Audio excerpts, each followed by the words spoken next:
Well, I need to tell you all something, and it's the most important thing I could ever say to you.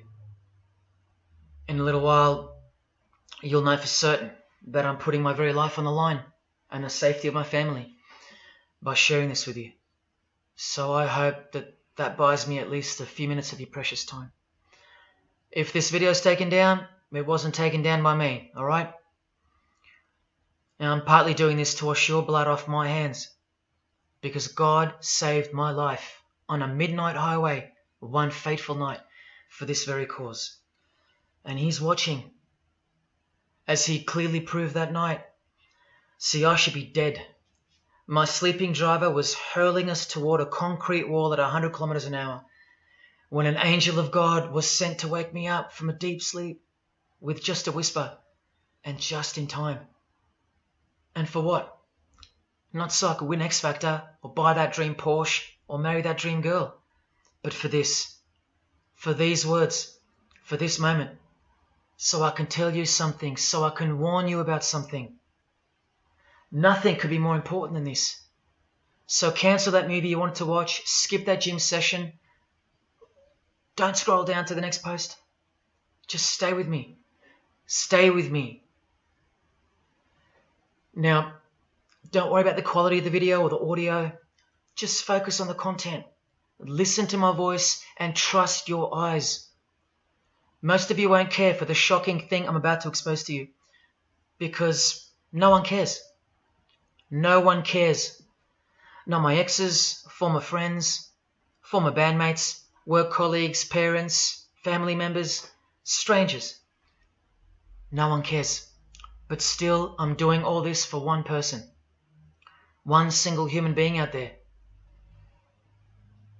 God is calling you, and He's looking for the last ones before the storm. And if you think you know where I'm going with this, please keep watching, because the most important part of this video comes at the end. Now, everything you're about to hear is a fact, and I'll prove it to you. I will leave no room for doubt. And nothing can stop what's coming. So this isn't a call for an uprising, boycott, protest. No. The Titanic is sinking, and it's unstoppable. All I'm going to do is point you to the life raft. And if you want to ignore me, then fine, proceed at your own peril. God knows I've tried. If you want to mock me, then at least share the video. Let others mock me too. Tell your friends. Check this freak out. Anything to help me reach someone who has eyes to see and ears to hear. And like I said, in a few minutes, you'll know why my well-being is in danger, and that of my loved ones too. Now let me ask you something real quick. Who do you think, generally speaking, runs the world? What type of people are the leaders of our countries and corporations, and the rich and the famous too? I mean, like, are they Christians? Do Christians run the world? Well, no, of course not. Buddhists? No. Do Muslims run the world? No. What about atheists? It's got to be atheists, right? Because we've come such a long way as a society, and atheism is the rational state of mind for the modern type of person, right? No. What about a mixture of people? Different types of people run the world. Let me tell you something. All the leaders from Africa to Europe to the Middle East, Israel, Syria, Iran, all the way to the Americas, all these people, and we'll get to the celebrities in a second, they're not atheists, Buddhists, or Muslims. No. What if I told you that they all belong to the same religion? A secret religion. One that none of them are allowed to talk about. One that you should worry about because it affects you beyond belief in ways that you never imagined. Before I tell you what this worldwide secret religion thinks of you and plans to do to you, let me tell you what this religion is. And how do I know about this religion? Because I used to belong to it. And today I'm renouncing it publicly, breaking my oath of silence, which they imposed upon me and every single other member during ceremonies under the penalty of death. That's why my life is in danger. Every person you're about to see has taken the same oath as I did, over and over, no matter where on earth they're from, including Scott Morrison, your Prime Minister and mine. But see, I was plucked from it, saved from its camouflaged clamps, from its extravagant deception and its spiritual corpse, by none other than God Almighty. No one else is going to tell you this. Not your favorite singer or politician, who more than likely also belong to this hidden religion. Nowhere will they speak because they love it. They love their lives. They love their success, the money, the worship they receive. And then there are those who have left but have never broken their oath out of fear. Trust me, you don't know who you're messing with here. The few that have spoken out, well, they lost everything. Or either their reputations and livelihoods are threatened or destroyed, or they're framed for a crime and end up in jail, or they're murdered and made to look like an accident or suicide. Now, just for the record, the God that saved me, which God was that? Jesus Christ, of course, the one and only. And he's the only one they hate, along with his disciples. So I'm invincible until he's done with me. That's why I don't fear him. Now, please don't let the name of Jesus scare you off just yet, because if you're an atheist, you're especially going to want to hear this. Christians and atheists are the most pathetic bunch in the eyes of this ancient religion, the one that rules them all. And I'm only going to show you the tip of the iceberg. And just like an iceberg, the full body of this secret religion continues down past the line of sight, beneath the ocean. It widens in mass and scope until it continues further into the depths, into ever-increasing darkness and invisibility, until it reaches its foundations, which is firmly established in thick blackness, completely unimaginable and not perceived at all to those who only ever get to see its tip peeking out of the ocean top, including most of its members. At least 75%, 80%. And unless you're a member of this religion and this secret society, as they call it, you won't be granted access to the world stage or of a position of influence. It's become a prerequisite for success now that they've gained pretty much full control and their members are in every place of prominence and power. So brace yourself for the truth that has been hiding in plain sight every day of your life, and for the mind-blowing, out-of-this-world climax to this video. Now look at this. There's a few different ways they display their allegiance. They don't do it often, and some don't do it at all. But most of them can't help themselves, because when they do it in public, it's a hidden statement. And that statement gives them a lot of satisfaction. The celebrities usually cover one eye, or hide it in some way, and obscure it, or emphasize it like this. Or they close one eye, or peek through it, through this hand gesture, all to highlight one single eye. It's called the all-seeing eye. Other times they'll just display a drawn eye somewhere, or a tattoo of it. The other method they use is what's commonly known as the hidden hand. Here, for example, River Phoenix is doing both the hidden hand and the all-seeing eye, so you can see the direct connection between the two. But in the political world, usually it's done with the hidden hand, and of course, this. That's a secret handshake for the members of the secret one-eyed religion. We'll start with Scott Morrison here, hidden in plain sight as usual, for everyone to not see as usual. Look at the handshake. I was taught this very handshake, or grip as they call it, during my time in this great school of deception. Here's a picture of a normal handshake, and here's the secret handshake. Normal, secret. Now here's Scott Morrison with Daniel Andrews. Normal handshake, secret handshake. All of them are sworn to secrecy under the penalty of death. And remember, I'll prove it to you very soon.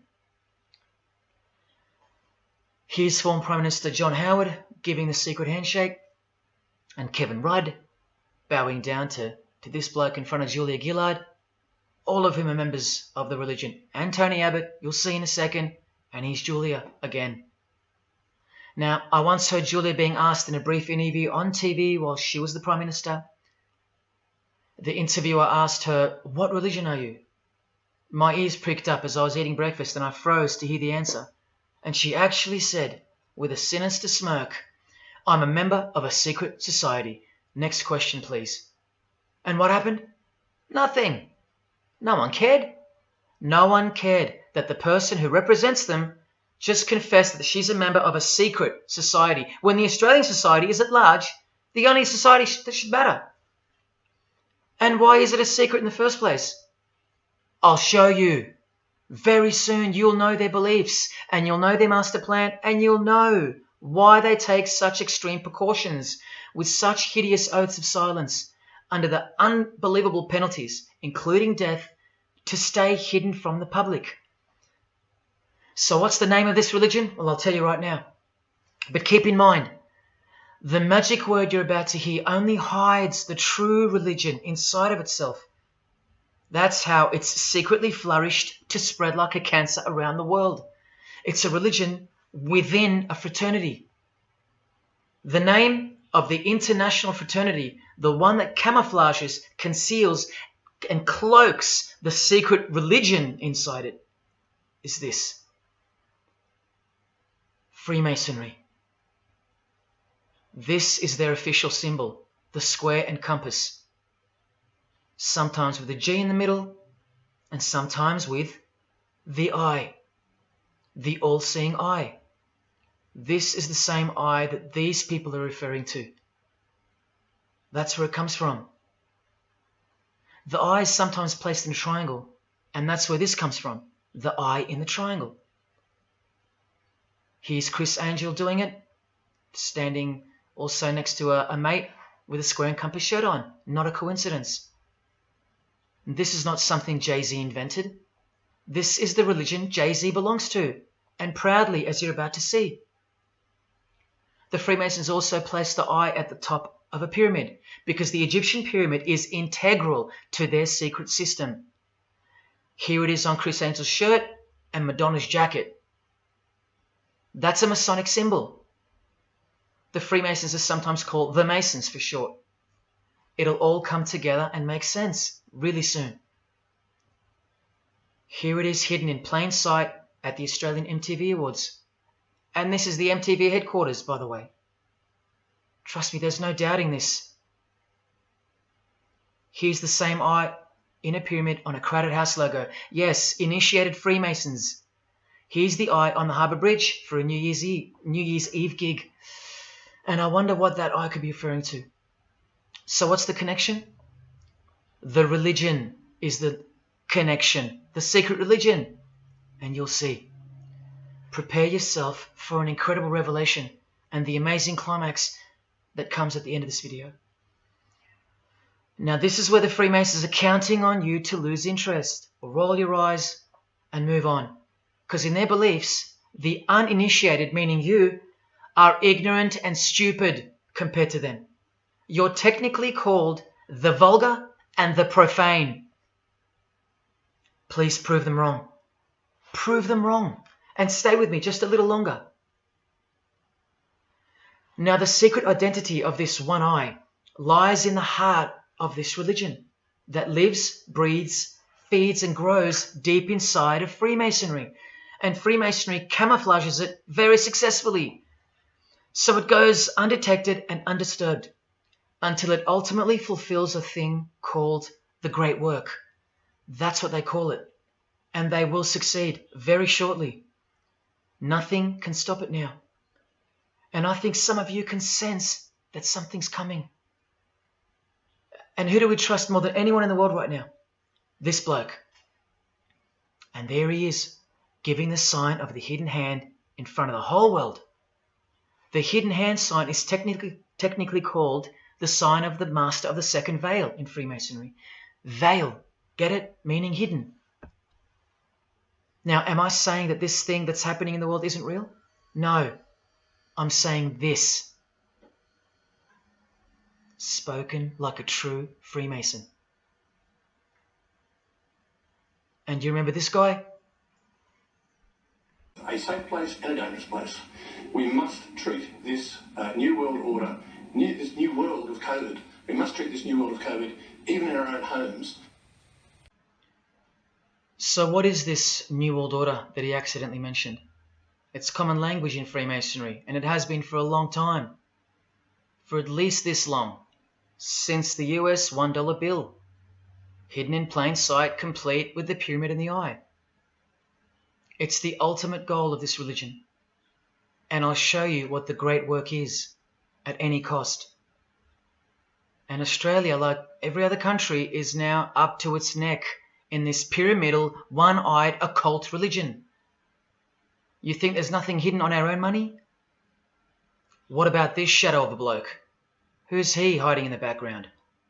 Well, these numbers right here will tell you. And I'll show you that too. Did you know there's a giant pyramid in Australia? You want to see it? Sitting right at the centre of Australian power? Look closely, because you'll miss it. Because that's the way they designed it. There it is. Hang on. Do you see it yet? And what about now? That is the frame of an Egyptian pyramid, which we can now firmly call a Masonic pyramid, complete with a missing capstone. And if you're still in doubt that you're looking at a pyramid, there you go. A perfect to-scale pyramid hiding out of sight inside the giant frame that surrounds it. This is going to be so unbelievable to you that you probably won't believe it. Or if you're that far gone, if you really have lost touch with your own soul, you won't care. And you'll miss the opportunity to have your own eyes open first to the worst news and then to the best news you could ever wish for on this God-forsaken planet in which you're destined to lose everything you have and everything you love until eventually you lose yourself. We have to establish what this religion that's hiding inside of Freemasonry actually is, and we will. And it's shocking, but it's reality. The symbol of the Freemasons itself is not what it seems. It's a squaring compass on the surface, but it conceals something that'll become obvious when I show you. But before we uncloak Freemasonry to see its true nature, its ugly face and its shameful nakedness, because I gave you my word that I'm going to prove it to you. This is the oath they have to take. This is the oath that I took. And your favorite actors and singers, just about all your heroes, just about, even some of your relatives, who probably have no idea what Freemasonry is or was, and why they took such gruesome oaths. So for those who are going to say, my grandfather was a Freemason and he was a great bloke, or don't the Freemasons run that retirement home? Just wait. Because I'm talking to Freemasons here as well. And don't you worry, they're going to come out of the woodworks. But they're all under the oath of secrecy. Don't forget that, no matter who they are. Adele, Neil Finn, Chris Angel, or Scott Morrison. The oath comes first. And here it is. This is taken from an official Masonic publication, not intended for the public. This is Duncan's Ritual of Freemasonry. In brief, I, of my own free will and accord, do hereby promise and swear that I will never reveal any of the secrets, arts, parts, point or points of the Master Mason's degree to any person or persons whomsoever. This I solemnly, sincerely promise and swear, under no less penalty than having my body severed in two, my bowels taken out and burnt to ashes, so no more remembrance be had of so vile and wicked a wretch as I, should I ever violate my Master Mason's obligation. So now you know what they think of me. I'm a vile and wicked wretch for breaking my oath. So how can anyone ever trust a Freemason when he speaks about Freemasonry? Unless you're speaking to a rare breed like me. Never reveal any parts, not even a single point, to anyone.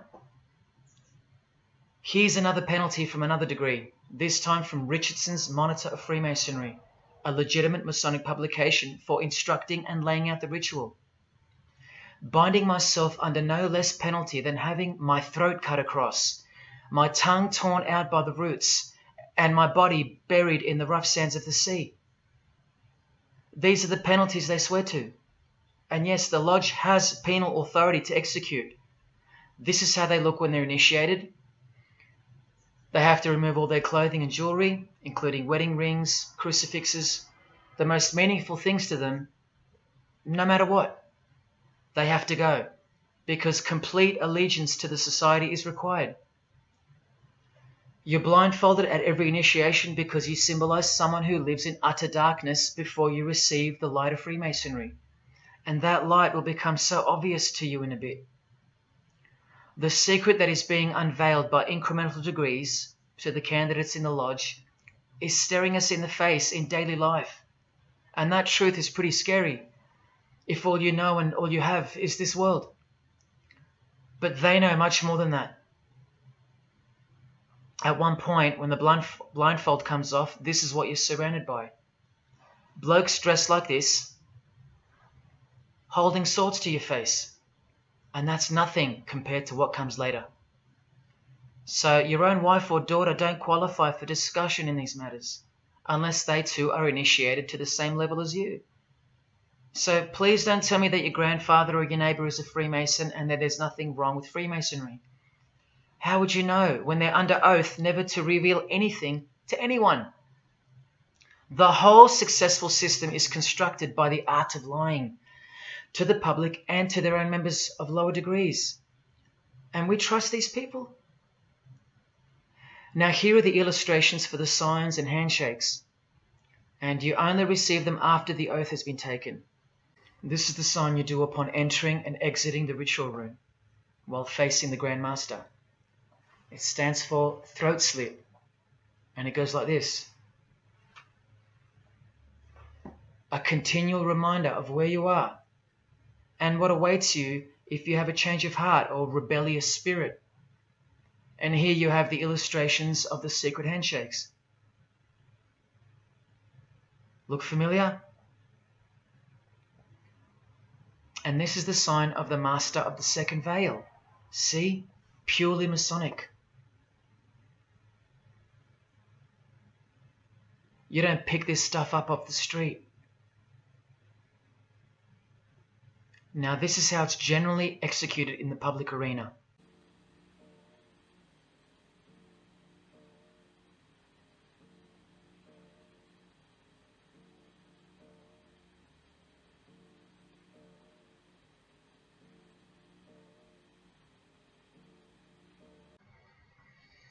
Sneaky, sneaky, huh? So when you see this, or this, you know for certain where it comes from and who they belong to. Look at Kramer on the front page of the privately circulated Freemason magazine, officially a Mason, like fellow brother Tony Abbott, and he's doing this. That's a direct link to the mysterious all-seeing eye of Freemasonry. There it is on the walls of the inside of a lodge room. So there's no reason to doubt that those who do this belong to this. This is another sign they do quite prominently. It's the sign of silence. This is from Richardson's Monitor of Freemasonry again, a finger over the lips. Now these signs are slightly morphed over time, so covering the mouth in a variety of ways is the expression of being bound to secrecy and silence. Silence or death, as Little Wayne here is portraying. Here's the oath of a second-degree Freemason on page 21 of Richardson's Monitor of Freemasonry.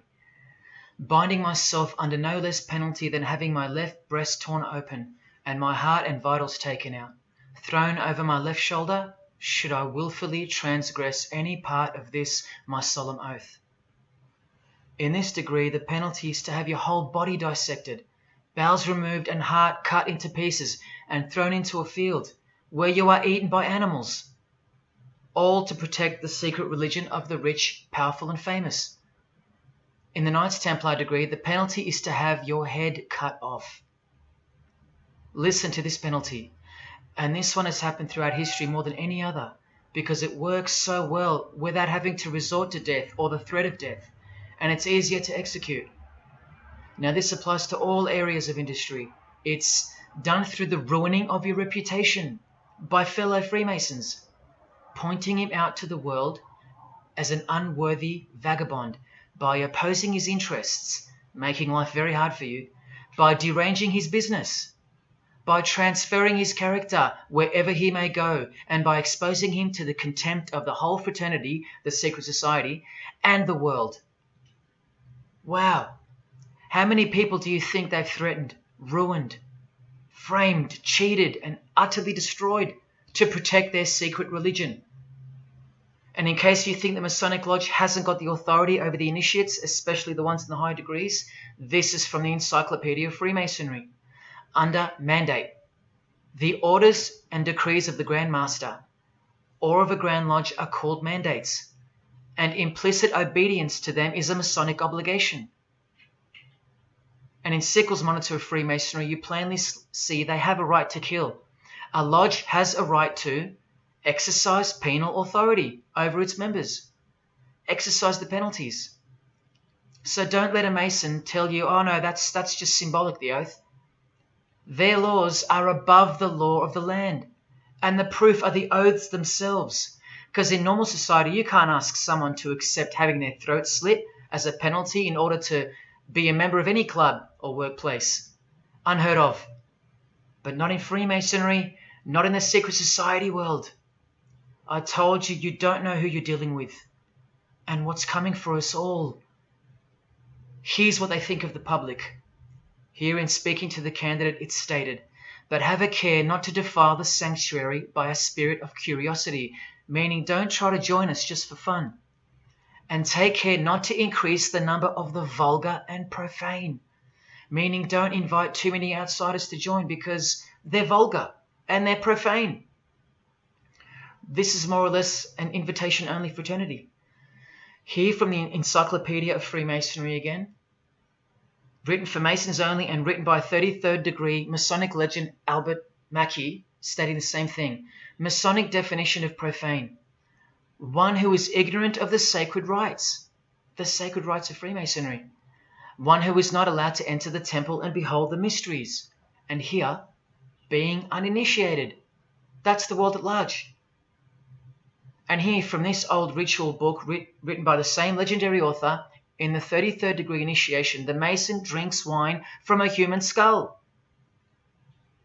which has been the cause for a few to leave Masonry, because they wonder, whose skull is this? In the 30th degree, part of the ritual involves stabbing skulls. Illustrated right here. The process of submitting the member further and further involves things like this. See, the candidate who's seeking admission into the next degree to receive more light has to be humiliated and intimidated. This guy here has his foot on the candidate's head. This is what our celebrities and politicians and the most prominent members of our society have done and continue to do. No one is exempt from this. And this is the intimidating and frightening path that you must take that binds you to the secret society before you are revealed the true beliefs of the religion. So can you see the risks I'm taking? You have to stay till the end. Don't let me down. Don't let yourself down or your fellow man. Believe me, it'll be worth it. Now here's one of the 3 greatest Freemasons of all time, who actually helped construct the 33 degrees or rituals of modern Freemasonry, Albert Pike.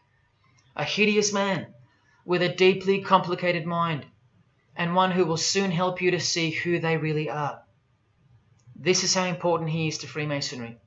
He's buried here, in the House of the Temple, a Washington Masonic Lodge, just around the corner from the White House. He was called the Grand Commander, Sovereign Pontiff of Universal Freemasonry, a giant of this secret society, the only Confederate general who has his own statue. And who were the Confederates? The dudes that fought for slavery, not against it, defeated by Abraham Lincoln, who was surrounded by these Freemasons, and who was assassinated by this one, John Wilkes Booth. doing the same sign of the Master of the Second Veil. A Freemason assassinated Abraham Lincoln. Undisputable when you have the eyes to see. Now, Albert Pike writes in his colossal work, which some refer to as the Bible of Freemasonry, called Morals and Dogma, and on page 113 he says, "What can there be in common between the vile multitudes and the sublime wisdom?" That's what Freemasons possess, sublime wisdom. That's what their secret is. It's sublime. The secret I'll reveal to you. Now, just quickly, here's Freemason Kanye West.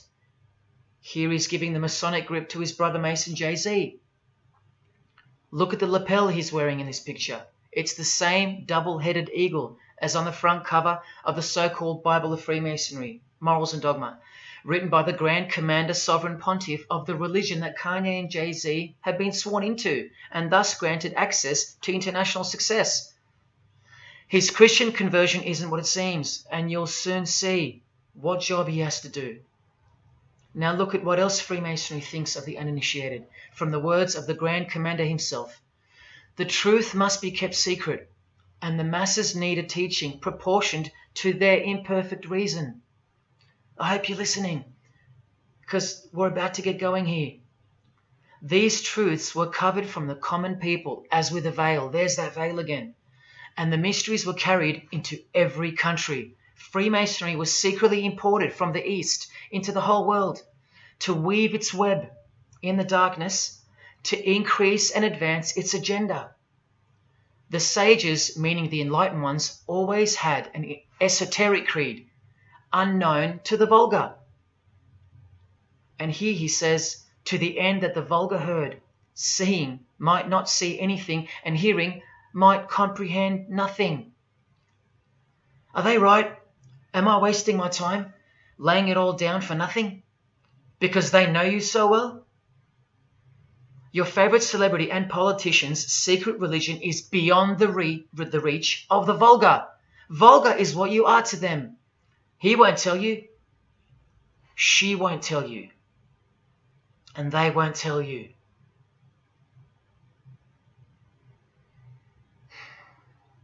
Because the other obscene penalties from the rituals of Freemasonry include having your ear and hand chopped off, or both hands,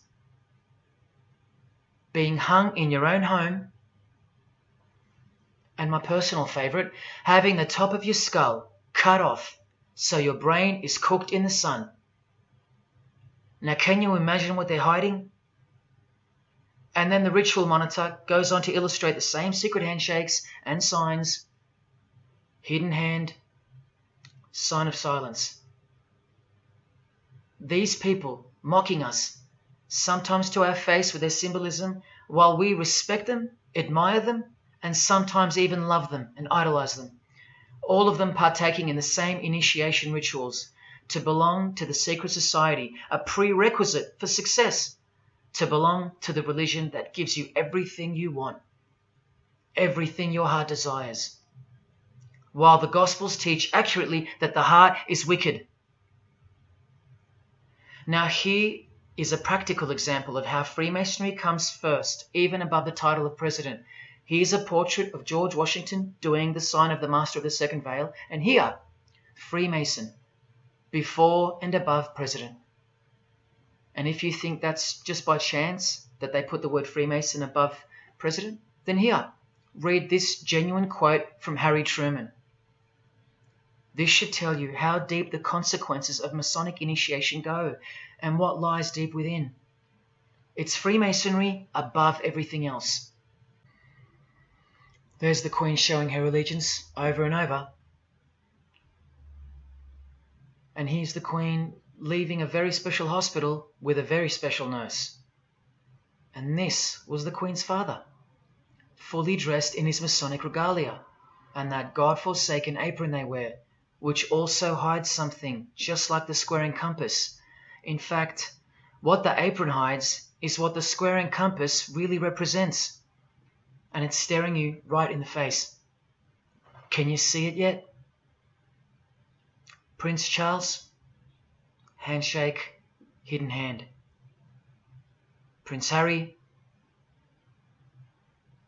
Prince William. And here is the Grand Master of English Freemasonry, Prince Edward, also in full gear. What a lovely looking chap. And now he's giving the Masonic grip in front of this stone that was placed there to memorialize his visit to Cape Town Lodge. And what about this guy? Prince Philip, husband of the Queen. Do you remember him saying this? Yeah, and here's the article in case you think he didn't. Initiated member. Do you slowly see what the Masonic mindset is? We are beneath them. And the craziest thing is, if they can turn you into what they think of you, then you deserve what's coming. It's a natural law. It's the law of nature. And I'll soon show you their real Bible, for lack of a better term, which justifies it all, and the one which guides their morals.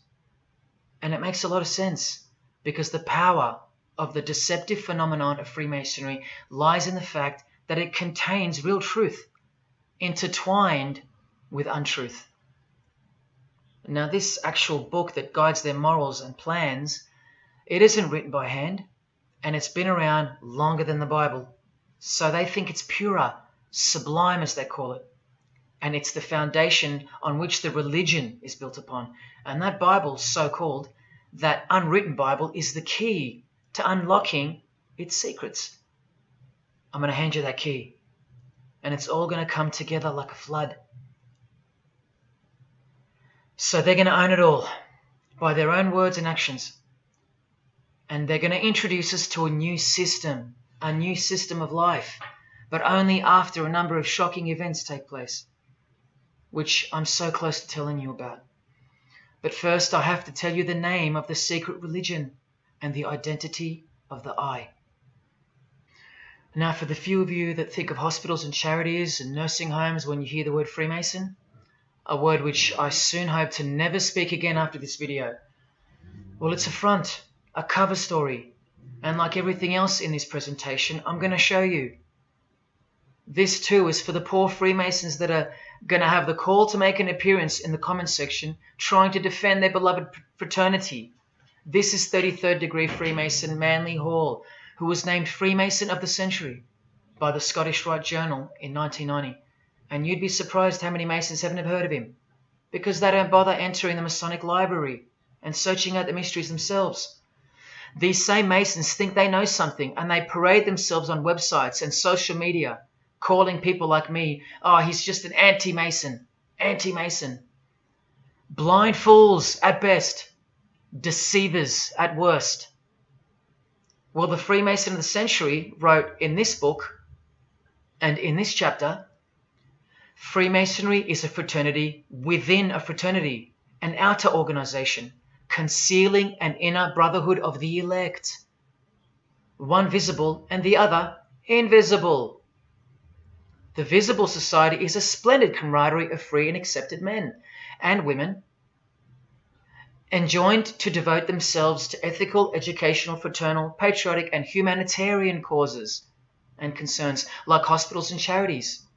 But the invisible society is a secret and most august fraternity whose members are dedicated to the service of a mysterious arcanum arcanorum, meaning mystery of mysteries. Now, I wonder what that could be.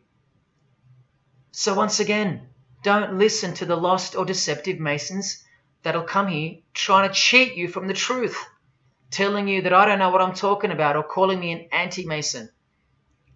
Because there you just heard it. There's a Masonry for the majority of Masons, and then there's the real thing, the secret religion, which should shock you when it's announced. These same lost or deceptive Masons also love to repeat, like parrots, that Freemasonry is not a religion. Well, what does the Freemason of the Century have to say about that? From this book, he writes, Masonry is essentially a religious order. Not just a little bit religious, but essential. And here, the iconic giant of Freemasonry says in Morals and Dogma, every Masonic lodge is a temple of religion, and its teachings are instructions in religion. So please, sit down, Masons, because Freemasonry is a religion. And soon, I'm going to tell you what it's really called. Now look at this from the same book, and speaking about fellow Freemasons being initiated in the lodge room. Part of the symbols are displayed there to the initiate, but he is intentionally misled by false interpretations. Their true explication is reserved for the princes of Freemasonry. The whole body of the royal art, which you'll know all about soon, was hidden so carefully in the high degrees. So you see, the whole thing is built on lies. And the ultimate liar lives inside the triangle, above the pyramid, so that even the highest Masons are living a monstrous lie. Wake up, Masons. Even you are deceived, just as the public is. Unless, of course, you're hungry enough to want to acquire all the power and climb up that pyramid closer to the eye that sees all. In that case, close your mouth, go back to your lodge, and good luck to you. Or, of course, grow some kahunas and be honest. But then you can't, right? Because you'd be breaking your oath. Sad. Oh, it's good to be free, under the wing of the true master.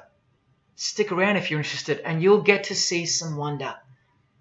When I pull that cloak called Freemasonry right off, and those that are still here watching will get to see the true colours of the nakedness and the horror of the Masonic Lodge, and the religion that rules them all. Another thing that Masons will repeatedly say is that this has nothing to do with Freemasonry, and it's just a conspiracy theory. Well, the 33rd degree Freemason of the century also wrote this book about 100 years ago, The Secret Destiny of America. And look at the front cover. And I'll tell you why America is so important for the ultimate goal of the secret society. It's disturbing, but it's also essential in understanding the near future and what's going to take place. So for the Freemasons that still say that this is not a Masonic design, especially this Masonic website called Masonic Info, insisting here that even the eye in the triangle or pyramid is not Masonic. Completely laughable and pure disinformation for the stupid masses. Try arguing against this. This is from a 1960 copy of the New Age magazine, an official organ of the Supreme Council of 33rd Degrees. No higher authority in the United States to speak of the relationship between Freemasonry and the US $1 bill. Masonic symbolism in a $1 bill. Look at them all. 13 leaves, 13 bars, 13 feathers, so on and so forth, and of course, this, the Masonic all-seeing eye, located in the pyramid. So, you think this is a conspiracy theory, or just a plain conspiracy? Well, here's JFK, yes, a Freemason, but one who had enough when he wanted to print money disassociated from the Masonic central banks, just like Abraham Lincoln, and he paid the price for it as well. Listen to the speech we never hear about in school. More proof that they control the education system here and everywhere. Please, just have a quick listen to this.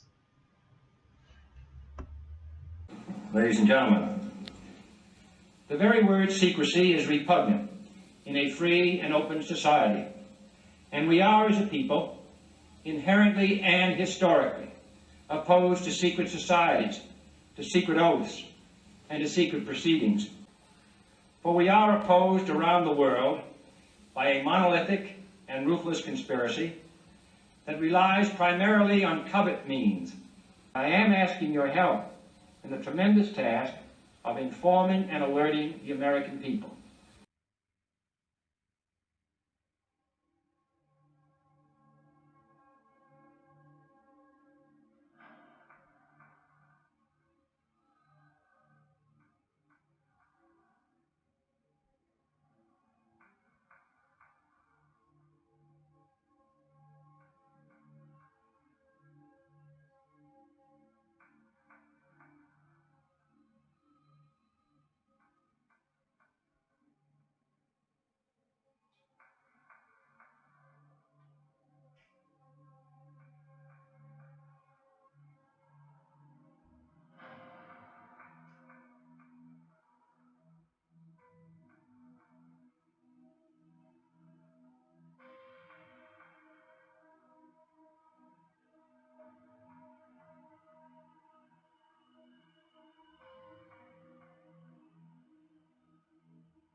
As I said in the beginning, you're just seeing the tip of the iceberg peeking out from the ocean top. I told you, all personalities in the field of great influence are initiated members of Freemasonry. Otherwise they wouldn't be there. Within 60 seconds of me telling you what International Freemasonry really is, I'll prove it to you. Unequivocally, within 60 seconds. And then I'm going to drive it home, and then I'm going to show you what they're planning with this new age they're implementing, and then the conclusion, which is by far the most important part of this presentation. So when you hear me tell you the truth in just a moment, don't switch off in disbelief because you can't believe that your favorite idol or whoever could possibly be involved, like you know them or something. You don't know these people. You do know that they're under oath never to reveal their beliefs to you. The vile multitude. It's time to trust your eyes now, not your feelings, especially after all that I've shown you. This is why the secret religion is so hidden. This is why it's so ingeniously designed through layers of lies upon lies, cloak upon cloak, and oath upon oath, concealing the truth for its chosen few. What is Freemasonry? What is the most secret yet most powerful religion in the world? Well, that's easy. We live in an evil, evil world. So there's only one religion that befits it. Freemasonry is Satanism in disguise. Now start the clock. From Morals and Dogma, prepared for the Supreme Council for 33rd degree. That's the highest degree in Freemasonry, and written by the undisputed heavyweight champion of modern Freemasonry, Albert Pike. On page 321, he boldly states, Lucifer, the light bearer. Strange and mysterious name to give to the spirit of darkness. Lucifer, son of the morning. Is it he who bears the light? Doubt it not. Did you hear that? Lucifer is God, and do not doubt it. Come on now, stay with me. Here from the Encyclopedia of Freemasonry, written by 33rd degree Freemason, a beloved member of the craft, Albert Mackey. He tells us whose name represents the good principle in Freemasonry's secret worldview. Writing under the Masonic meaning of the word pentagram, he says that the pentagram, depending on its position, represents good or evil. See how he puts the positive aspect in the first position? Good first, evil second. Good or evil, light or darkness, victory or death, initiation or profanation, Lucifer or Vesper. Lucifer is good. Lucifer is light. Lucifer is victory. And Lucifer is true initiation. See, if you're not initiated, you're profane. If you haven't figured out that God is Lucifer, you're vulgar and profane. You're stupid, in their own words. That's the beginning of their big secret. God is the devil, and we're already in hell right now. Now from the Freemason of the Century, Manly Hall, and this will make it 3 out of 3 legends of Freemasonry stating the same thing. In The Lost Keys of Freemasonry on page 76, when the Mason learns that the key to the warrior on the block is the proper application of the dynamo of living power, he has learned the mystery of his craft. The seething, surging energies of Lucifer are in his hands. Do you see? The world's hidden religion, with its universal one-eye symbolism, who was revealed slowly and by degrees only to its dedicated members, is Satanism, or Luciferianism as they prefer to call it. Now all the oaths make sense, don't they? Now all the rituals make sense. Now all the penalties make sense. And their secret signs and symbols and handshakes all make sense. While the bulk of Freemasons make the external image of the fraternity and know nothing of who rules over them and who or what they're protecting. But which craft do you think the Freemason of the Century is talking about here? Which craft? Which craft? Which craft? witchcraft. You need to slowly wake up now. Witchcraft is the royal art of Freemasonry, jealously guarded and reserved for the few. I'll show you clear as day that this is in fact true. This is the symbol of Satanism. And this is the symbol of the lodge of female Freemasonry called the Order of the Eastern Star. Look at that. Satanism, Freemasonry. Trust your eyes. This is the symbol of the Church of Lucifer, founded by a 33rd degree Freemason, which I'll prove. Look at the Masonic squaring compass in the design. The Church of Satan and Lucifer, two sides of the same coin, nurtured and brought to an organized international level of power and influence by Freemasonry, in secret, and all done right under our noses. And if you think that your politicians or religious leaders or favorite idols can't be a part of this, you have to try and snap out of it, or suspend your everyday beliefs just for a moment, and I will clearly show you how it's not only possible, but it's actual. Please, I feel like it's now or never. If you don't get a glimpse of this now, then when? Who else is going to tell you this?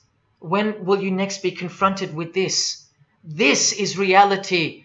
And as much as you thought that ordinary people came into positions of power through hard work or concern for society or family connections, combined with brains and talent, that's not the case.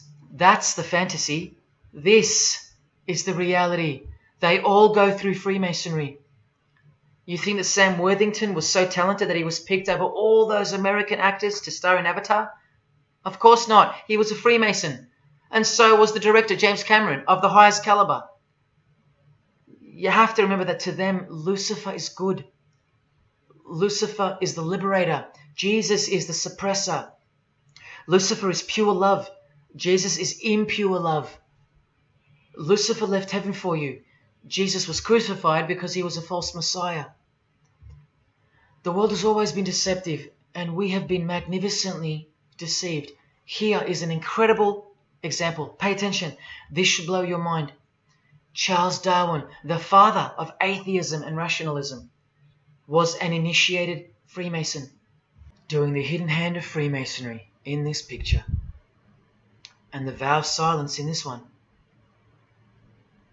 This would have remained unknown to us because no one's going to teach us this.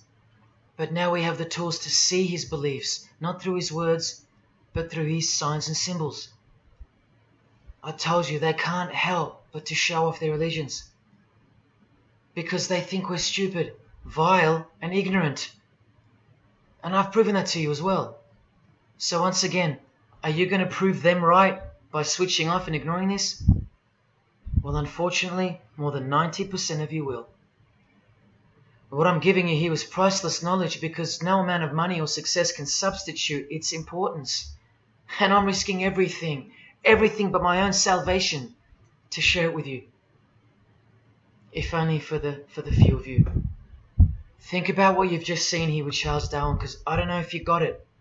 You cannot be accepted as a candidate of Freemasonry unless you believe in a supreme being, as exemplified here with Phil Collins, speculated by some to be an atheist, but this seems impossible because being a Freemason, he has to believe in a higher power, or more accurately, supreme being, and I can personally vouch for that.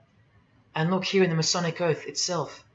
The candidate says, I will not aid or be present at the initiation of an atheist, a madman, or a fool. Freemasonry believes that to be an atheist is to be the equivalent of a madman. And they're right. Yet while they propagate atheism around the world, in universities and schools, Charles Darwin himself was a believer in an intelligent designer, a supreme being. He had to be, because he's a Freemason. And that intelligent designer that gave birth to us is named Lucifer in the highest degrees of Freemasonry. See? Never tell. He lied to you, because that's what Freemasons do. The whole thing is a giant lie that was carefully constructed by mutilating the truth, because mutilated truths make the most successful lies. This is the secret to their success, a lying tongue and a lying spirit, from the 1st degree to the 33rd degree, to each other and to us. I've proven that as well. And what did Jesus, how did he describe their God? The father of lies. How accurate. The one who comes to cheat, kill and destroy. How accurate again when I tell you their plans. Look here, Charles Darwin is noted as an influential figure by the Satanic Temple. And proof for them, apart from the intelligent design that is all around us, that Lucifer is real and that he's the god of this realm, is the power of witchcraft or magic. Magic works because there's a hierarchy or a pyramidal power structure in the spirit realm, a realm devoid of any love for you. And these spirits can be conjured up and summoned by the practitioners of the royal art of Freemasonry. They ask for something in return, however. Listen to Bob Dylan, a Freemason. Hidden hand, one eye symbolism. Out here doing these songs, you know, you're still on tour. I do, but I don't take it for granted. Why do you still do it? Why are you still out here? Well, it goes back to the destiny thing. I made a bargain with it, you know, a long time ago, and I'm holding up my hand. What was your bargain? To get where I am now. Should I ask who you made the bargain with? with the chief commander. On this earth? And in this earth, and then in a world we can't see. How does one communicate with Bob Dylan's chief commander, Lucifer? By the jealously guarded royal art of Freemasonry, witchcraft. This is from the Encyclopedia of American Religions. Secrecy is bolstered by a system of initiations and degrees, the Freemasonic system. The material which is kept secret is the magical knowledge of the group. This knowledge may consist of rituals and powerful magical formulas. Do you think J.K. Rowling isn't a Luciferian? In this article, J.K. Rowling reveals the inspiration behind the Deathly Hallows symbol. And what is it? The Masonic square and compass, with the one eye that all the celebrities mimic. That's the inspiration. They're all members of the secret society. If you think that doesn't prove anything, here she is with her new tattoo. It says Solve Coagula. Also a song titled by fellow Freemason Marilyn Manson. And where does it come from? Here, the Baphomet. The image of Lucifer as conceptualized by another Freemason, Eliphas Levi, in his book, The Doctrine of Transcendental Magic. This horrid thing, with breasts, a penis, and a goat's head with 2 horns, has these words written on its arms, Solve Coagula. The impact of the meaning of these 2 words should disturb you to soberness when I tell you about them. Because apart from other things, they involve the process in which the new system will be implemented at unbelievable cost to you and I.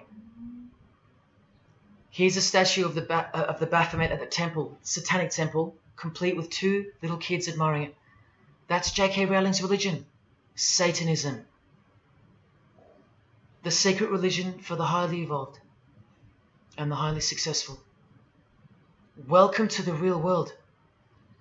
The same Masonic author writes in The Doctrine of Transcendental Magic, in the ceremonies practiced at reception by all secret societies, there are found indications of a doctrine which is everywhere carefully concealed, and that is witchcraft.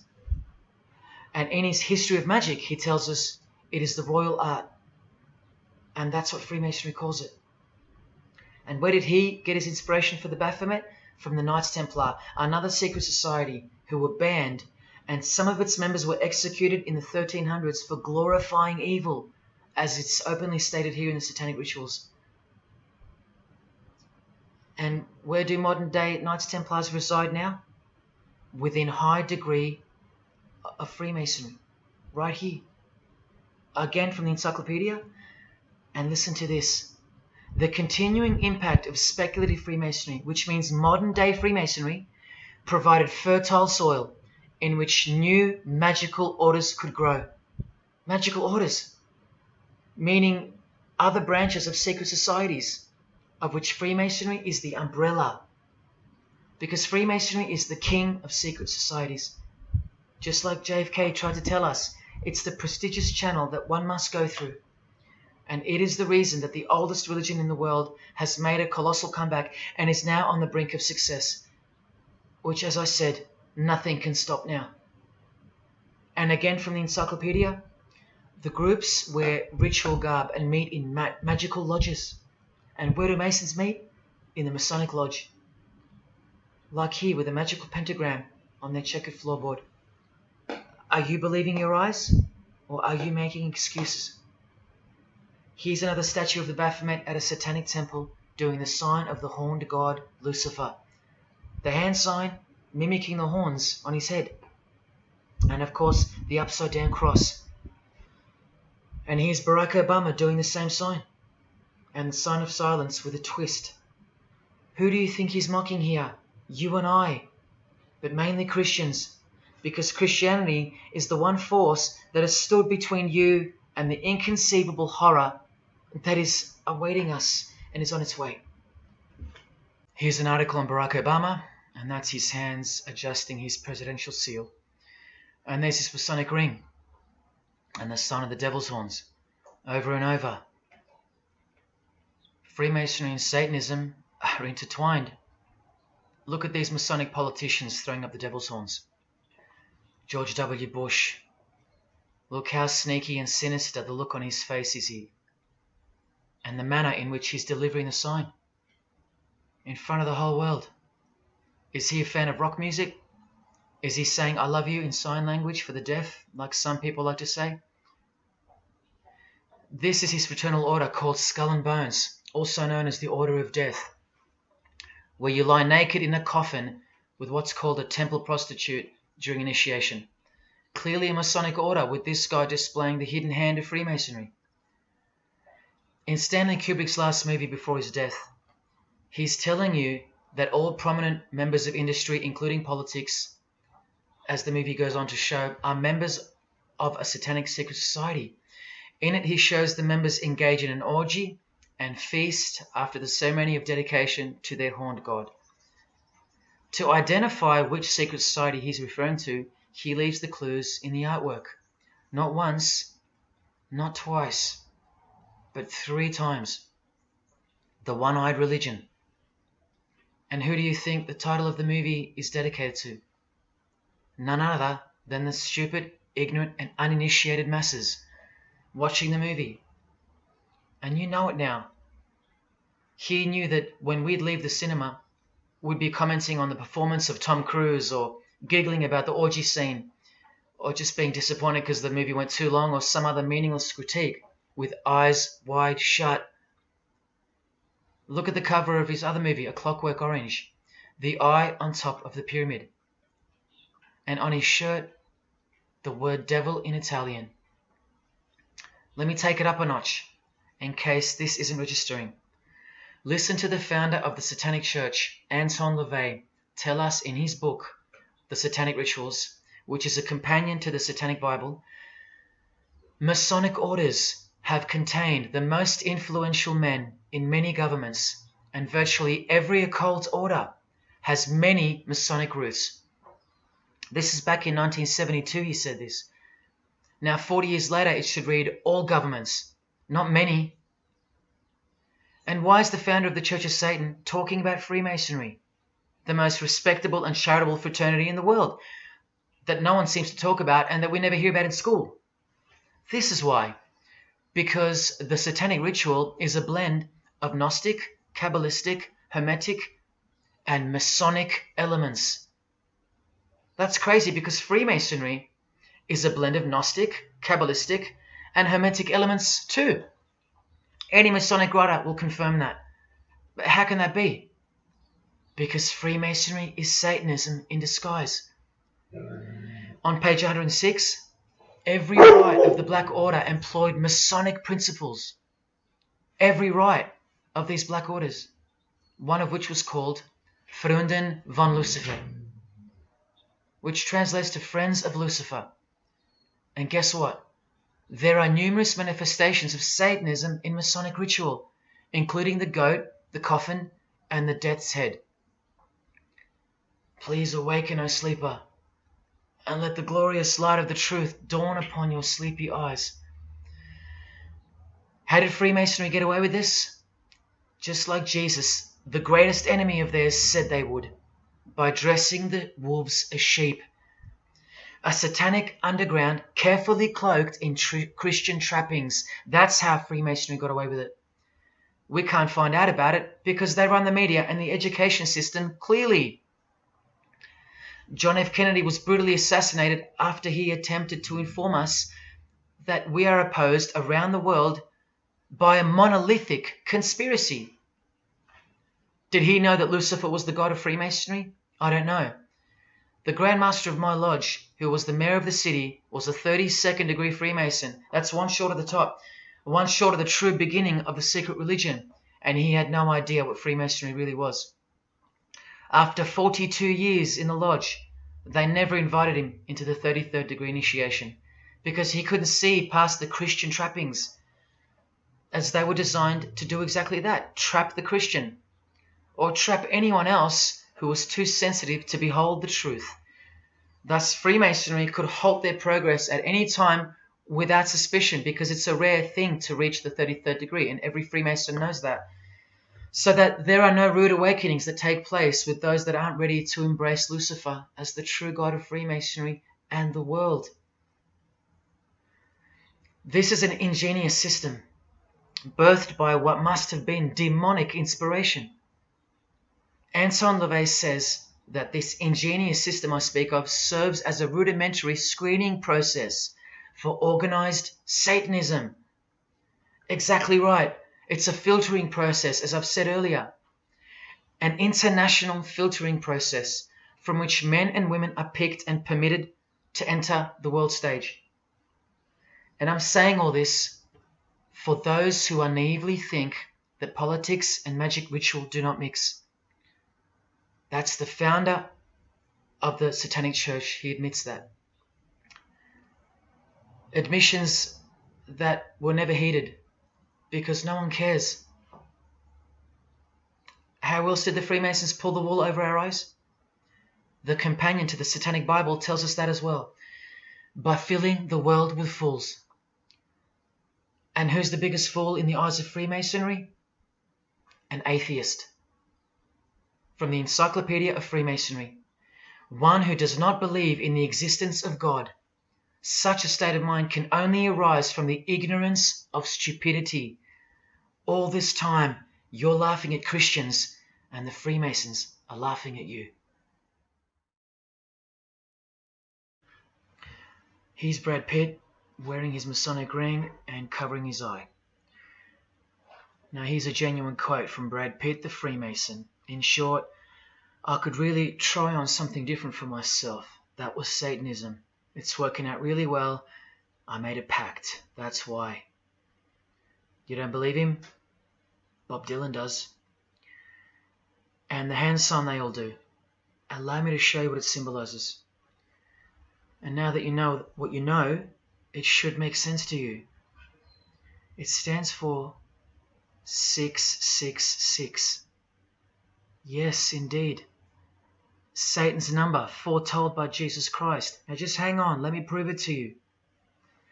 Here it is for all to see on this shirt design, worn by Guns N' Roses guitarist Slash. See the I in the middle of the 6? Repeated 3 times. That's 666. In this one, the design in the shirt is clearly demonstrated by the person wearing it. Another example, the hand sign with 3 6s on the shirt. Here's a movie poster, the hand sign and the 6 on his lapel. Connect the dots. Here's Don Cheadle, the hand sign, and here he covers one eye with the dice. What's the number on the dice that he holds toward the camera? 6. There's literally 3 6s that manifest in the hand sign itself, like this. That's why they do it. Here's Drake with the most obvious example, holding up the hand sign with the all-seeing eye of Lucifer on his bicep. And here, blatantly connecting the 6 to the hand sign on the artwork to one of his songs. The hand sign over one eye, obviously signifying a 6. This is proof. The number is mystical and it's grounded in reality, and it's related to sex rituals within witchcraft. You'll see, I'll show you. But if that's not enough, there. Drake is clearly intending that hand sign to be a way of communicating the number 666. A hater of Christianity and Jesus Christ. But I wonder why. He has everything he desires. Christians aren't suppressing him. He doesn't hate Buddha or Muhammad. None of them do. No. Jesus is who they hate. But they protect Freemasonry by communicating its presence in their lives not by word, but by symbols and signs. Disciples of Lucifer. While you don't believe it, they take it very seriously, and they mock you by displaying it in your face. They know the truth. The chief commander, the one at the top of the pyramid, is Satan, the god of this world, just like Jesus told you who he is. Britney Spears doing the 666 over the eye, and look at this. The devil's horns while she wears the seal of the US $1 bill, designed by Freemasons. You know why now. You just have to stop denying it. Freemasonry is Satanism in disguise. This is how they tell you. Let's go to Britney's close friend, whom she tongue-kissed in front of the world, sexualized as these people are, and for all the girls out there to be inspired and corrupted by. Madonna, wearing the same Masonic design as Britney. 666 hand sign, the one-eye symbolism, and the vow of silence. The vow of silence with her fellow practitioner of witchcraft. The Masonic eye in the triangle behind her, and now the upside-down cross of Christ on her outfit. A member of the secret society who hates Jesus with a passion, as you can see here with Lucifer, the god of Freemasonry, giving her oral sex. Deep despisers of Christianity. Are you wondering why yet? The sign of the devil's horns here, meaningfully placed and done with precise intent, like with all of them. And here teaching her poor children to follow in her footsteps.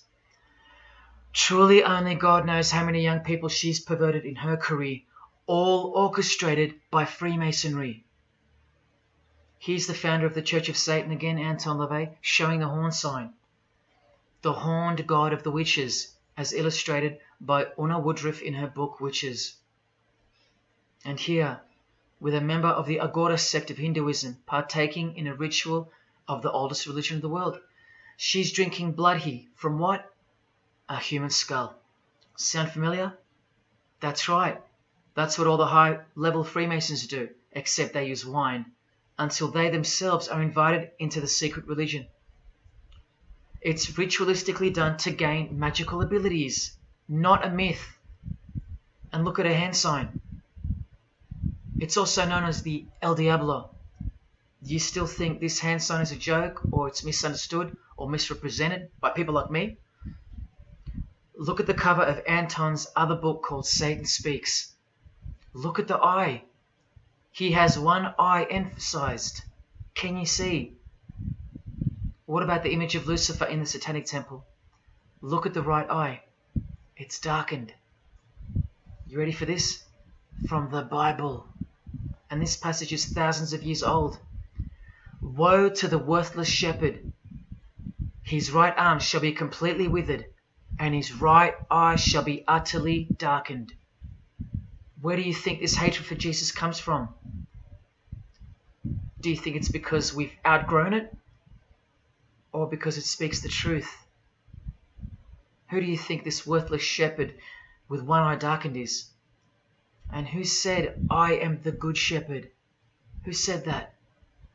Jesus Christ is the good shepherd, not the worthless shepherd with one eye.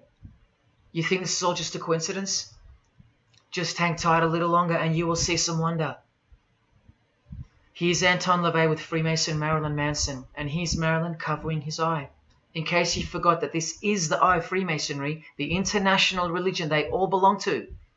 Here he is giving the sign of the master of the second veil, the hidden hand of Freemasonry, along with his Masonic ring. You know how many presidents and journalists and common men have tried to expose Freemasonry or get it shut down, get it banned? Well, those days are long gone.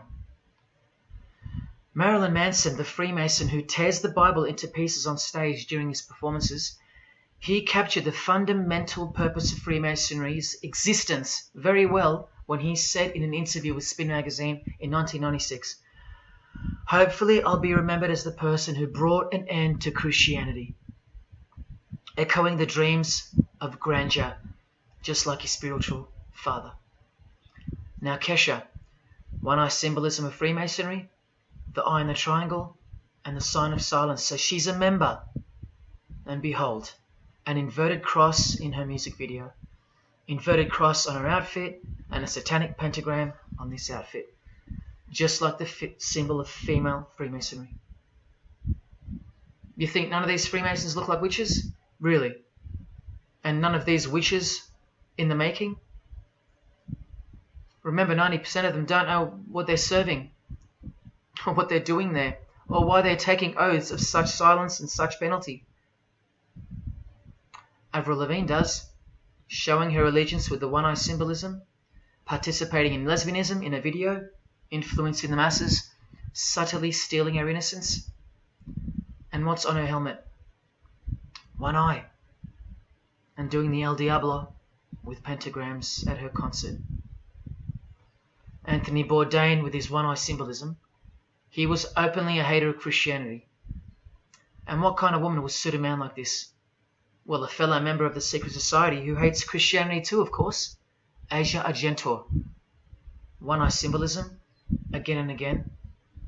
The sign of Lucifer's horns, and this pose of his image. Remember the Baphomet. There's Asia mimicking its pose, complete with the finger position. Creatures with breasts and an erect penis and a goat's head. You know, things you find normal now, thanks to international Freemasonry, normalizing evil and filth through multiple levels of and avenues of propaganda and influence, including television, movies, music videos, schools, education, through legislation, through passing of laws to protect the evil nature, and of course through your favorite idols. Chris Hemsworth, just your everyday good Aussie bloke? I'm afraid not.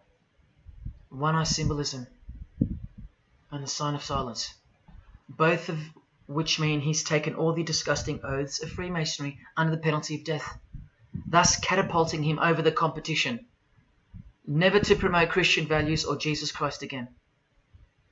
The 666 hand sign, and now, see how the hand symbol makes sense?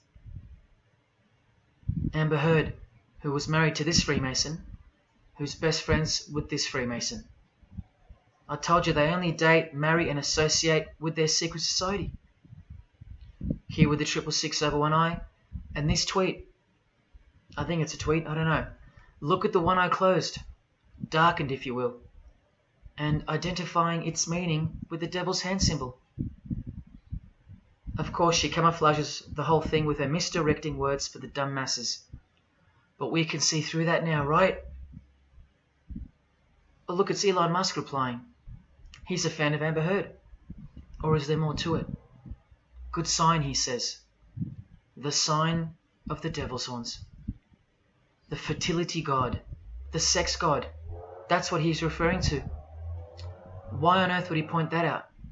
You know why. But to be sure, let's go to his wife or girlfriend, Grimes. One eye.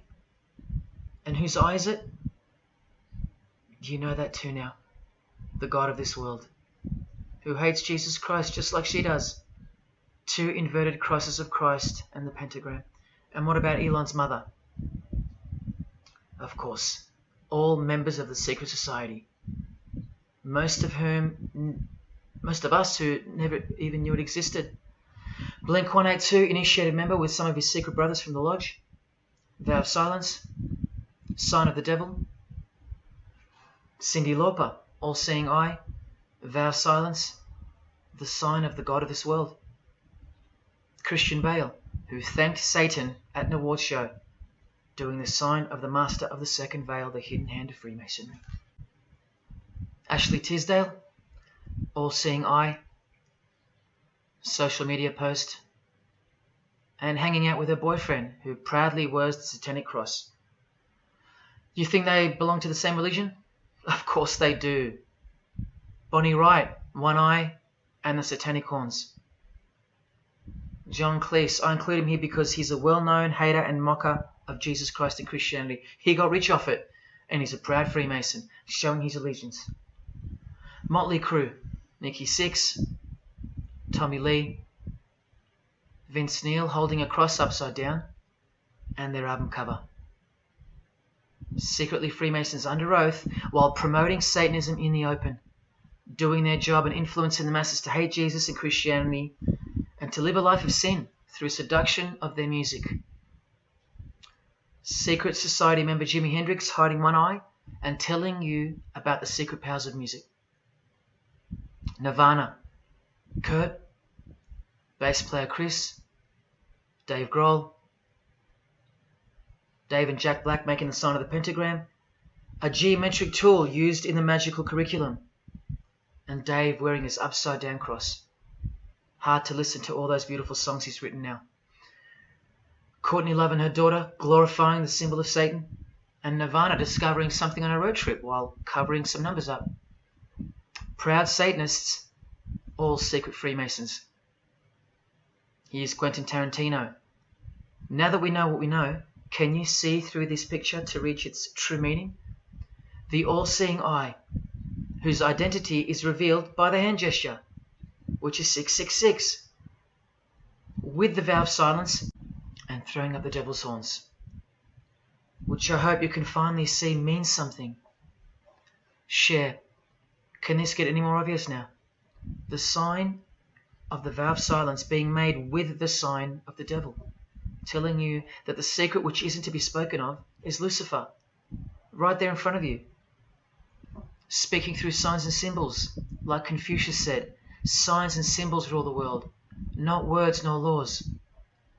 Cardi B, I just want you to see a few connections between the one-eye symbolism, the 666 hand sign, and the horned God symbol. Eddie Izzard, all-seeing eye, hidden hand, and mimicking the horns of the Masonic God. Oh, but men love the darkness rather than light, as the scriptures put it so solemnly. Look at how precise that statement is, with high-ranking Freemasons loving the darkness so much that they define the darkness itself as light. Watch. In MasonicWorld.com, an article by Worshipful Master John Alexander, who has journeyed from the lower degrees to the high and sublime degrees. This is the religion of our leaders and celebrities, so listen. He writes, every ritual from the high and sublime degrees that I've ever read contains the statement, I beg you to observe that the light of a Master Mason is darkness visible. I put it to you, brethren, that this is the most accurate description of Masonic light that you will ever find. Think about what you just heard, because this is what they learn. Masonic light is darkness. And this is before they enter the real religion of Freemasonry, Satanism. That's why in the high degrees the ritual states to the candidate, I beg of you to observe, meaning to ponder, to contemplate what they mean by the statement. My 32nd degree Grand Master, he never understood. And they don't push you, remember? It's all a screening process to weed out the weaklings who can't handle the truth.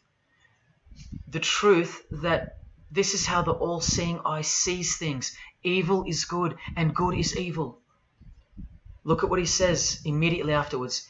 In keeping with our normal Masonic practice of burying our important truths deeply, the ritual sets out to immediately disguise this truth. Usually people bury their lies, but Masons bury their truths. Because their truth is that God is the devil and that we are in hell. So everything has to be flipped on its head in order for things to make sense in this place where lust creates life, where might is right, where compassion is weakness, and of course, in order to succeed. Look here, with another Freemason of the highest degree, Helena Blavatsky. She writes in her book, The Secret Doctrine. Doctrine means belief. So the book is called The Secret Belief. The Secret Belief of Freemasonry. She says, the sons of God, of whom Satan was one, all those spiritual beings were called angels of darkness, because that darkness is absolute light. Do you see how far they go to protect and glorify the darkness? Because men love darkness rather than light. If these were just randoms next door or some minor cult, I wouldn't be telling you about them, and I really wouldn't care this much. But these are not randoms. These are our heroes. These are those who have crept into the power structure very slowly since 1717, when the first Masonic Grand Lodge was organized, to overthrow Christianity and the world. These are those who we admire, trust. And these are those who have perverted our culture with one hand, the hidden hand, while upholding it with the other hand. So you can never call them out, because they run charities, nursing homes, and children's hospitals in the open, while they propagate smut, violence, debt, and of course atheism in secret. While a plethora of everyday distractions are endlessly supplied to us through entertainment and news, plowing through our lives.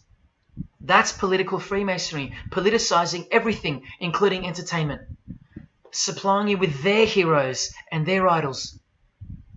And now that 95% of the world have been spiritually disarmed by thinking, oh, the world is a good place and Jesus is a myth, they've rigged our infrastructure and they're about to bring it down so they can build up their new world from the ashes. A completely new system of life on this planet is coming. I promise you that. In a book called Satan's Master Plan, LaVey affirms his commitment to destroy Christianity. Now check out Anton LaVey, once again in perfect parallel with Freemasonry, stating in the Satanic Bible, waiting at the darkness visible for that bright and morning star. Bright and morning star being a reference to Lucifer. The exact same expression as the Freemason and worshipful master John Alexander that we just heard describing Masonic light. Darkness visible. Identical language, because Freemasonry is Satanism in disguise. This is what the initiated queen of Freemasonry, Helena Blavatsky, says of the bulk of Freemasons in her book. The knowledge of their members about the full signification of their symbols is nil. And that's of course true to the Freemasons listening. How do I know she's a Freemason?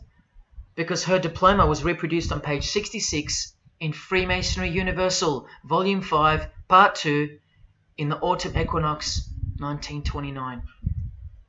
And also because she's displaying the Masonic penalty sign, like all these Freemasons. Drew Barrymore, all-seeing eye, vow of silence. And see, the symbol of her secret God. Elijah Wood, one eye, hidden hand of Freemasonry, and the devil's horns. Sammy Davis Jr., the eye of the Freemasons is the all-seeing eye of Lucifer. Because here he is with Anton LaVey, the founder of the Church of Satan. So when you see him hanging with other celebrities like Bill Cosby, can you be sure that they belong to the same religion? Sure you can. I told you they don't hang out with the uninitiated. You think the Rat Pack weren't Freemasons? Well, here's their leader, Frank Sinatra, doing the hidden hand.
got introduced to the music industry. Because I swear I wanted to be like the Amy Grant of music. Yeah. But it didn't work out, and so I sold myself to the devil.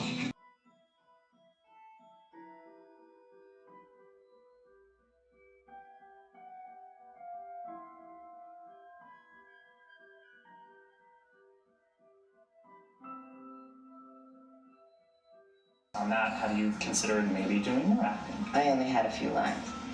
It was fantastic, but I can't really tell you anything else. But it was. Sure you can. I know, I can't. It's very secretive. It's a very secret society.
And I'm like, if you don't get this right now, I swear to Lucifer, I'm gonna.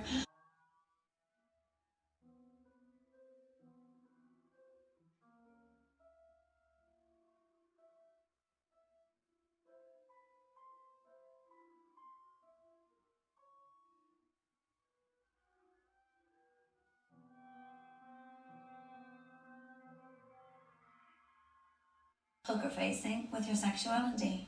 When I was making love to my old boyfriend, I used to think about women sometimes. Oh, good Lord. I'm sure he was delighted when you told him. Oh, good Lord. I'm sure he was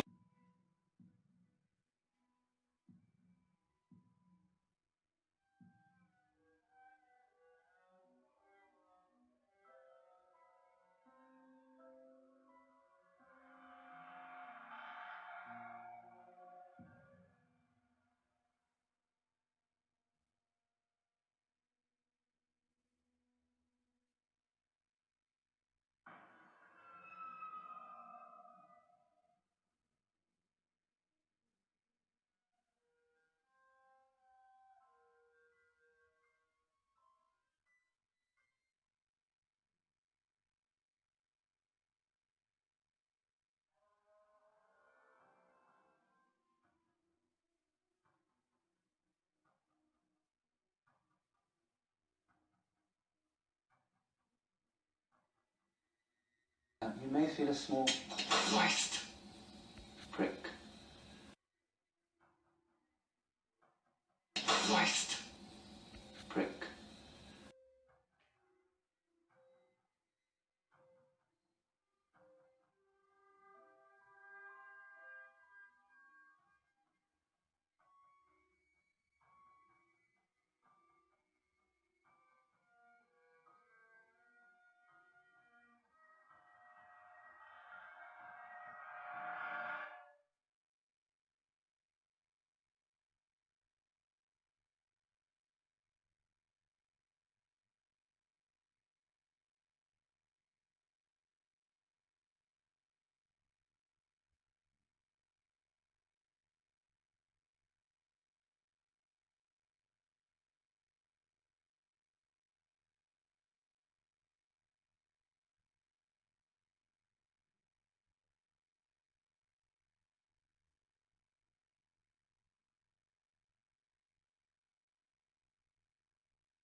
I'd like to, first of all, I'd like to thank Satan. I'd like to thank Louis Armstrong. I'd like to thank Neil Young. I'd like to thank the Rollins Band. I'd like to thank Bob Marley. I'd like to thank the Marx Brothers. I'd like to thank Salvador Dali. I'd like to thank Louis Bruel. I'd like to thank Miles Davis. I'd like to thank the Parliament Funkadelic.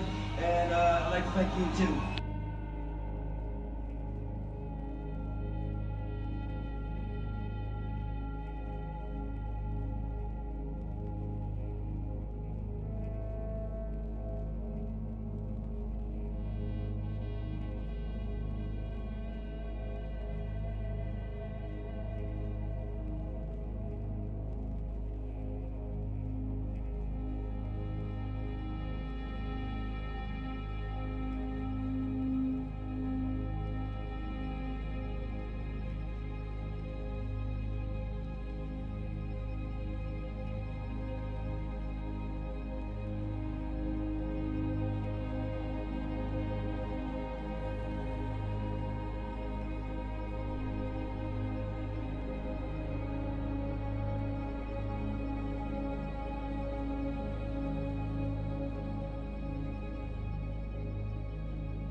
there is a fork in the road that's approaching you.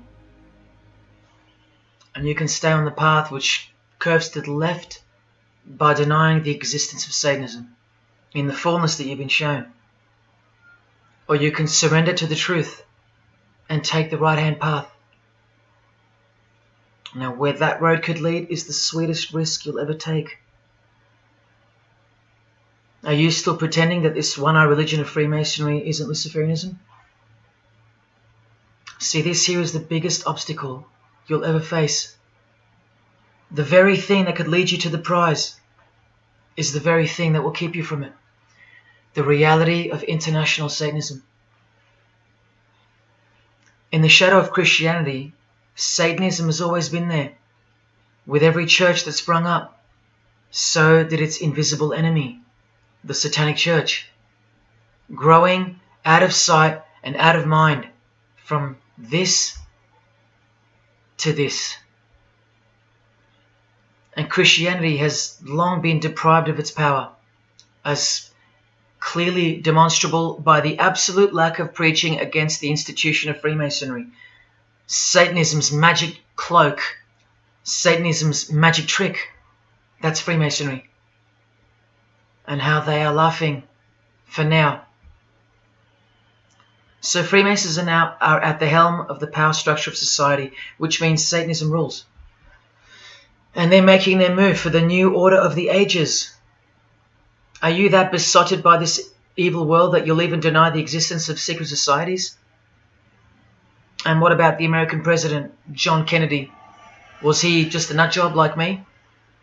Warning us about an international secret society with an international secret plot. A Freemason trying to tell you and the world about Freemasonry. Shot through the head. I've shown you who they are. I've shown you how they successfully operate with degrees of initiations and horrific and illegal oaths of secrecy. And I've shown you why they are a secret society. I've proven it to you. And only now that I've done that, I can show you in this many minutes what the shocking new order that Freemasonry has so cautiously been guiding us toward actually looks like. And of course you won't believe that either.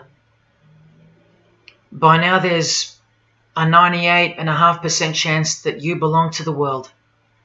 And in that case, the world can do, will do, and is doing whatever the hell it wants to with you. And when all you have is the world, you'll do anything to hold on to it. Christian or not, most of you will follow this world straight to the slaughterhouse in the name of peace, safety, and progress. Clinging to it, because all you love is inside it. Blissfully ignoring people like me warning you of who's really in charge of it. Men, women, actors, singers, businessmen, and politicians, all interlocked, whose God is named Lucifer. You've seen it with your own eyes, but now you can hear it with your own ears from this 33-degree Freemason in person, just in case the Masonic literature wasn't enough for you. Okay, define Lucifer for me. Pure, virtuous, wholesome, innocent individual that's out to help people. Lucifer is? Yeah. Say that again. Lucifer is a pure, holy... Virtuous. Virtuous. Now, see the Lucifer that God created? That's the same one. Oh, man, this is great. I'm going to put this on the internet. Oh, God bless you, Amen. brother. Because that's exactly what the Shriners and Masons teach us, that Lucifer is light. No. And you're about those confirming hospitals? You know what, sir? Jesus said, many will say to me on that day, Lord, Lord, did we not do these good deeds in your name? And you'll say, away from me, you workers of iniquity, I never knew you. Jesus said it? In Matthew chapter 5. You've been bred from childhood to fall for the biggest lie ever told, that Satan doesn't exist. And if Satan doesn't exist, well then neither does Jesus. And while your heroes and idols know full well that they do exist. And when I say you've been bred from childhood, I mean just that. Walter Disney was a high-ranking Freemason. Here's a Masonic stamp dedicated to him, and his very exclusive Club 33, which stands for the 33 degrees of Freemasonry. And who's the god of the 33rd degree Freemason, Walt Disney? Or Walter hides the answer in plain sight, because that's what Freemasons do. Firstly, the God of Mr. Disney is wicked. See how they veil evil with a cloak of innocence? What does the word veil itself conceal? Secondly, Walter's God is horny, symbolized by the horned god of the witches. And we all know Walt Disney loves magic, which is witchcraft. So the depictions of sex are hidden in plain sight as well. Remember, lust produces life, not love. So lust is purity, lust is love, for the high degree Freemason. And thirdly, he hides the number of his God's name in the open as well. No, that's not a 666 he's seeing interwoven in the design. That would be ridiculous, wouldn't it? Not even when they separate the sixes from the name, all three of them, and place them together for you like this, in plain sight. No, not even then will people see. Do you think things are any better 50 years later? Here's the eye of Lucifer in the Nickelodeon channel, and his lightning flash. Remember what they actually believe about Satan. From Freemason Helena Blavatsky's book, The Secret Doctrine, meaning the secret belief. Who is Satan? He is the angel who was proud enough to believe himself God, brave enough to buy his independence at the price of eternal suffering and torture, beautiful enough to have adored himself in full divine light, strong enough to still reign in darkness amidst agony. Helena Blavatsky is suggested as recommended reading by the Encyclopedia of Freemasonry right here. And the Grand Pontiff of Universal Freemasonry, speaking of Lucifer, Satan and the Devil on page 407, writes that to the initiate, the devil is the instrument of liberty or free will. That's who Lucifer is to them, okay? To show you how little you know of who you're dealing with and the extent of this religion's influence and power, not to mention their plans, let me jump ahead for a minute. Watch this. This is Lucius Trust. The Lucius Trust is a non-for-profit service organization incorporated in the United States in 1922, and their objective from Lucius Trust website, dedicated to the establishment of a new and better way of life for everyone in the world based on the fulfillment of the divine plan for humanity. The divine plan. A new way of life. Like a new world system. Like a new order. Now you want to see who they work for? The Lucius Trust has consultative status with the Economic and Social Council of the United Nations. The United Nations, the UN. They consult the United Nations of the world. They advise the United Nations of the world. Now look at this. The Lucius Trust's publishing company was founded in the early 1920s as Lucifer Publishing Company. The Lucius Trust says that the name was probably chosen to honor Lucifer. What on earth does a modern day consultant to the most powerful and progressive force engaged in uniting all nations under one banner, the UN, have to do with the fallen angel of the Holy Bible?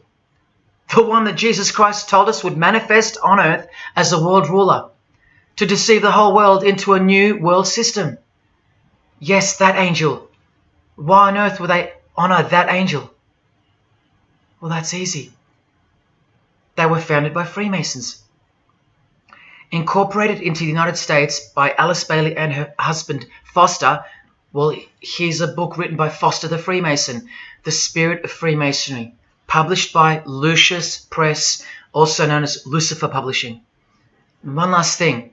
If you dig a little, you'll find an article on their website, The Esoteric Meaning of Lucifer, on a modern company website with consultative powers to the United Nations of all things.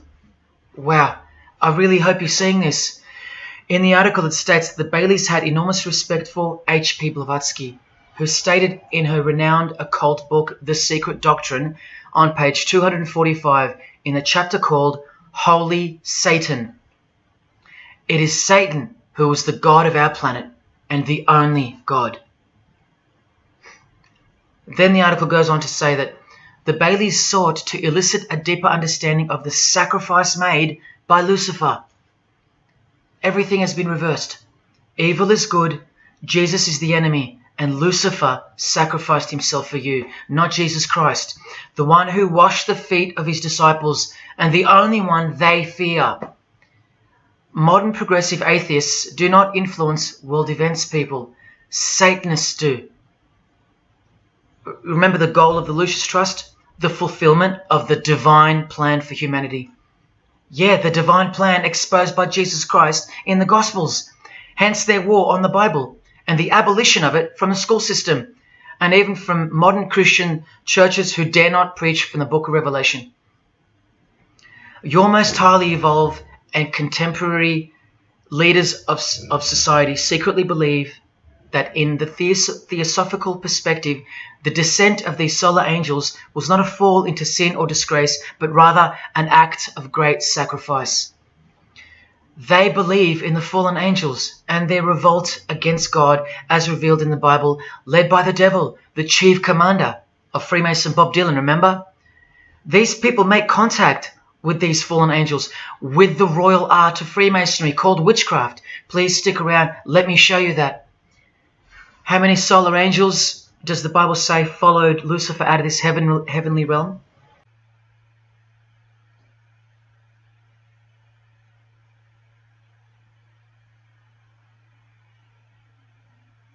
A third of the angels makes 33%.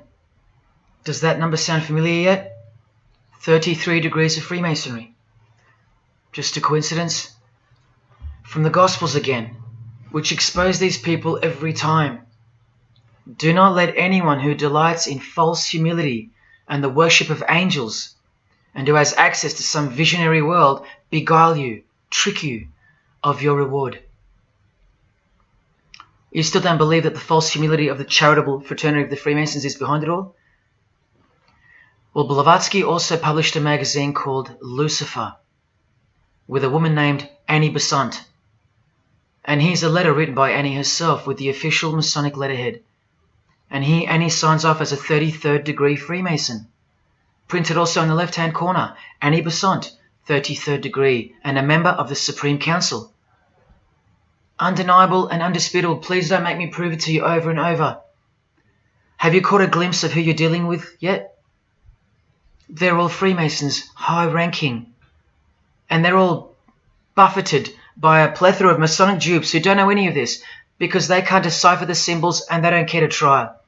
They're proud and boastful and defensive of their beloved fraternity, in which they get to rub shoulders with the most important people of their suburbs, cities and towns, and in which they got on their knees to take blood oaths of death, calling other old decrepitated men worshipful master. Yet still they think it's innocent and has nothing to hide. Delusional and lost, almost beyond hope. Some of them still think it's a Christian organization, just like the founder of the Satanic Church described. What do you get when you carefully conceal Satanism with Christianity? You get Freemasonry. People, Satanism is at the core of our world, and it is behind the new order that will be implemented soon enough. It will be all done through deception. You'll be tricked. Remember how I told you that the all-seeing eye sees that we're in hell? Well, the massive witch and Freemason Helena says so right here. Satan is the minister of God, Lord of the seven mansions of Hades, the angel of the manifest worlds. Hades means hell, manifest worlds means earth. This is who you're dealing with. This is the religion and the beliefs of the rich, powerful and famous. And yes, politicians. Do you want to go back to sleep? You can sleep after this. Or wait till I show you what they're going to do to you, coming up in this many minutes. For those who simply refuse to believe that Bono or Scott Morrison or Prince can be Luciferians because they all go to church, let me show you another Masonic ritual they do. And this is before Satanism or Luciferianism is revealed to the candidate. And then you tell me if Bono or Scott are capable of secretly believing in Lucifer. It all starts here with the Masonic apron. Different kinds signifying different grades. Have you guessed what it's hiding yet? The genitals. Pretty obvious. Like everything else they hide, once you can see. The genitals are the true working tools of a Mason. Freemasonry is foundationally a sex cult, like Satanism, because it all starts with sex, doesn't it? Life itself starts with sex. So the mystical force of the true God of Freemasonry hides in the hidden part of the human body. That's the Holy of Holies, covered by the Masonic apron, the seat of God, the seat of Lucifer. See here with Satanist King Diamond's artwork? The eye is attached to the horn god, but look at where the eye starts, from the waist down. That's where the apron of a Mason begins. And the one eye of Freemasonry is also the one eye of the penis, where life generates and springs forth. See the openly hidden secret of the Masonic square and compass now? You're looking at the sex act. That's the female in missionary position, and that's the male mounting her. The sex act. And the eye in the middle, with these emanating rays, is the orgasm and the ejaculation of the penis. See life shooting forth. That's how they see the sun and the earth too. The sun is the visible penis of their true God, shooting forth life continually. The light itself is the mystical sperm of the God of this world. The sun and penis generate life, while the earth and female womb produce life. The letter G, when replacing the I in the middle of the square and compass, stands for generation, sexual generation.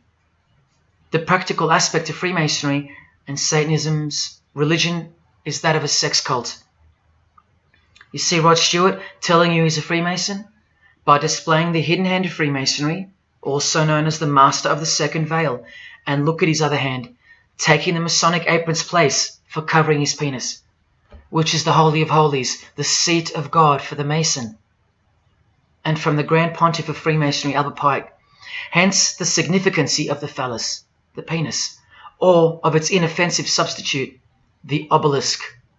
Straight from the horse's mouth, the erect penis graces us, or should I say disgraces us, with its presence in every country in the world, marking its territory.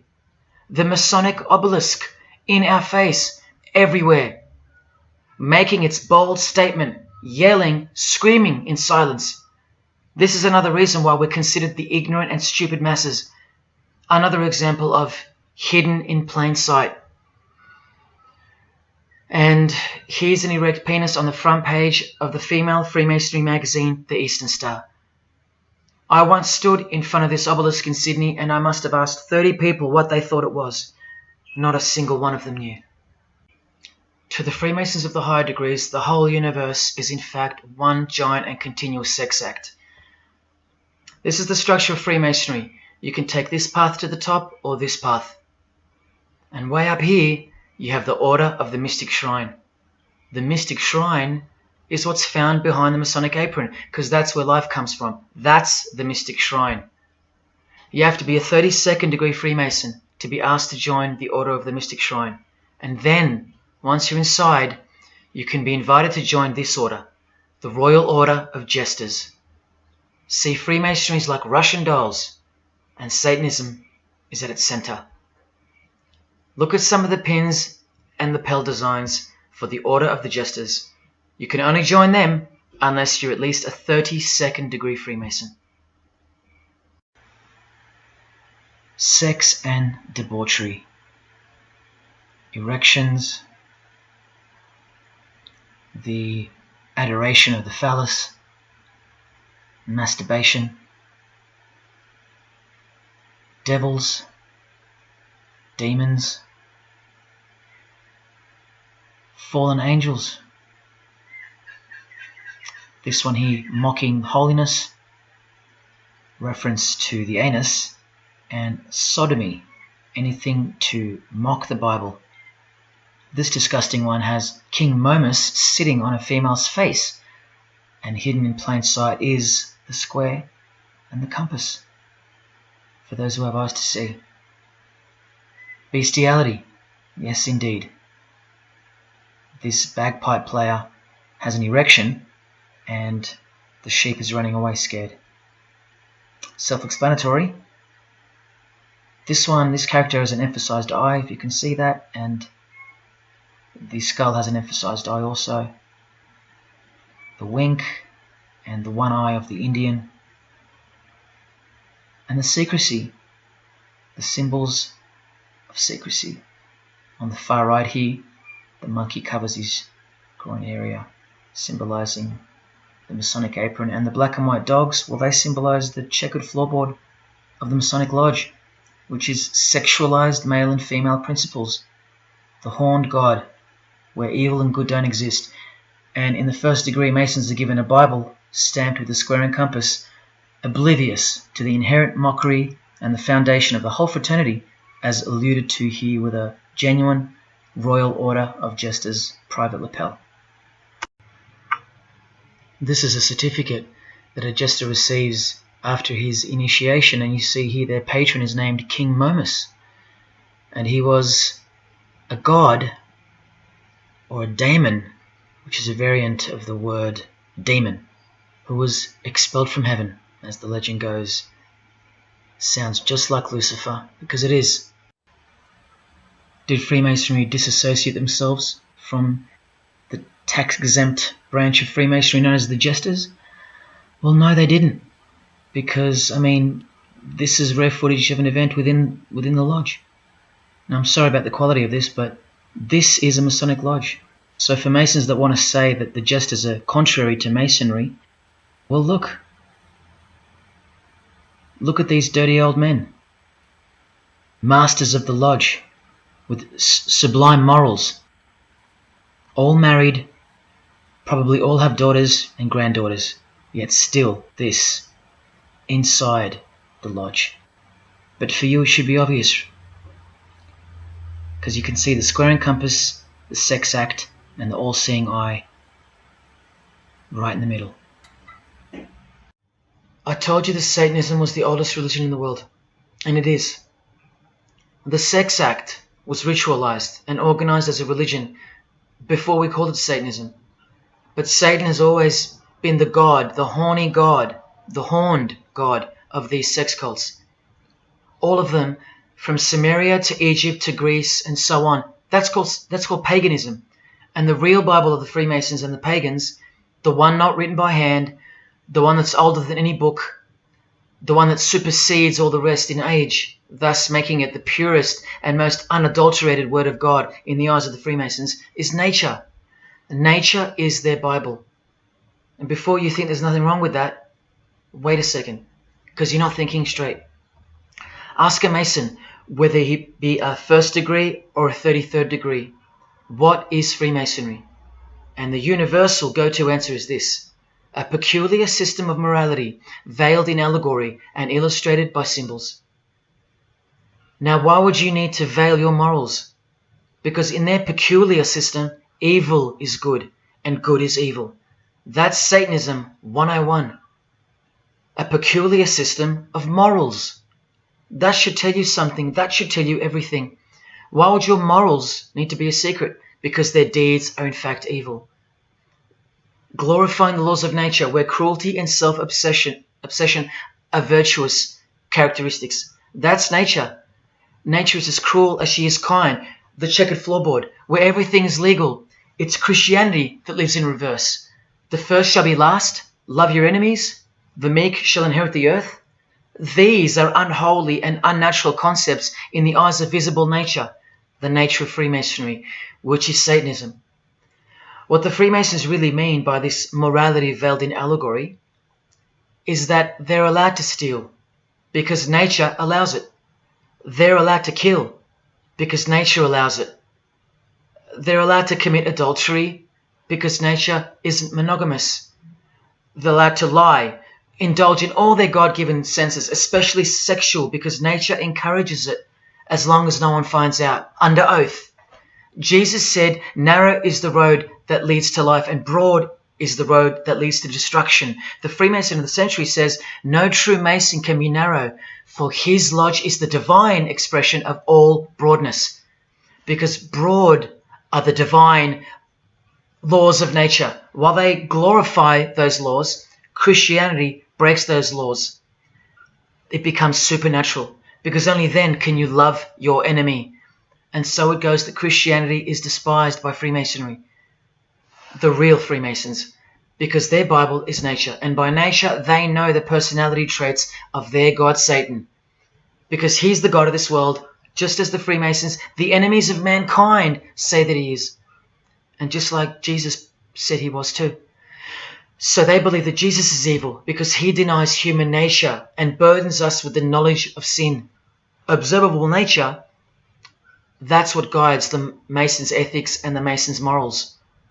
That's why they're called Freemasons. Believe you me, because they're free from moral obligations, free from sin, from guilt. They're free from Jesus Christ. These people are introducing this new system of the world, this new age. You're going to miss Christianity when it's gone. Mark my words. Because you have no rights in the eyes of nature, which is the Bible of Freemasonry and Satanism. And soon that will become painfully plain as a fact of life. Now please, I give you fair warning of what's to come in this presentation. It's very disturbing, or at least it should be. But cause to celebrate follows the disgusting things you're about to see. This is precisely where my own life and well-being come into danger. So let me say this right now. If you hear of my sudden death, or of my possession of 0.5 kilogram of cocaine or child porn, or my overdose or my suicide, remember this video. And if something so unfortunate should happen to me, may it serve as a catapult to you and as a remembrance of the conclusion to this presentation, which is this many minutes away. Do I really think they're going to make me pay for this video, for breaking my oaths? Well, seeing as people are so far gone, lost in the illusion that secret societies have constructed around you and inside you, and seeing as they can simply pull this video down, close my account and whatnot, no, I don't think they'll come after me. But if they do, let me say this to the Grand Lodge that orders my demise right now. Jesus wins. So in saying all that, here we go. Is Scott Morrison a Satanist? I'll let you answer that.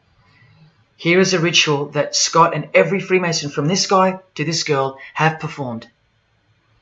There is one Masonic apron you'll never see being worn. This one. And when I bumped into it, I thought it was a fake. Until I found this in Richardson's Monitor of Freemasonry, official Masonic literature, written for Masons only. On this page, what is that head doing there? You'll find out in a sec. Let's read the description of the apron worn in this degree. Speaking of the initiates, it states, they wear white aprons sprinkled with blood red and lined and bordered with black. On the flap of the apron, a bloody arm holding a dagger, and on the apron, a bloody arm holding a bloody head by the hair. Now this is why there's an illustration of a decapitated head. And this is going to become to a bone-chilling conclusion. So during this ritual, the candidate removes the blindfold and discovers a basin of water with a tumbler beside it. He is also astonished to find a human head lying on the floor. The master of ceremonies returns and directs the candidate to take up the knife in his right hand and the head in his left. Yes, this Pope, this rock star, this pop star, this actor, this actress, and this beloved Prime Minister. This is what they've done. All of them, hands down. And you thought all you needed to be is talented to succeed? No, you need to belong to the secret society called Freemasonry. And believe me, when you belong to them, you belong to them. Now you tell me, can these people end up believing in Lucifer? Is that really a stretch? Carrying around a bloody head? Swearing to have your brain cooked, tongue torn out from the roots if you ever reveal anything? No, the stretch is that you think they couldn't believe in Lucifer. That's the stretch. Lucifer, the one who sets you free, remember, from sin by sinning. Can you now see the bloody spirit of Freemasonry lurking behind the veneer of charity and the veneer of Christianity? Because Scott Morrison goes to church, apparently. The Pope is a Christian, apparently. But look at these people. So-called Christians or Christians gathered around a giant erect phallus in the middle of the Catholic square. This is Freemasonry, the demolition of morals, the creation of hypocrisy, and the demolition of true virtue. These minds are directing the future. Now, to be fair, I don't know if these heads are real heads. I never got that far to find out. But I will tell you this. All the skulls they use they're real. All the skeletons they use they're real.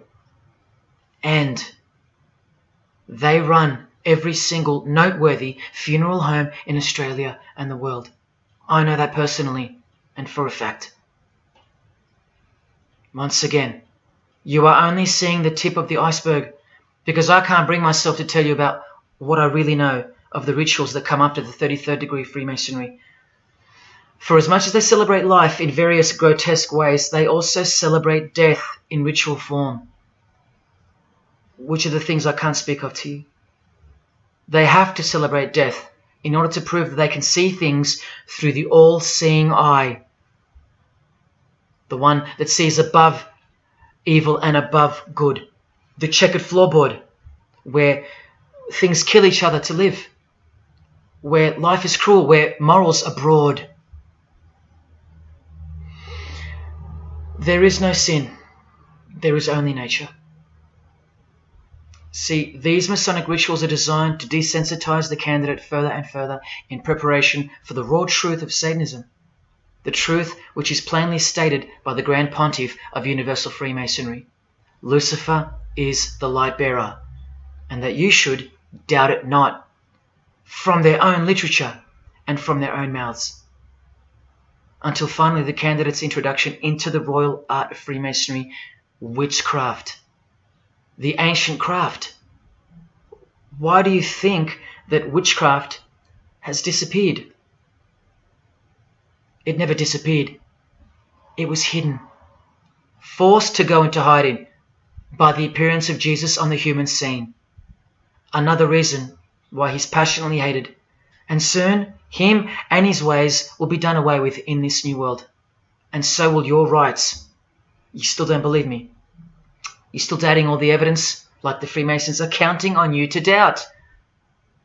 Well, remember from the Encyclopedia of American Religions, the continuing impact of speculative, modern Freemasonry provided fertile soil in which new magical orders could grow.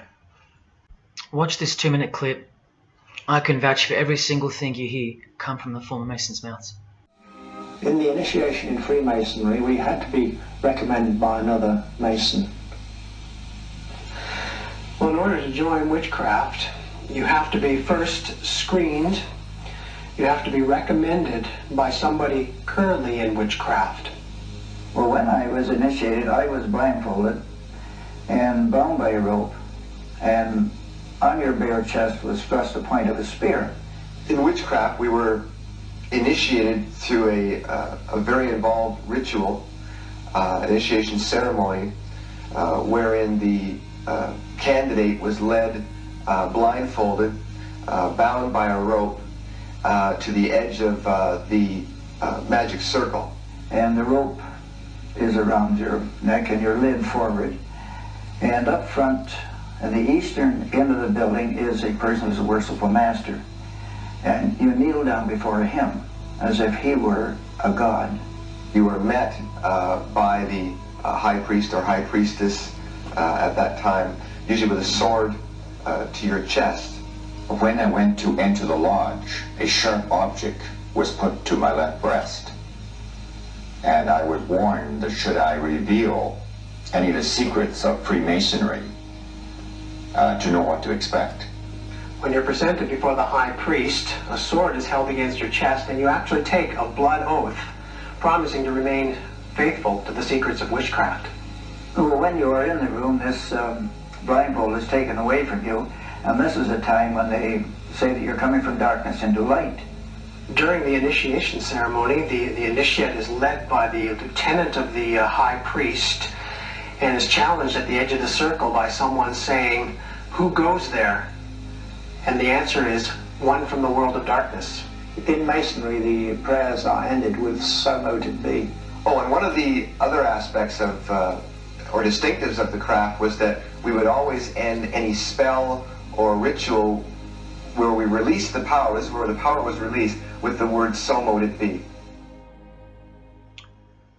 By now this should sound like a stupid question, but why do you think that the initiation ceremonies into witchcraft are almost identical to that of Freemasonry? I'm not even going to answer that. Come on, people, wake up with me. Here's Kylie Minogue, a Freemason, okay? Hidden hand of Freemasonry and the one-eye symbolism of the god of her religion. Now here she is giving the vow of silence, but what the masses fail to see is what's written on the book she's holding. Witchcraft, the royal art of Freemasonry. This is what her vow of silence is referring to in the picture. Yes, Kylie Minogue is a witch. And if you're still that deluded by the magic wand that is television, entertainment, movies, media and whatnot, then you'll no doubt fail to use the incredible eyes that God gave you, from which to see the real world with, the evil world, where Satanists are at the helm. The ban on witchcraft was only officially lifted in England in the 50s, after more than 1500 years. So that tells you who's in control now. And when I give you a glimpse into witchcraft in a minute, you'll see why it's evil. And why it should be anything but legal, even when using it for so-called good. Because the well they draw from is poisoned. But thanks to propaganda, the craft of the witch has been absorbed into the realm of fantasy. Justin Timberlake here is also referring to magic in this cover art, with the all-seeing eye looking through the number of their god. Magic. Magic is a much smoother and more acceptable word than witchcraft, that other word. That word still retains its ferociousness, its true character. But that word has been sterilized. That word isn't real to you anymore. You can't feel it for what it really is. Or if you do, your mind has isolated it, confined it to some small groups of unimportance scattered here and there over this diverse world. And so it's nothing to be feared or concerned about. But that's the furthest thing from the truth. Now, some witches want to say that witchcraft isn't Satanism. That's either more delusion or misdirection, as confirmed here by Anton LaVey in the Companion to the Satanic Bible, when speaking of the followers of the Witchcraft Not Satanism school. He writes very accurately that they cannot afford to admit to an affinity with anything that bears the name Satan. He knows where the power of witchcraft comes from. Now, does that mean that Justin Timberlake is a Satanist because of his symbolism and the use of his word alluding to witchcraft in his artwork? Well, yes, actually, that's correct. He is. Here's a quote from one of his songs. You want to see who else is in good company with these famous idols? Suzanne Atkins. Same sign, same religion, Satanism. Do they all have to admit it in the English language for you to believe me? Or can the symbols they use finally be enough for you? Look at what another legendary Freemason, Arthur E. Waite, states. Out of evil comes good. And the confusion of tongues gave rise to the ancient practice of Masons conversing without the use of speech. Out of evil comes good, so it's good to do evil. That's what he's saying. See, I'm trying to include you into the conversation that the Freemasons are having with each other in public via symbolism, unbeknownst to you. Listen to what famous US footballer Tom Brady said regarding his wife. So, man, I listened to her. And right after the game, she said, "See, I did a lot of work. You do your work, I do mine." She said, "You're lucky you married a witch. I'm just a good witch." Well, this is Tom Brady. And this is his wife. Both initiated into the secret society. Of course they are. Wait, she's not displaying the one-eye symbol of the Freemasons, is she? That's just art, isn't it? Well, no, it's not. She's a witch, and her husband just told you she was. Here's Steve Miller's front cover to the famous song Abracadabra, and he covers his eye because he's a member of the one-eyed religion, and abracadabra is a legitimate word used in witchcraft. Here it is in the 100-year-old Encyclopedia of Freemasonry. Why would the word abracadabra be in the Encyclopedia of Freemasonry, the fraternity that runs charities, hospitals, nursing homes, and that secretly supply us with popes, presidents, prime ministers, kings and queens, and the bulk of our entertainers? Why? You know, I really think it's time to show you what the Satanists dressed as Freemasons are going to do to you and the world to finally establish their new world, their utopia. And this is going to be the segue into that. This is my last practical example of Freemasonry's satanic roots. And then I'll close this presentation with the most shocking thing you'll see or hear. You probably won't care, but to the precious few who remain, I will send you off with the greatest and most beautiful shock of all.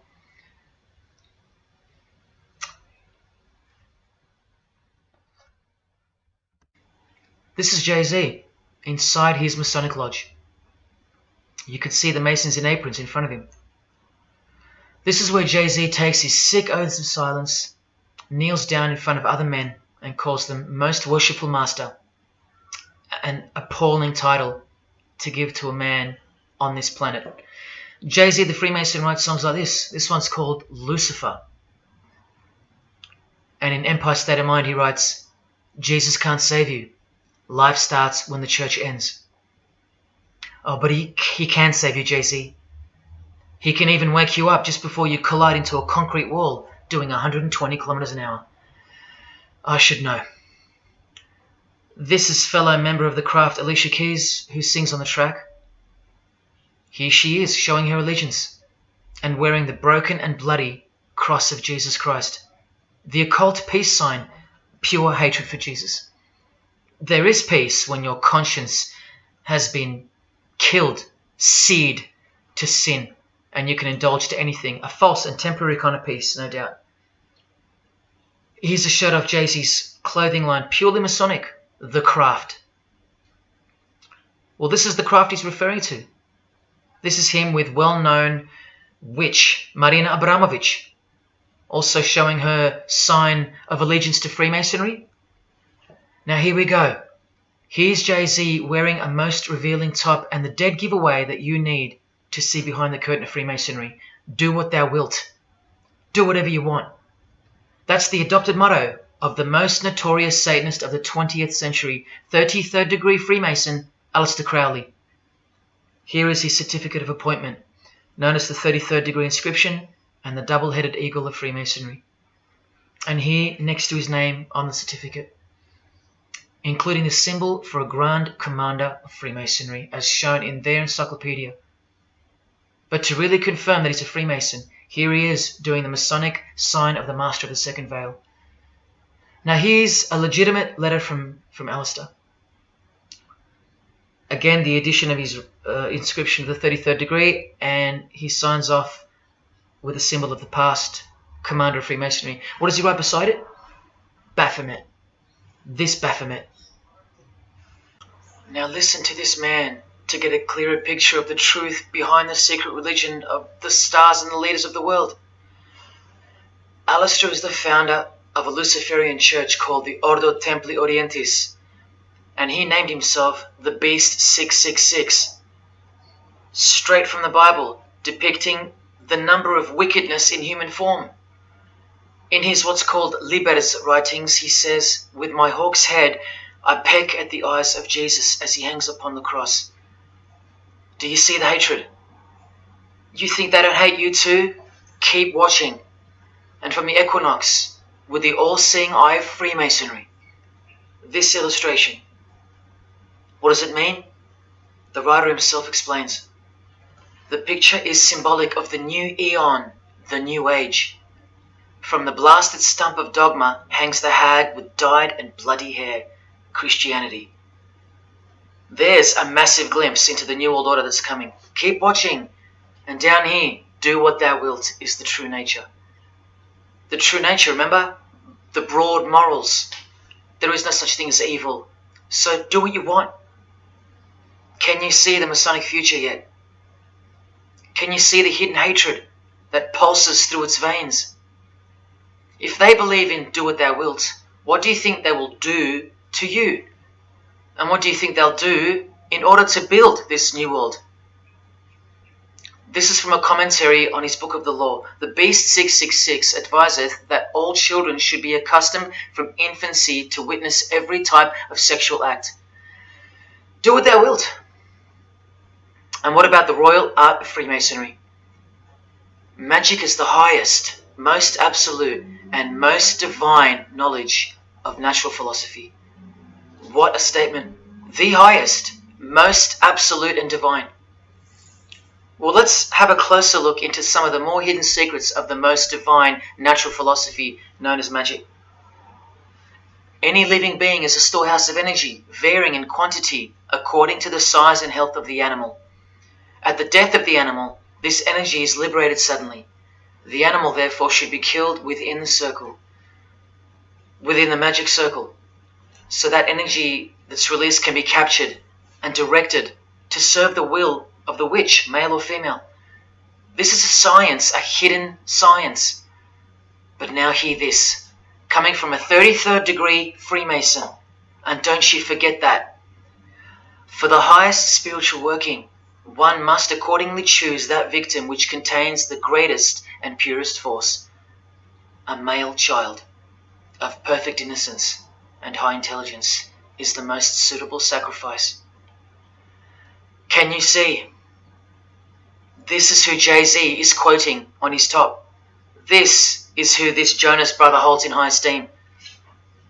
This is who the Beatles have on their front cover as a figure they admire. No worse, they put at the top.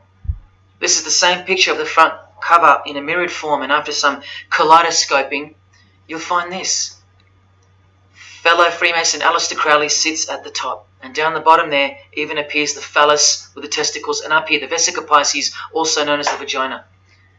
Does this picture make more sense now? All Freemasons, yes indeed. And by the way, that's where Jay-Z got his symbol from Satanism, as portrayed here by Satanist and Freemason Aleister Crowley and by Satanic Church founder Anton LaVey. Does anyone still think that Freemasonry isn't Satanism in disguise? Let's finally take a peek into the royal art of Freemasonry. And this is the briefest way I can show you from the complete book of magic and witchcraft. This is a practitioner's manual, not from some bogus author trying to expose witchcraft. Just so you can get it through your head that this is real and this is protected. The writer or compiler of this God-forsaken book warns the reader that the recipes may seem disgusting, that the knowledge revealed has been forbidden, and has caused suffering and death to witches and the victims of witches. You don't think witchcraft was a serious menace in times past and present? Come with me, and I'll show you how bad this menace actually gets, as the world's most powerful and secret religion moves ever closer to fulfilling its biblical destiny, and it will. Close your eyes or not, it will fulfill its destiny. Firstly, let's connect this sick art straight to modern Freemasonry with the word abracadabra. Both written in triangular form, from the Manual of Witchcraft and from the Encyclopedia of the Secret Society that your Prime Minister belongs to. And just like high-ranking Freemasons, male and female witches also drink out of a human skull. But here the practitioner drinks wine, in which they first dissolve or boil the brains or heart of an animal, before consuming it all from the human skull. In this ritual, the initiate is instructed to drink in the night at spring water, out of a skull of one that hath been slain. That's right, out of the skull of a human who's been murdered or sacrificed. Otherwise, eat a pig with a knife that slew a man. Please don't turn away. Look straight ahead and open your eyes to the planet you are on, because the real monster under your bed doesn't actually go away when you close your eyes. In other rituals of the craft, you burn a rooster while he's alive. With the use of a poisonous plant used in ointments and potions of witches, you can assure death and destruction on a victim. You want to make a female enemy sterile or a male enemy impotent for the rest of his life? Otherwise, you can just kill them. The hand of glory is the severed hand that is dried and preserved to be used in black magic. Yes, a dead human hand. A black circle is most effective for operations of evil. The use of blood and sex in ritual was considered helpful for obtaining the necessary energy to successfully work magic or achieve mystical insight. But here's where the darkness thickens even further. Animals such as black cats or children may be sacrificed, and participants may drink the blood of the sacrifice. And just so you know that Stanley Kubrick wasn't joking, an orgy of participants sometimes follows the mass. No remorse, just science, the science of witchcraft, the royal art. And here, what's necessary for the working is the fat of young children, dead children. How many children do you think go missing in Australia every year? That's how many. And what about the world? Is it 1 million? Well, according to the International Centre for Missing and Exploited Children, it's 8 million children per year. Do you think that the highest, most absolute, and most divine knowledge of natural philosophy has anything to do with that? Any chance of an international secret system that is bolstered by initiations and degrees and bound under the most brutal penalties that the human mind can ever devise? Do you think that has any involvement? Any chance of that? Am I saying that this Freemason has sacrificed children? No, I never said that. But did he ever even remotely mention the secret societies? Did he ever try to warn you? Educate you? No, he was under oath. Am I saying that these Freemasons have sacrificed children? No, I never said that either. But have they ever warned you about the secret society that believes that Lucifer is the savior? The society functioning right under your nose, that secret society? No, not a chance. Julia Gillard admitted she belonged to one, but that's about it because they're all under oath. So where does this ancient craft originate from? It originates from the spirit realm, from spirit beings. That's who taught mankind the royal art before civilization began. In this chapter, The Rites of Satanism and Witchcraft, the manual explains that a typical satanic Sabbath was, number one, a homage to the devil, usually performed as the osculum infami, also known as the kiss of shame, which is so shameful that we'll just put it this way. The ritual involves kissing the hindquarters of the devil, the rear. Surely this is far removed from anything to do with Freemasonry. People, the original order of the Knights Templar were found guilty of this very same obscene ritual. And where do you find the modern variant of the Knights Templars of today? I told you, in the highest degree of Freemasonry, right here. Here's a couple of them now. And what's on this Templar's head? From the Masonic Encyclopedia, remember? A symbol of the Baphomet, according to 33rd degree Aleister Crowley. And we could confirm that in the Satanic Bible. That's exactly what's hiding deep inside of Freemasonry. I'm only showing you this to show you the reality of Satanism and the demonic realm, the world you can't see.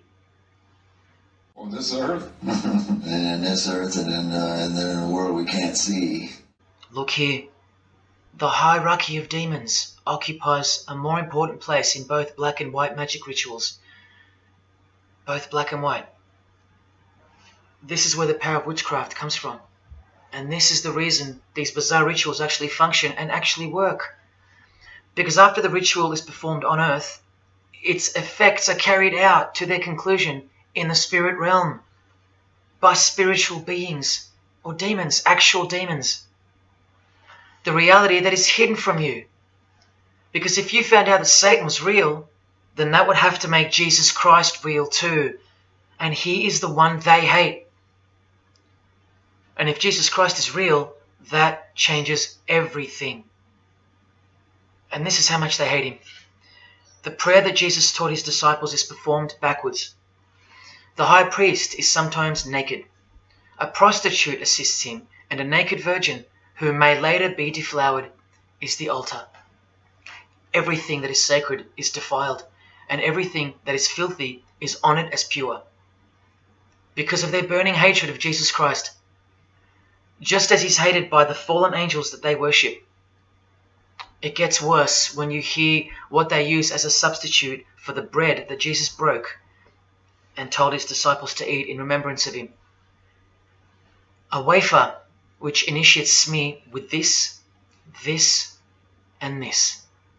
Or the name of Satan may be written upon it. And this isn't even witchcraft. This is just a ceremony announcing who they love and who they hate. So is Satan real? It continues to state in the hierarchy of demons at the very top, Satanakia, whose title is the Commander-in-Chief. What did Bob Dylan, the Freemason, call the one he made a bargain with? Should I ask who you made the bargain with? with the chief commander. Same title, Commander-in-Chief, Chief Commander. Are you following? But watch this. In case the darkness is getting a little too thick and encompassing for you, let's shine a little light. The true light that only the Gospels can supply. Speaking to us humans and revealing something about Satan, the Gospels state, you follow the spirit of the age in this world system as dominated by the commander of the spiritual powers of the air. Satan, the god of this world, the commander. You still think the Gospels are wrong or fake? See, Satanists know that the spirits also live in the air, just as the Gospels reveal. You can summon any of these demonic spirits by name if you possess the royal art. Who do you think this figure on the front cover represents? A magician who is inadequately prepared and cannot attain his desires may seek the aid of Satan. That's who this is. Now that you know, hopefully for a fact, that these are people at the top of the human food chain. Do you think they'd be fooling around with stupid fairy tales? No, witchcraft and Satanism is absolutely real, hence their earthly power. This demon here, fifth in the pyramid structure, holds the title of Inspector General.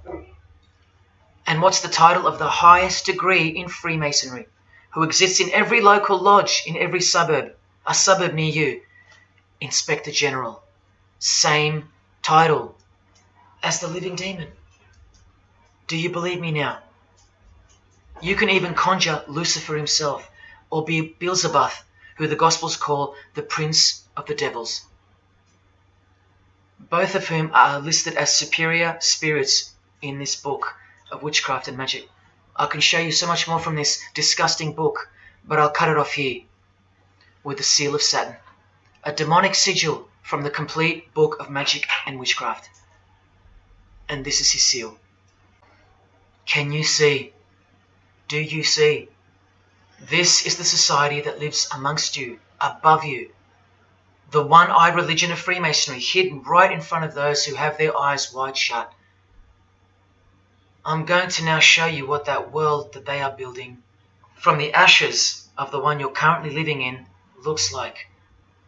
But lastly, to drive this business of blood sacrifice home, here's American rapper Azealia Banks with the 666 hand sign, and now over the all-seeing eye in her video, the eye in the triangle of the Freemasons on her shirt, and the devil's horns, her liberator, her master, her commander. And now displaying the secret society vow of silence, along with that, the last brief glimpse into the highly concealed royal art of Freemasonry. The amount of crap that's about to come off my floor right now, guys. Oh my god. 3 years worth of brujeria. Yes, you know I gotta scrape all this shit up. And what does brujeria mean? You know what it means. Witchcraft. Azealia Banks, the witch, with her eye in the triangle shirt, and the logo of, for example, the Grand Lodge of Freemasonry in Spain. one and the same symbol. The logo of the Fraternity of the Freemasons and the logo of this Church of Lucifer. The one eye. One and the same symbol. Freemasonry has deceived you. Yes, people, now you know how Satanism has functioned out of sight and out of mind. You still think there's no such thing as witchcraft? Or that it only existed in the olden days? You still think that blood isn't a part of the royal art? You still think that local Masonic lodges of the world are not filtering systems for Satanists and a cloak for organized Satanism with a grand master plan for the world? You think there's nothing to the blood sacrifice of Jesus Christ?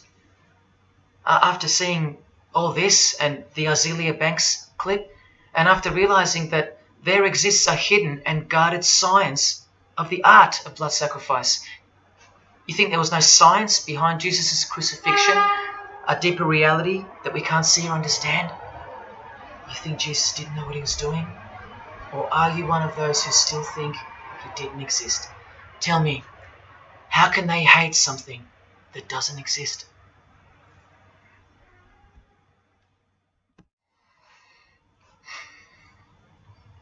If only you could hear from some other Freemasons who have the courage to break their oaths.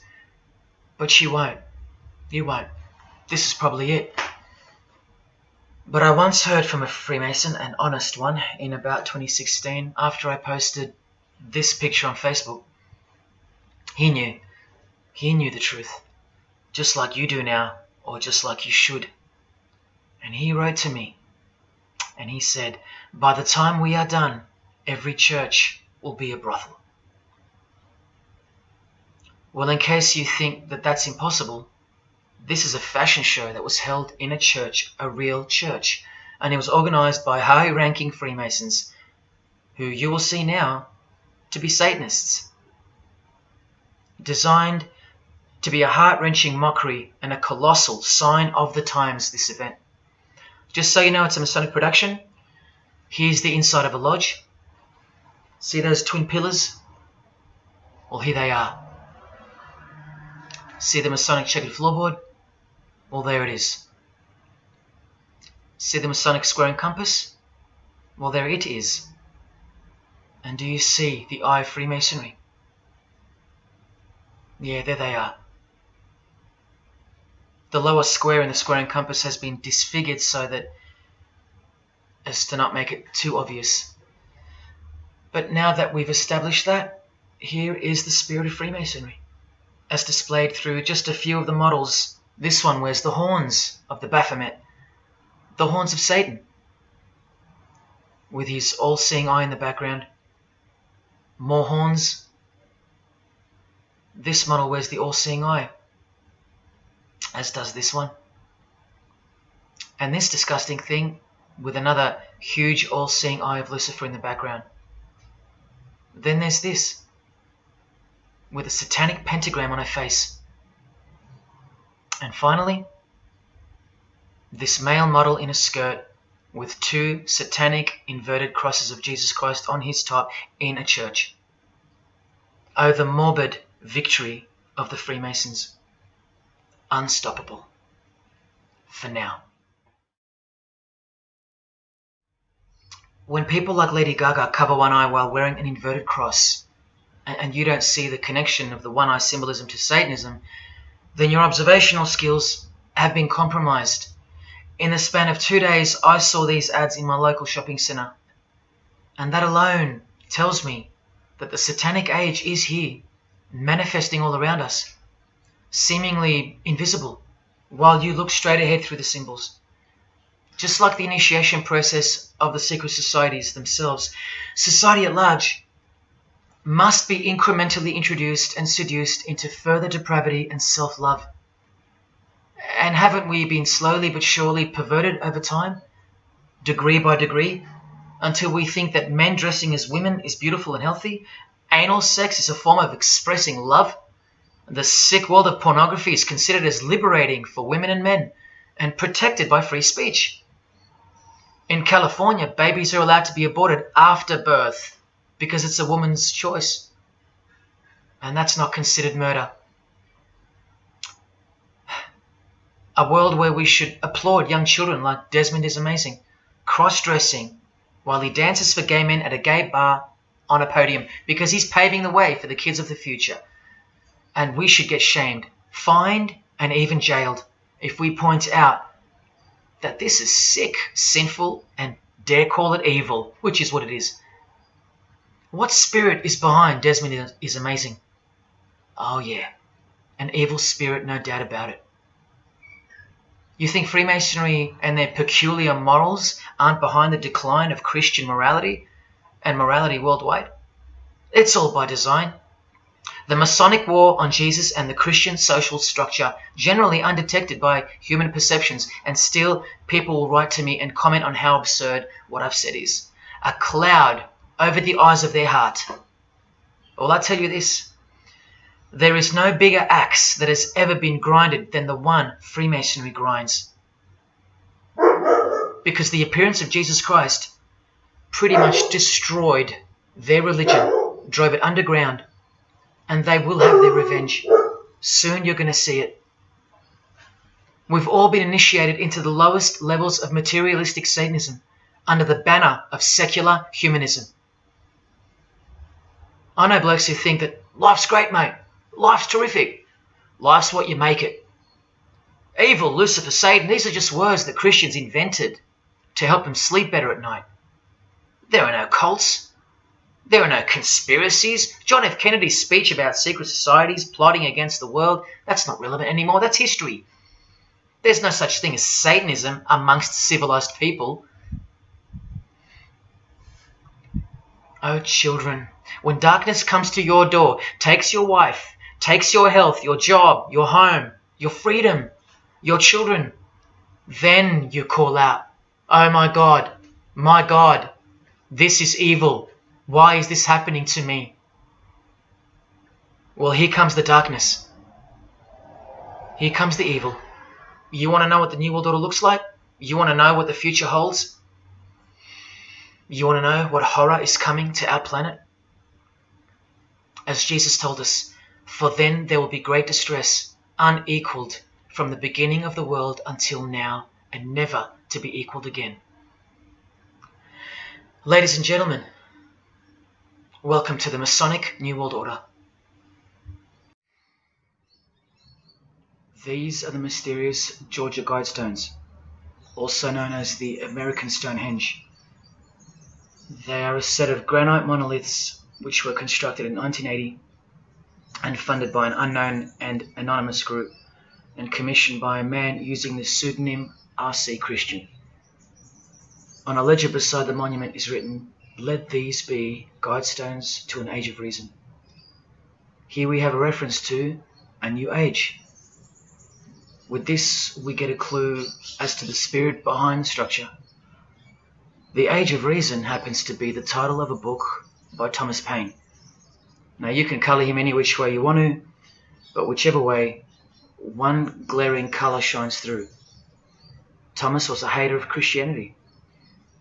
That's the second clue to the spirit behind the Georgia Guidestones. The third is the fact that the Guidestones feature as what could be seen as a replacement to the Ten Commandments of the Christian God with the new Ten Commandments of the New Age. Because I will not steal, cheat, lie, kill, and so on. They're just, well, too narrow for the New Age, for the Age of Reason. Clearly designed to be a take on the biblical commandments, being 10 in number. They are all very vague indeed.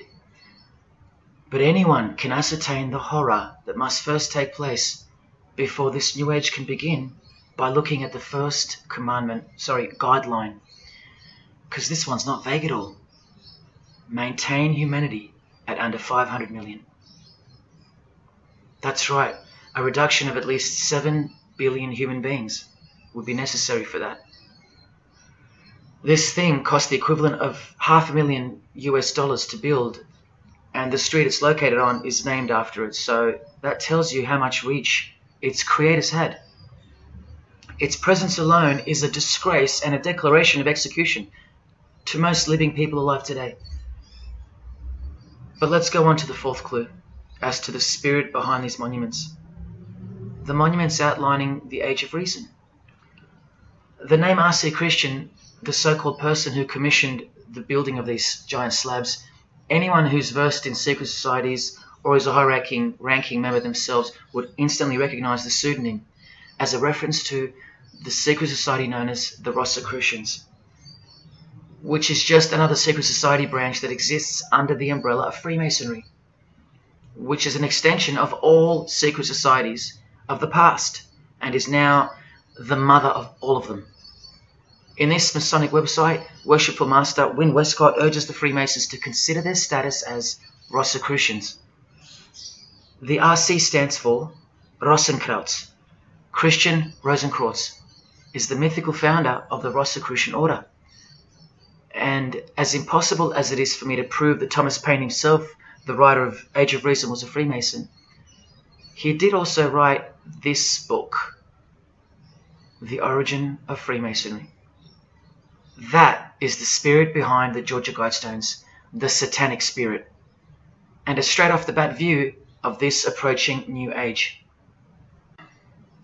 I told you, the whole system is about to change, and it's not going into the future, it's actually going back into the past. The old religion, that's what's taking everything over. And you'll walk straight into it, blind as a bat, thinking these people want to help you. They will appear as your saviors, forgetting or never being told in the first place that all this time there have been two societies in the world. The visible one, which is the one we're in, and the invisible one. Remember that the invisible one considers you profane, vile, and vulgar. Why on earth would they want to keep you around? In a book I can't mention written by them, people are referred to as useless eaters. We've become excess inventory, redundant, and past our use-by date in their eyes.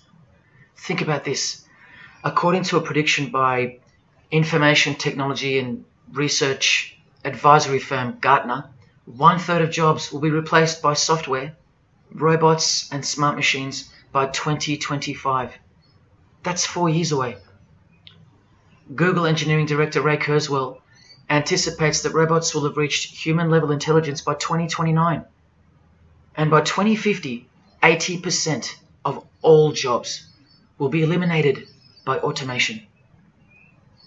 What on earth are you and your family good for then? What do you think the secret society will do to the vile multitude then? The utopia is coming, but it ain't your utopia. You still think that by the measure of the minds of international Satanism, you should be kept around? This excess baggage that the bulk of society has become? No, no, no. The new age is dawning. And generally speaking, you're not invited. It'll just look like you are. Remember that Charles Darwin, the Freemason, is listed as an influential figure in the Satanic Church. So mass murder and mass death are natural and necessary themes in the name of evolution, an artificially induced evolution into this. Here's the same image in real life in Eilat, Israel, seemingly unrelated to the seal on the US dollar bill, right? But standing in glory with a Masonic square and compass, telling you exactly who owns this pyramidal symbol, complete with the one eye on top. Same symbol, same designers, worshipping the same God. You should be getting goosebumps by now. Is this a conspiracy led by international Freemasonry? Oh, you don't have to bet your life on it, because your life has already been placed as a bet on your behalf and without your knowledge, but with your permission, because all of the information is hidden in plain sight. In your face is where it's hidden. You're going to lose this battle unless you've been hidden in Jesus Christ, the only one who warned you that the new age is a trap and that it is the climax to this epic drama being played out on planet Earth. Now hang on, brace yourself, because I ain't going to let you down. This is a magazine called The New Age, but if you press rewind, you can find its source. Supreme Council of 33 Degree Freemasonry. This one stretches way back to 1922. See the twin pillars of Freemasonry? Look, this is 19th century Freemason and New Age pioneer Helena Blavatsky on the cover of this edition. She's the one who wrote that darkness is absolute light, and that Satan is the god of our planet, and that we are in hell. But do you think the readers of these magazines are told that? No. Darkness is sold as light. Satan is disguised, and it's him in the details. This Masonic New Age magazine was the precursor to all magazines and trends, promoting the great deception of self-love and spirituality. Meanwhile, you're feeding off the plate that Luciferians serve you. Look at how the Satanic Bible in 1966 reveals the reality behind the curtain. Evidence of a new Satanic age. A new age. The new Satanic age. All rigged and all propelled by Freemasonry. Satanism's magic cloak. After all, and I think you should have guessed by now that Anton Szandor LaVey, the founder of the Satanic Church, the one who vowed to help destroy Christianity, is himself a Freemason. I can't prove it to you, but I know it, because of not only his obvious fondness of the fraternity of the Freemasons and the mention of it in his Satanic Bible, and its vital role in the Satanic takeover, but also because of the symbols, specifically this one, generally called the Devil's Claw or the Lion's Paw. Freemason James de Rothschild displaying the Devil's Claw or the Lion's Paw. X-Factor's L.A. Reid showing the Devil's Horns next to fellow Freemason Avril Lavigne. The Secret Society sign for the Devil's Number, and displaying the Devil's Claw over and over. The better example is with New Age guru Annie Besant, co-writer of Lucifer magazine and 33rd degree Freemason, also showing the Lion's Paw here and here. But the best example I have is with Aerosmith, guitarist Joe Perry clearly displaying the sign of the Master of the Second Veil of the Freemasons, and right next to him, Steven Tyler, doing the Lion's Paw. Clearly both Freemasons, secretly showing their allegiance with symbols. And here's Anton LaVey displaying the same Masonic symbol. Yes, a Freemason founded the Satanic Church. Now that we know who's really behind the so-called New Age, listen to some of the confessions of the New Agers in their literature, once you scrape past all the talk of spirituality and love and rainbows. New Age author, feminist and hater of Christianity, Barbara G. Walker writes in The Woman's Encyclopedia of Myths and Secrets, a 666, 666, was the magic number of the triple Aphrodite. She further compliments the number when she calls it the miraculous number 666. Speaking of the New Age to come, PhD Christopher Hyatt writes in Undoing Yourself, as we moved closer and closer to the well-planned for and long-awaited invocation of the Prime Minister unto the very King of Hell, the Grand Vicar of Lord Lucifer. Yes, the very well-planned for and very long-awaited indeed. Do you see what's coming? Mr. Hyde also enlightens us in the fact that opposites do not exist apart from the mind. Evil and good are all in your head. That's why you should brace yourself, because these are the minds creating the New World System. He confirms this. The New Age will require new men, men of high consciousness and fortitude. All of our present dogma models will crumble. He means the Christian and the Christian social structure will crumble. In the introduction to the book, another PhD, Robert Anton Wilson, tells you what the New Age really thinks of the Christian social structure, which you have more or less enjoyed your whole life, Christian or not. Christianity and democracy have been among the worst disasters to ever befall the human race. I told you, atheists, you're going to miss Christianity when it's gone. Here's a picture of Robert with the Masonic eye in the triangle on the wall behind him. Remember where the term New Age came from. So once again, do you think that the new system, the New Age, is going to be democratic, a system that respects you or gives a damn about what you think once it's in place? Let me answer it this way. Christopher Hyatt quotes from one of his literary heroes and famed philosopher, Friedrich Nietzsche, who said, "What is more harmful than any vice? active sympathy for the ill-constituted and weak. Christianity.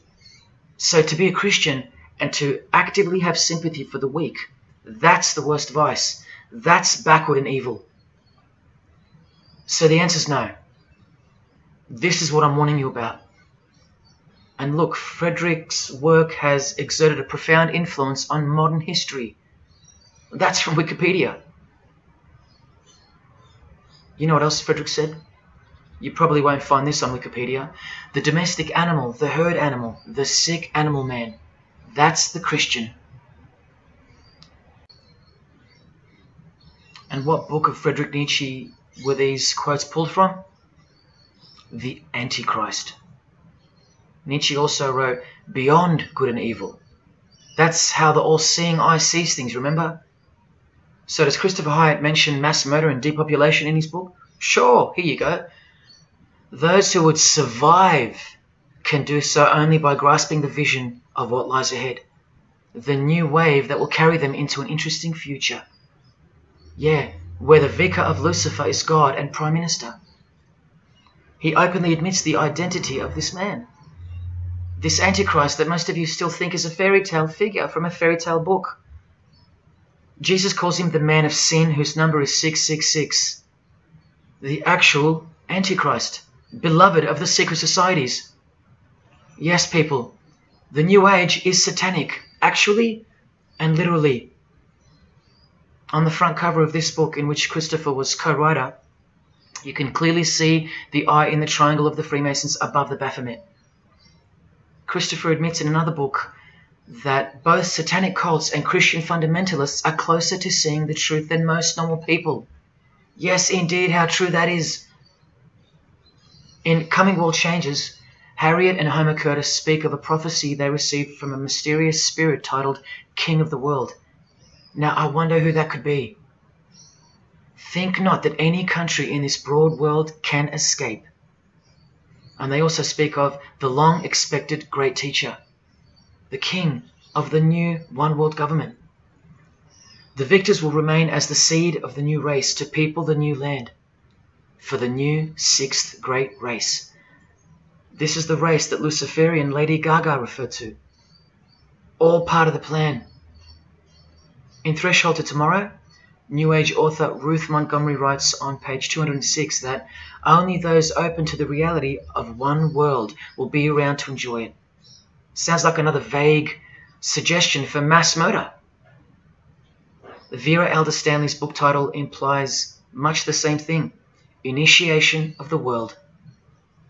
That's right, it's coming. You think Vera hasn't been initiated into the secret one-eyed religion? What else has she authored? How about The Finding of the Third Eye, the all-seeing eye? New Age author John Randolph Price writes in The Planetary Commission, in question and answer form, how do you define the Antichrist? The answer is pretty amazing. Any individual or group who denies the divinity of man as exemplified by Jesus Christ, the higher self of each individual, which Jesus Christ never exemplified because he is God. If you deny that mere men and women are divine gods, you are unfit for the glorious New Age kingdom. And you are the definition of Antichrist. In Practical Spirituality, he prepares his readers for a population drop of 2.5 billion people before the New Age era can begin.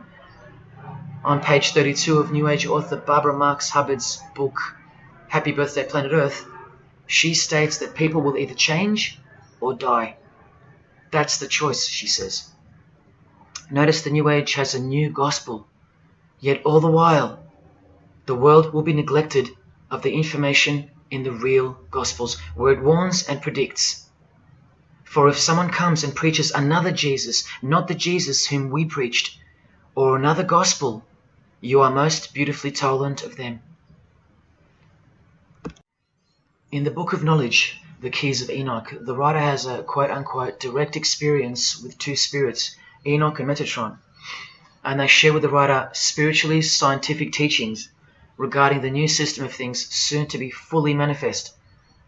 The reason this work is considered extra special amongst its readers is because it was the first book to point out the alignment between the Great Pyramid and the constellation of Orion. The first book ever. that's basically proof that these spirits, Enoch and Metatron, are the real deal. Not only that, it was also the first book to show the direct relationship between DNA coding and the divine name. That's pretty serious, and the atheists should be really waking up by now, because this is the world's most powerful and secret religion we're talking about, nothing less. The writer was told that those who govern the earth are those who have fallen from the heavens.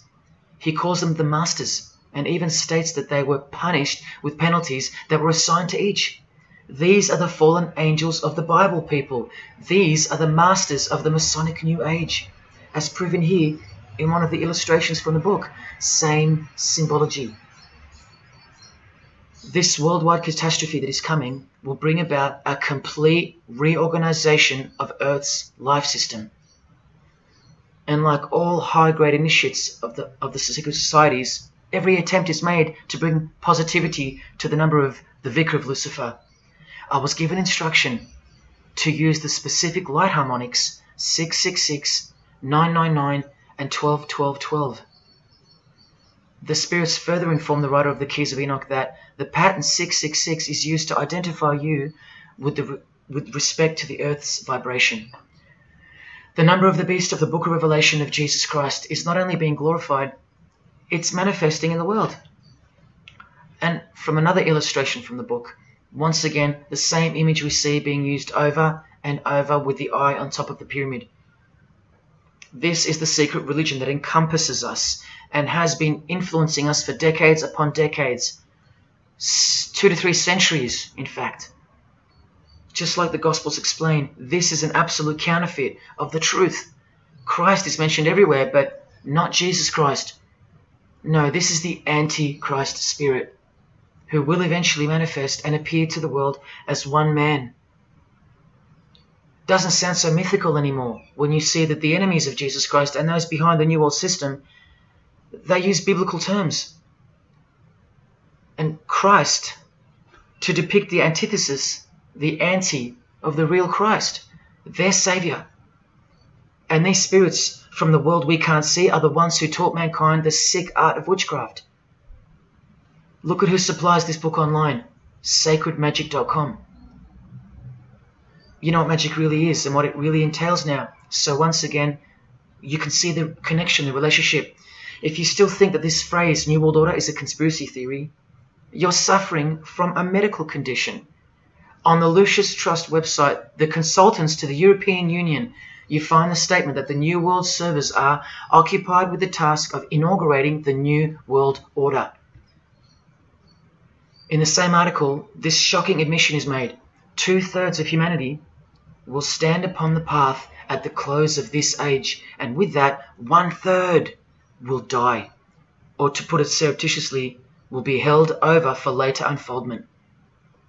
That's the Lucis Trust, the word Lucis being the replacement for the word Lucifer, who works hand in hand with the EU, the European Union, stating that 2.5 billion human beings are planned to be killed off, all predicted by Jesus and only Jesus.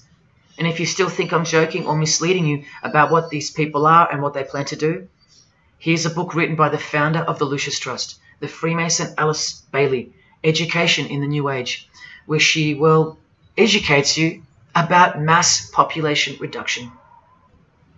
When a form proves inadequate or too diseased or too crippled for the expression of that purpose, it is, from the point of view of the hierarchy, no disaster when that form has to go.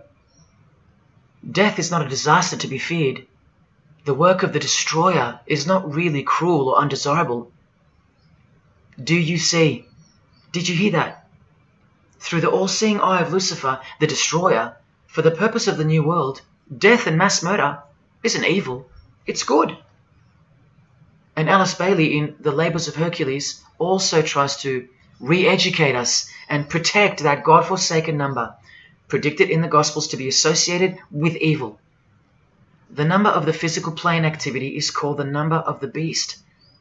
This idea seems to have a horrible fascination with many, but what it really means is that Virgo is the symbol of triplicity, 6 on the physical plane, 6 on the emotional plane, and 6 on the mental plane. not 666 at all.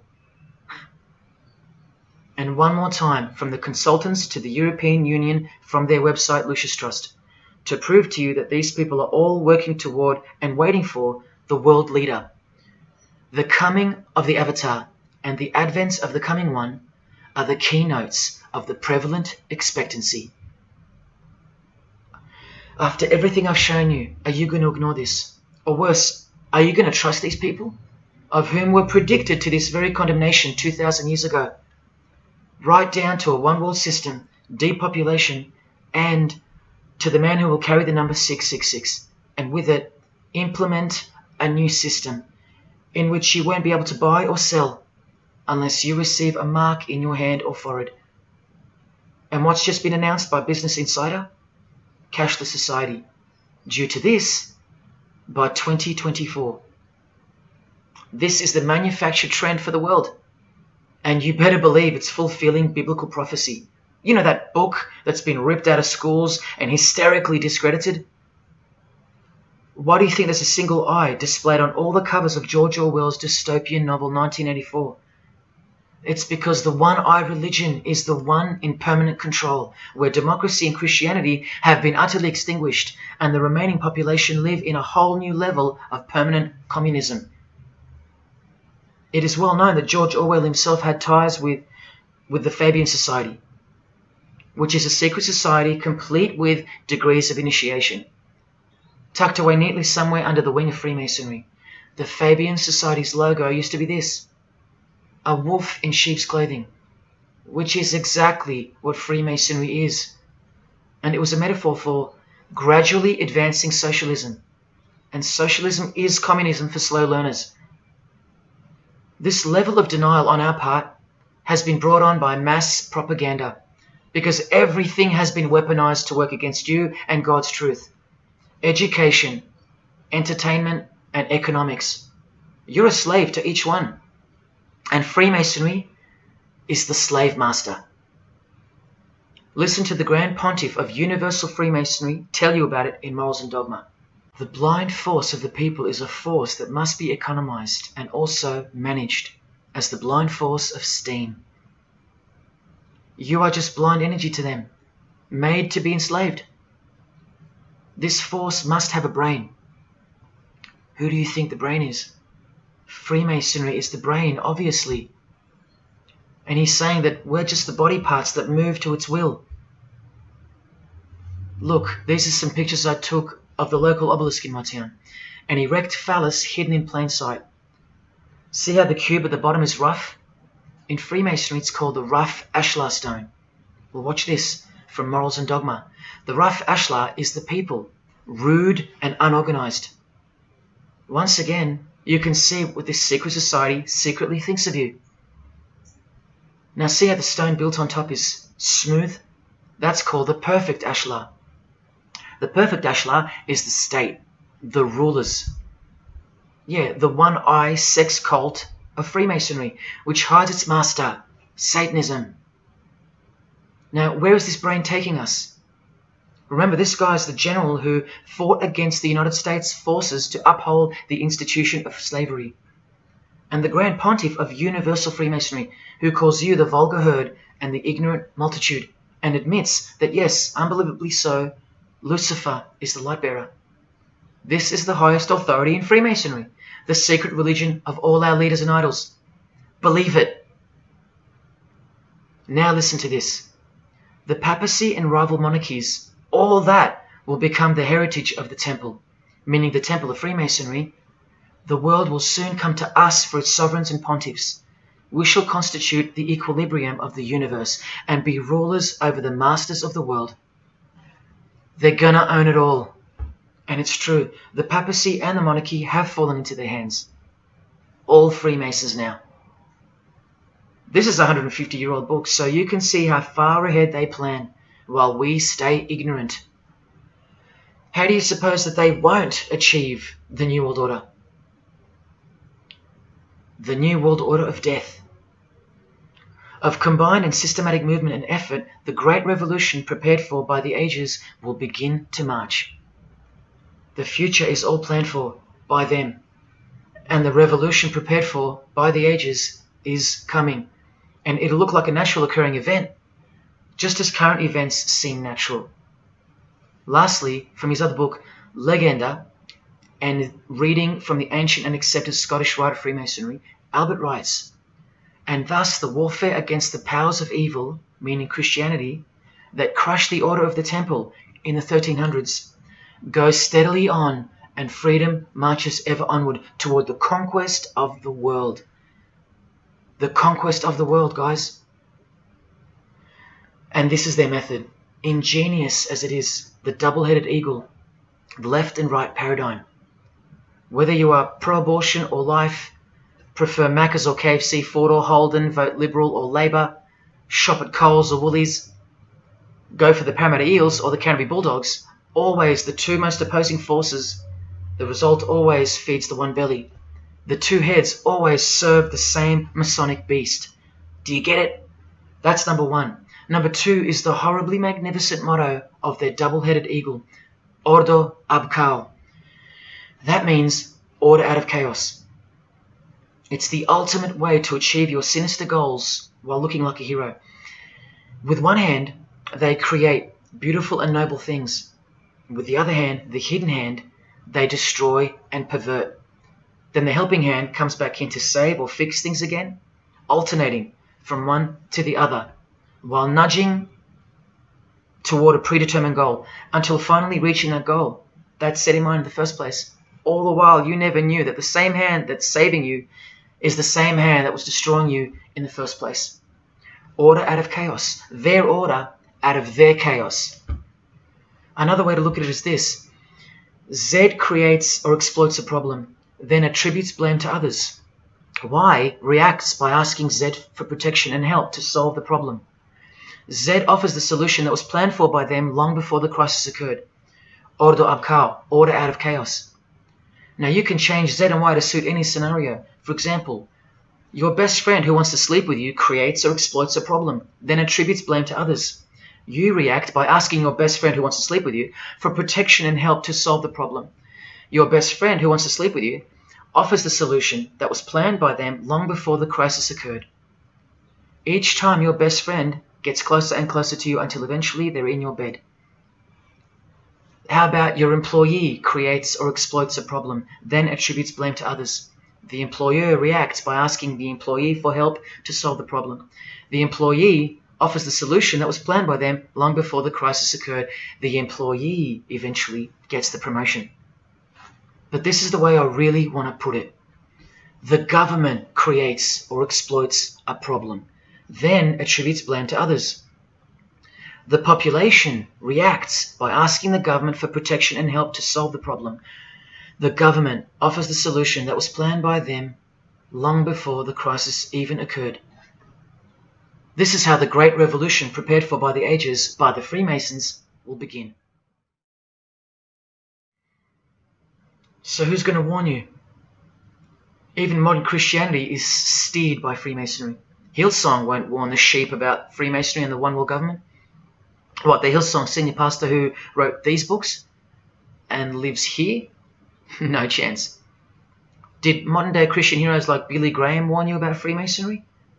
Well, no, because here he is giving the Master Mason grip to other Christian giants like Paul and Jan Crouch, all Freemasons. Here he gives the same third-degree handshake to former President Harry Truman, and here to a Muslim Freemason. Billy is listed as a Freemason in the 33rd degree Albert Mackey's History of Freemasonry by the publisher on the inside flap. Billy's son, Franklin Graham, also won't ever expose Freemasonry because he's too busy eating at Voodoo Donuts, where they sell these donuts and these pentagram donuts. More Christian heavyweights like John Hagee or Hagee throwing up the devil's horns. He'll never preach against Freemasonry. Neither will all these world-famous pastors throwing up the devil's horns. The very popular Ray Comfort even stated that he wasn't a Freemason. Well, here he is, giving a perfect Masonic handshake with pastoral giant Joyce Meyer. Do either of them expose Freemasonry, or the fact that it's the driving force behind the One World Government, all predicted by Jesus? Of course not. What about Christian radio or the Christian music scene? No, not a single word of warning whatsoever regarding the satanic church that lives and breathes all around us. Freemasons like Bono, wearing the Christian name tag, his whole band of Freemasons. Bono too should know better than anyone that a one world government is a trap as foretold in the Bible. But Bono supports it. Oh yeah, he works for it. Just like the Masonic Pope does.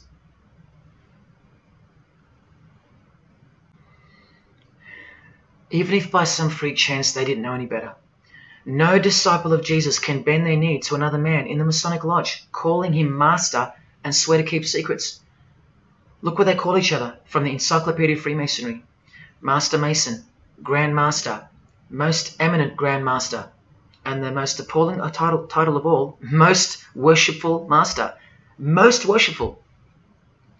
Do you see how extra deluded the Christian Freemason has to be when Jesus said, "Do not be called master, because one is your master"? And what about all those oaths? Don't worry, Jesus covered that too. What I tell you is this: do not put yourself under oath at all, but let your yes mean yes and your no mean no. How's that for an idea? But the Freemasons' yes means no, because they all swear to lie and conceal from the first degree initiation all the way through. What is whispered in your ear, proclaim it from the rooftops. That's Jesus. You see the contrast? How precise he was and still is. You think Bono and the Pope don't know about the Masonic calendar and how it's not the same calendar as ours? From the Encyclopedia of Freemasonry, the real date of the world is found by adding 4000 to the Vulgar era. This whole Christian era is vulgar. So the year in the Masonic world is actually 6021. And this abbreviation is in French, the Vulgar era, beginning since the year of the Lord, since the year of Jesus Christ. That's how they feel about the current age, which is coming to a mind-blowing end by design. Now, do you think Freemasons aren't capable of mass murder? Well, Joseph Stalin murdered approximately 20 million people, and he was a Freemason, displaying the sign of the master of the second veil of Freemasonry. Vladimir Lenin was the leader of the Bolshevik Party, and he paved the way for the mass murder of 60 million people, mostly Christians, and he was a proud Freemason. And ladies and gentlemen, this is Adolf Hitler, a Freemason, clearly giving the grip of a Master Mason. And here he sits next to his military leader, Hermann Göring, who is also displaying his allegiance to Freemasonry with a hidden hand. He even displays the Masonic triangle, just like fellow Masonic brother Jay-Z. The mind of Hitler surrounds you now. It just hasn't pounced yet. The mind of Hitler isn't isolated to some portion of the world anymore. It now encompasses you. Hitler is everywhere. Far more clever than you can imagine. Evolved and sleeping in your bed. It's easy to say that's impossible. Once upon a time, 70 million Germans adored him. Once upon a time, Hitler was named Man of the Year by Time magazine. You've been fooled by the satanic machine. Please don't try to get inside to the mind of Freemasonry. It's like trying to understand Satan himself. You can't, and you don't want to. Freemasons will make friends with their most hated enemies. They will cross-dress their morals to move closer to their goal. They'll make the English language void of any meaning by turning everything inside out and upside down to camouflage its objectives. They will simultaneously create charities along with the greatest machines to ever destroy the hearts of men, like pornography. They will sell their souls to gain the world. They are a dichotomy, a paradox, a lie that loves to speak the truth and a truth that loves to lie. They are a snake eating their own tail, consuming what they produce. Freemasonry is hell dressed as heaven, death dressed as life. Its God is an angel of darkness dressed as an angel of light, and 90% of its membership is a shield, lost in its symbolism. Freemasonry has become the ally and the opposition. Who are the biggest voices on so-called climate change in recent years? Which is more order out of chaos? Al Gore, a Freemason, and Greta Thunberg. From a Jesus-hating, secret society family. Freemason and former Russian President Mikhail Gorbachev said this in 1996. Yes, the whole world is under the control of the evil one, like the Gospels say. Freemasonry controls the opposition, with the most popular conspiracy theorists Alex Jones and David Icke, both banned, yet both secretly Freemasons, who will lead you in every direction except into the arms of the ultimate power of the Gospels. Every noteworthy religion is comfortably caught in the Masonic net because they all stem from a lie. Here's the Dalai Lama with a bunch of Freemasons. He just loves hanging out with famous people. Here he's throwing up the devil's horns with Freemason Gene Simmons. But there's no way the Dalai Lama can be a Freemason, right? Well, here he is displaying the hidden hand of the Freemasons next to George W. Bush, a fellow brother. That's right, the Dalai Lama is a Freemason, under an oath of silence and sworn to secrecy. Are you going to wake up now? Here he is with his students in his temple. And what's behind him? This symbol. Can you see? The pyramid with the emanating eye on top, symbolized by a sun, which you know now is the phallus of the god of this world, shooting forth his generative light, his mystical sperm that gives life, and whose one eye transcends good and evil, both of which are just illusions of the mind. Understanding this comes by initiations, and yes, tantric initiations are used in Tibetan Buddhism.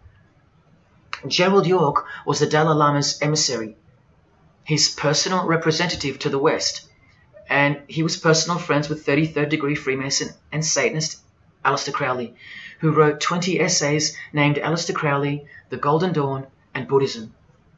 And he also served as a consultant to the movie Lucifer Rising, the Dalai Lama's representative.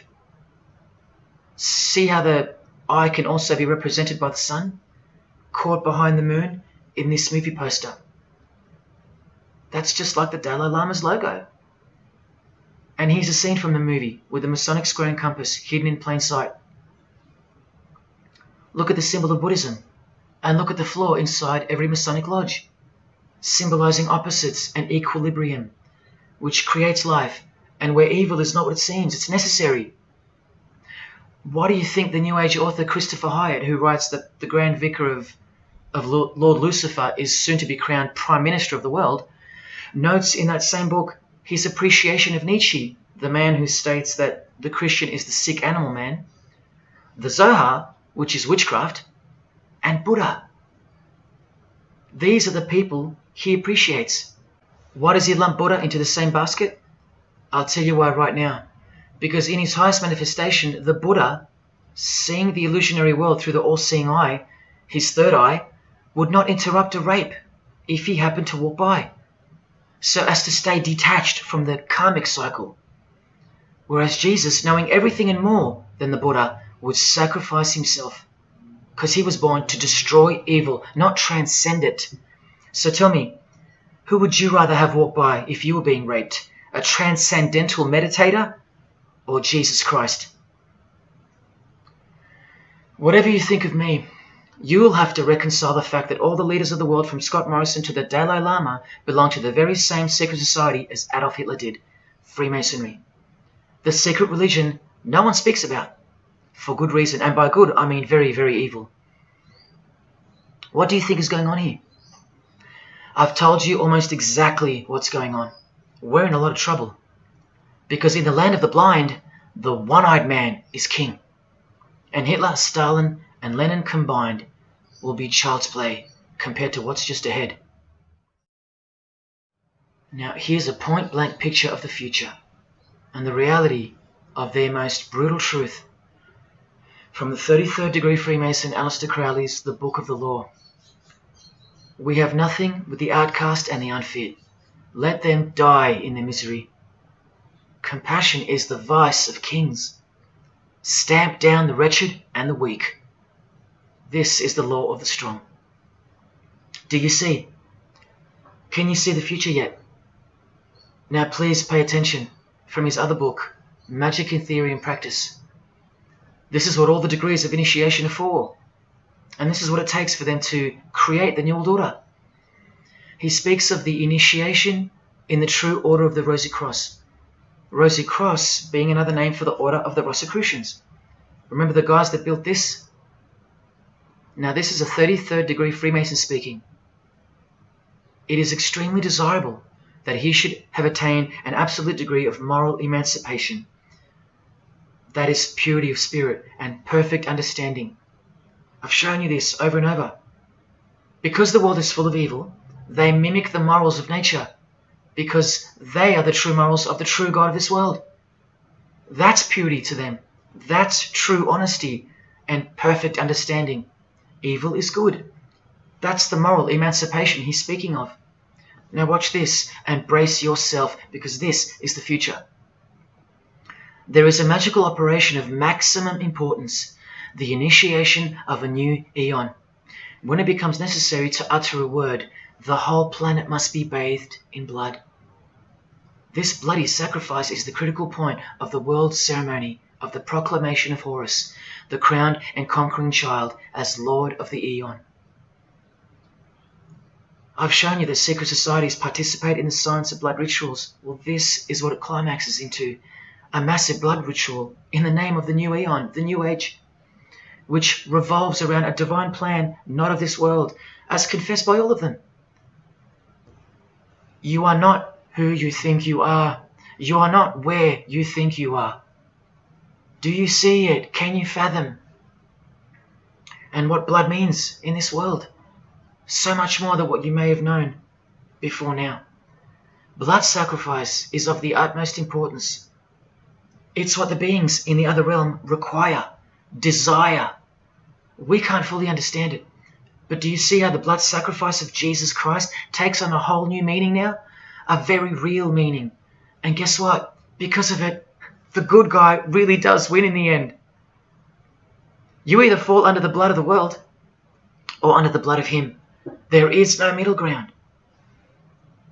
Blood is like the monetary currency of the spirits, and that's how God bought us back from the legal ownership of the ruler of this world with blood, his own blood. Now you can begin to understand why they hate him so much. Because that's why he was born into the world of flesh, to produce blood of his very own. Not by means of perishable things were you set free once and for all, by the payment of ransom money, but by costly blood, by the one who was visibly manifested at the closing years of the times, for your sake. That is the truth. Do you think it's just a coincidence that this is the last age before the long planned for new order of the ages? That's ages, plural. That means forever. That's the plan. That's why the Gospels say that he was visibly manifested at the closing years of the times, at the end of this last age. In the book 1984, George Orwell told us, if you want a vision of the future, imagine a boot stamping on a human face forever. I've shown you that this so-called new age is in actuality a new satanic age. And it's not really new at all. It's very old indeed, it's ancient. But like I said, its progress was derailed by the appearance of Jesus on the human scene. Now I'll prove to you that the New Age is an old religion. Novus Ordo Seclorum is part of a quotation taken from the Roman pagan philosopher Virgil's fourth Eclogue, which was borrowed by him from the Sibylline records, which were ancient prophecies delivered by an oracle through witchcraft or divination. That's where the phrase Novus Ordo Seclorum comes from. Now look at what the full phrase actually says. A mighty order of ages is born anew. Both the prophetic virgin and Saturnian kingdoms now return. Now a new progeny is led down from the lofty heavens. Favor, chaste Lucina, the boy soon to be born, in whom the Iron Age shall come to an end, and the Golden One shall arise in the whole earth. We've just been told that the New Age is a Saturnian kingdom, which returns, so it's been here before. Next we see that a new progeny, meaning a new seed, a new race, there's that race again, is coming to earth. And that a boy will be born, who will bring the Iron Age, which is the age we're currently in, to an end. And that the Golden Age, the New Age about to begin, will again arise over the whole world. Now, what is the Saturnian kingdom? Well, for starters, this is a band called Saturnian Mist. And here on their front cover, we have a reference to magic. Then we see by the singer's shirt, they're Satanists. Then with his other shirt, we see the connection once again between the inverted pentagram of Satanism and the one eye of Freemasonry, the secret religion of the who's who of planet Earth. Freemason and Satanist Marilyn Manson has a song called Saturnalia, and on a satanic website on ritual offerings for demonic bindings, we find that Satan is Saturnian in nature. Here on the front page, we see the inverted pentagram under the head of the Baphomet, and right next to it, a version of the square and compass of the Freemasons, of which a lodge is located near a suburb near you, no matter where on earth you live. The Satanic Church hidden in plain sight. Now let's go straight to the source so you can see for yourself the nature of the New Age Saturnian kingdom found in the full quote of the Freemasons' New World Order seal. From this book, which is a factual study of the single most influential occult organization in modern Germany, the Fraternitas Saturni, or the Brotherhood of Saturn. We learn of the path of the Saturnian initiate, which is outlined in detail with the meaning of all 33 grades, 33 degrees of Freemasonry. This is the very same thing, the same objectives. All secret societies work for the same goal because they all have the same spirit. The only difference between Freemasonry and this Saturnian fraternity is that your local Masonic lodges are veiled and camouflaged filtering systems for future Satanists, from which all influential figures of society are chosen, where the real religion begins at the 33rd degree. Whereas with orders like the Saturnian Brotherhood, there is no filtering system. As such, you're a student of Satanism from the first degree. That's why Satanism's takeover would have been impossible without international Freemasonry. The Saturnian teachings include sexual mysticism, sex magic, and Nietzschean Thelemism. Nietzsche, remember the guy who says that Christians and the mindset to help the weak makes up the sick animal man? The guy who wrote this book and doesn't believe in good and evil. And Thelemism from 33rd degree Freemason, who says that in this book that to initiate the New Age, the whole world must be bathed in blood in a bloody sacrifice before man can accept the law of Thelema. Nietzschean Thelemism. That's what the New Age Saturnian kingdom, from which the Freemasons took this phrase from, actually looks like. This factual study on the Saturnian Brotherhood is filled with references to Lucifer, Satan, magic, sex magic, blood, sacrifice, the number 666 as mentioned by Jesus Christ himself, and of course, Freemasonry. The secret society that all of our politicians and entertainers belong to. And what's the demonic sigil for Saturn? The Masonic square and compass. Are you going to snap out of it now? When you see a beautiful sunrise and smell the fresh air, or hear a great song, or see a great movie, are you going to forget where you really are? When you hear people using Jesus Christ's holy name as a cuss word, are you going to forget where this phenomenon really came from and why it's taking place? Now that you've seen how actual and bona fide the reality of 666 is from their own mouths and symbols, let me show you where else it's revealed. Do you see these Roman numeral numbers down here? They add up to 1776, the year that America officially became the country we know of today. And also the year of the birth of another secret society, which was absorbed into Freemasonry after it was banned in 1785. But look, the base numbers. M is 1,000, C is 100, and X is 10. All you have to do is subtract the base numbers. 1776 minus 1,000 minus 100 minus 10. Or simply remove the Roman numerals which represent the base numbers. No, I'm not playing tricks on you. Neither are your eyes. But someone else is.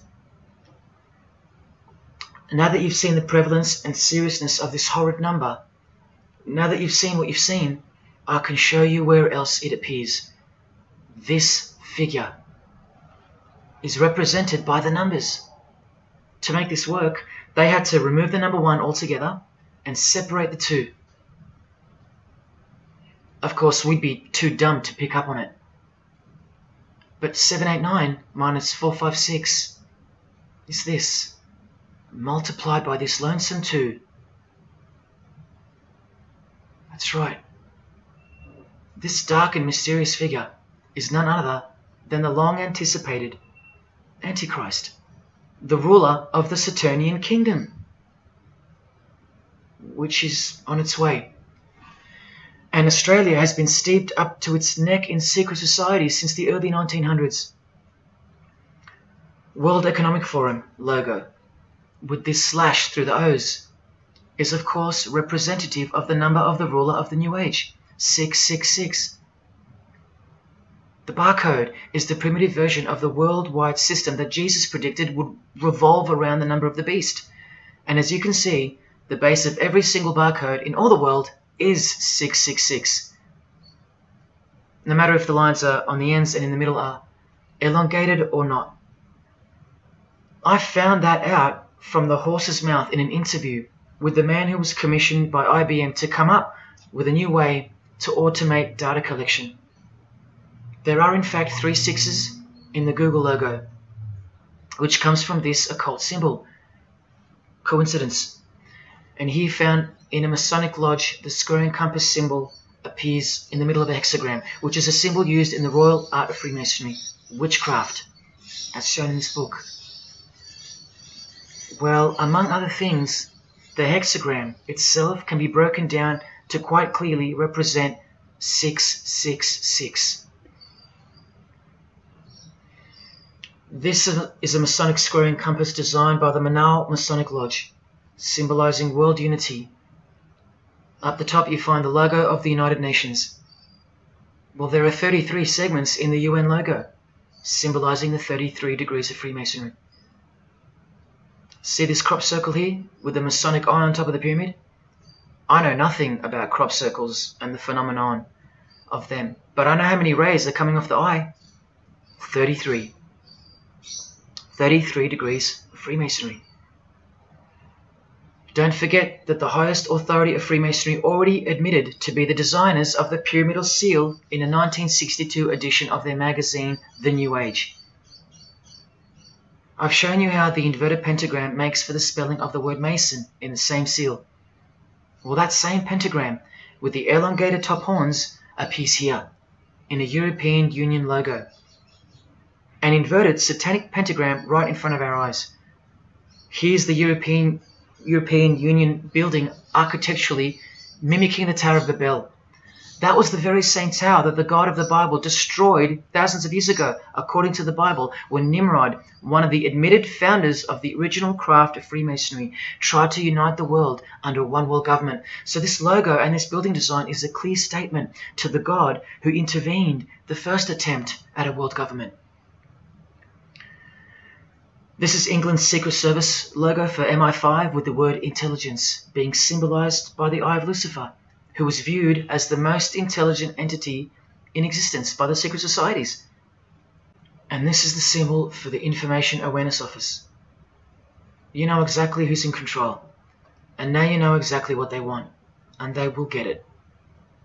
In a 1962 article written by former US President and Freemason's wife, Edith Roosevelt, in the New Hampshire News, and speaking of the spiritual counterpart building for the United Nations, called the Temple of Understanding, she writes that the symbolism planned for the building dates back to the black magic practiced by the high priests of ancient Egypt, and that the building will contain a giant eye. You don't have to wonder why now, because you know why. This clothing designer is fully aware that the one-eye symbol is synonymous with Satan and hatred of Jesus. Does this movie poster make any more sense to you now? Well, are you ready for the second biggest shock of all? Whatever you think of what you're about to see, please come see me on the other side of this so I can show you something. This clip only goes for a few minutes. And keep in mind, the only reason I'm showing you this to you is because the writer and director of the preview of this movie-style documentary was murdered. along with his wife and his little daughter and his dog, all before the production could begin. The murder was made to look like a murder-suicide, the news of which never made national broadcasts, just the local news. Case closed, nothing to see here. You have to ask yourself why, after so many movies with a dystopian, World War, totalitarian type theme, why was this movie so dangerous and strictly unacceptable for public viewing, that a whole family would be murdered? Well, this movie was going to tell us about America's secret destiny. And one other thing which you'll see on the other side of this clip, an amazing thing. As titled by Manly P. Hall over 100 years ago, what's the secret destiny of America? Well, it's this.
dreamt about how things were. And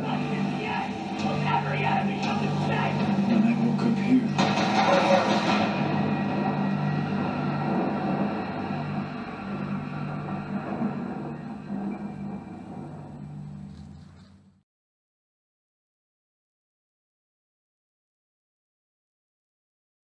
What was David's hidden message inside the Grey State? And could it be the reason for his death? Perhaps the scariest part of Grey State's conceptual trailer is this character here, who appears to be operating a guillotine. David Crowley was very intentional in this frame of the movie. He added something that I believe he wanted the people to know about. Who is the identity of this executioner? If you look closely, you will see that this terrifying character is wearing something around his waist. It appears to look like an apron. The executioner wears a Freemason apron, complete with the all-seeing eye, the compass, and the two pillars. I do believe David Crowley is trying to tell us something. He is telling us that the organization behind the French and American revolutions, the organization behind the Italian Revolution of 1830, the organization that outlined a plan to overtake the Vatican in a document called the Alta Vendita, the organization behind the Trail of Tears and the deaths of thousands of Native Americans under Freemason Grandmaster Andrew Jackson, the organization behind the Ku Klux Klan in the United States post-Civil War and its rebirth in 1915, the organization behind Hiroshima and Nagasaki during 33rd degree Freemason Harry Truman's presidency. These are men with a radical revolutionary agenda throughout the entire world because they worship and follow a radical revolutionary deity, the first to have led a revolt against the Most High Lord.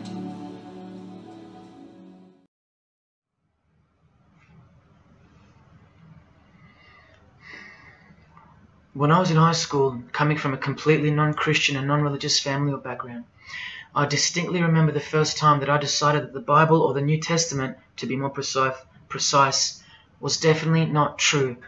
Made up, fairy tale, whatever.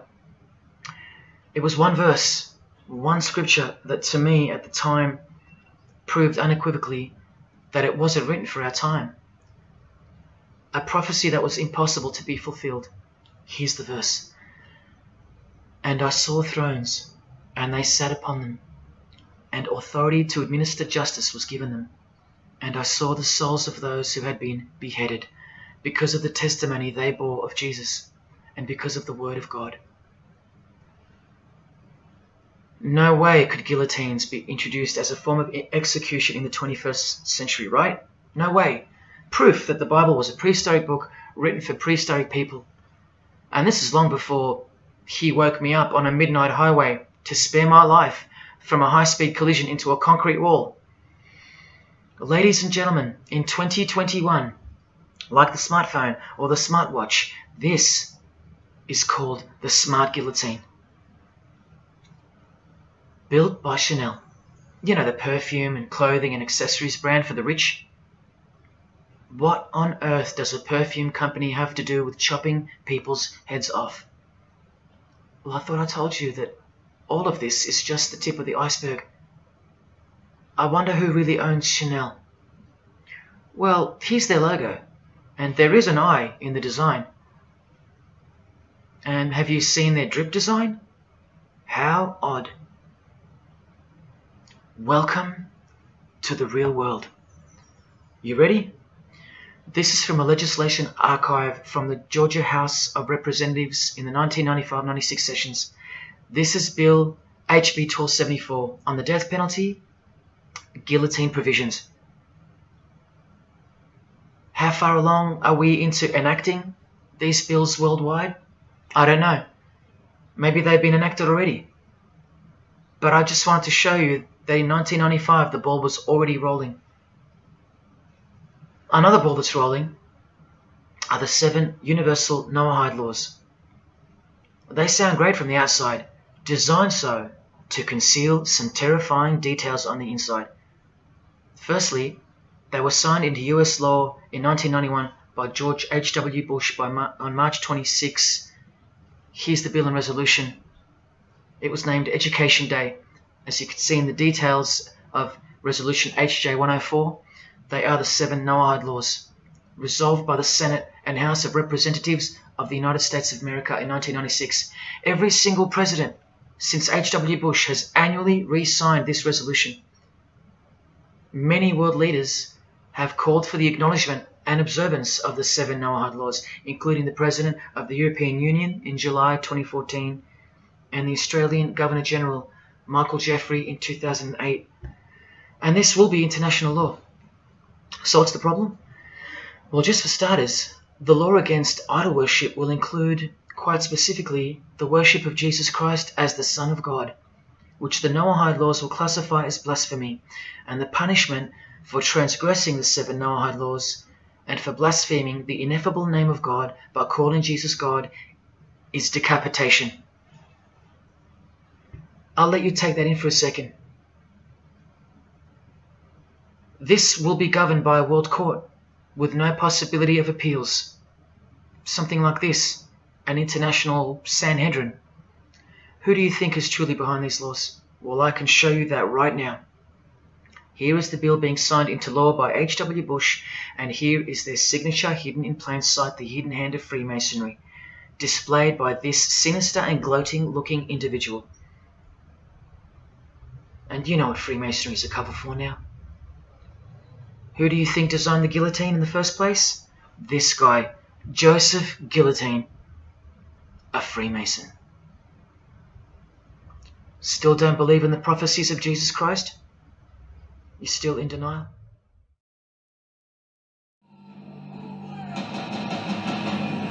Last night I dreamt about how things were. And I woke up here.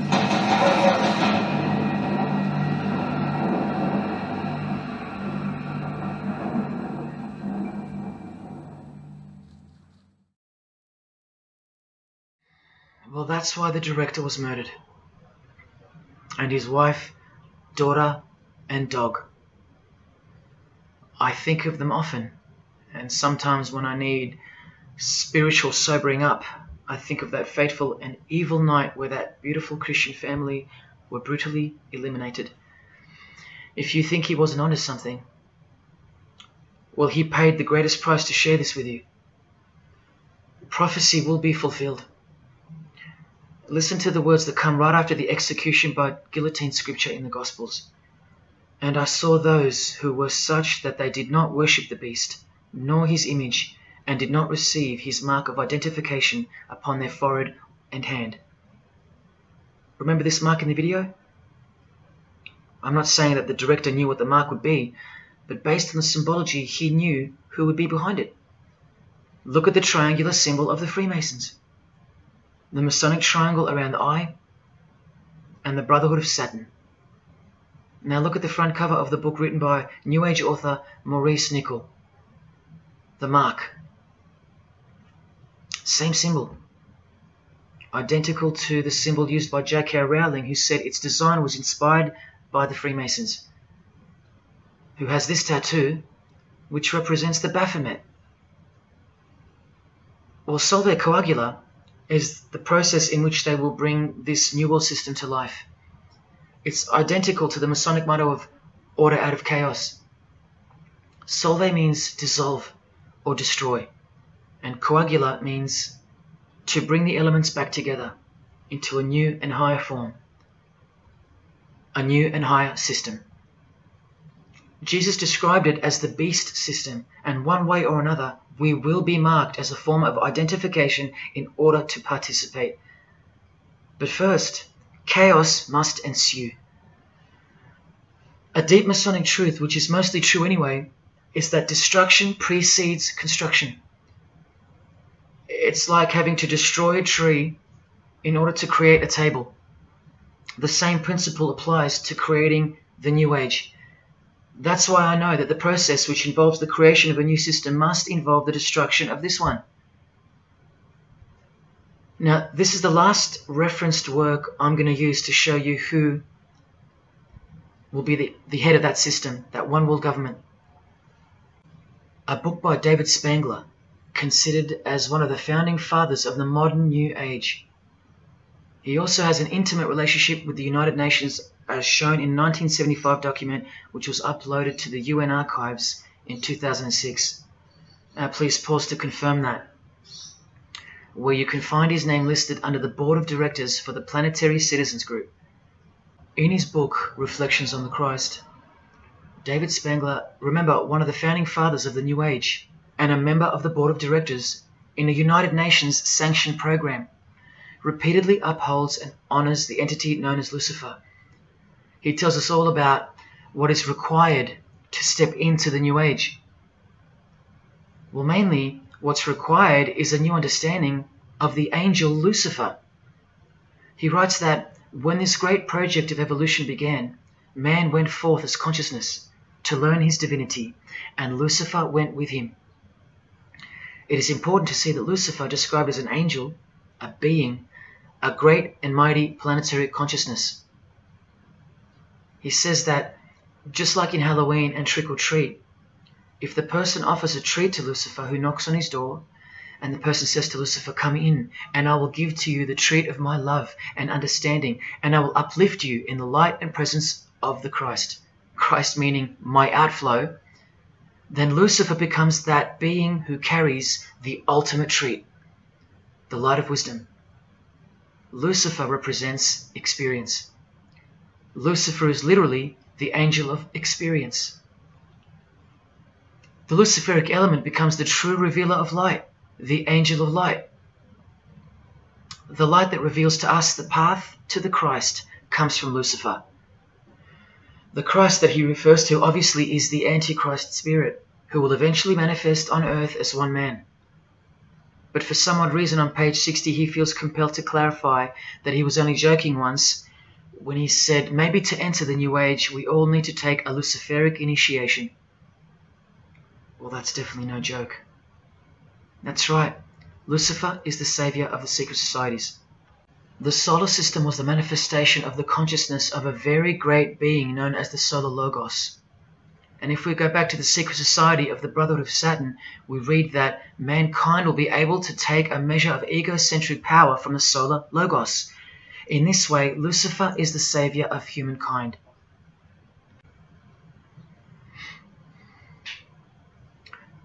Do you see who you're dealing with? These are the people above you, the rich, powerful, influential, overflowing in all areas of those who are steering society, and they're about to reach their destination.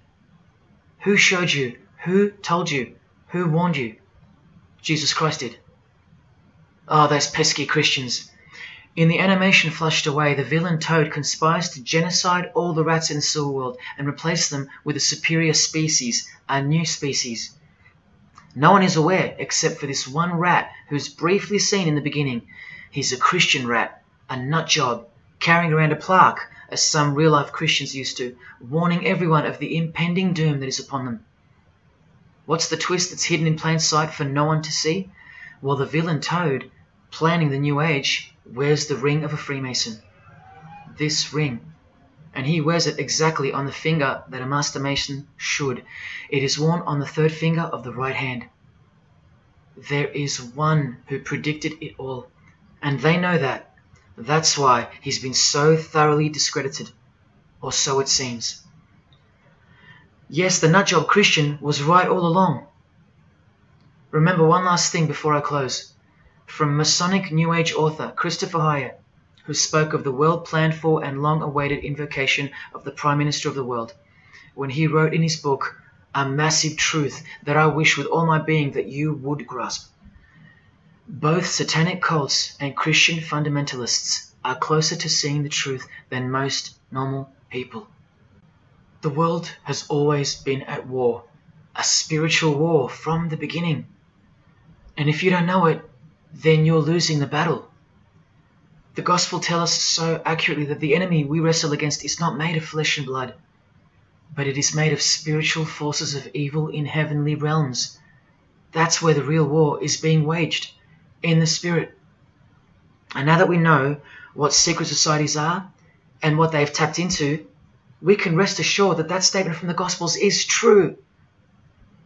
That's why the common denominator between all of the secret societies is the anti-Christian sentiment. You need to ask yourself why. Why the negative obsession with Christianity? It's not as if Christians run the game. Freemasons have banned Bibles from schools. They teach evolution as a fact. Pornography is thriving. There are no Christian protesters left. Homosexuality is rampant and protected, and Christianity is buckled. Which church preaches against Freemasonry? Which church is telling you about Satan and his hidden church, which has permeated every vein of society? So why do they hate Jesus if they're at the top of their game? Because Jesus Christ is real, that's why. And he left us prophecy that they can't escape. See, the more they win, the more they fall into the hands of the prophecies of Jesus and his Gospels. What a blessing for you, those who would grasp this as truth. What good news for you, and what a terrifying conundrum for them. If you've come this far, and you still don't care, or still unwilling to trust, then you deserve what's coming, as a law of nature. Because you've been warned of all of it. The one world government clearly on its way. Cashless society, inevitable. The mark that each person will receive without which you won't be able to buy or sell or participate in this world, and the manifestation of the name, the number of the name of the one who will implement this system. 666. All of it is coming to pass. Inescapable we are from him. Everything and everyone will fall back into his hands, where he will finally separate the goats from the sheep.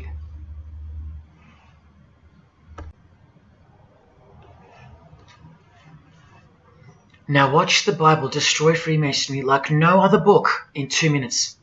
Regarding their lodges and obelisks, their heart is faithless. Now they must bear their guilt. The Lord will break down their altars and destroy their sacred obelisks. And speaking of the bloodline that gave birth to Jesus, God says, "You shall not set up for yourselves a sacred pillar, which the Lord God hates." See what you're up against, Freemasonry? While Freemasonry meets and speaks in darkness and secret, Jesus said, "I have spoken openly for all the world to hear, and in secret I've said nothing." Freemasons are known as builders.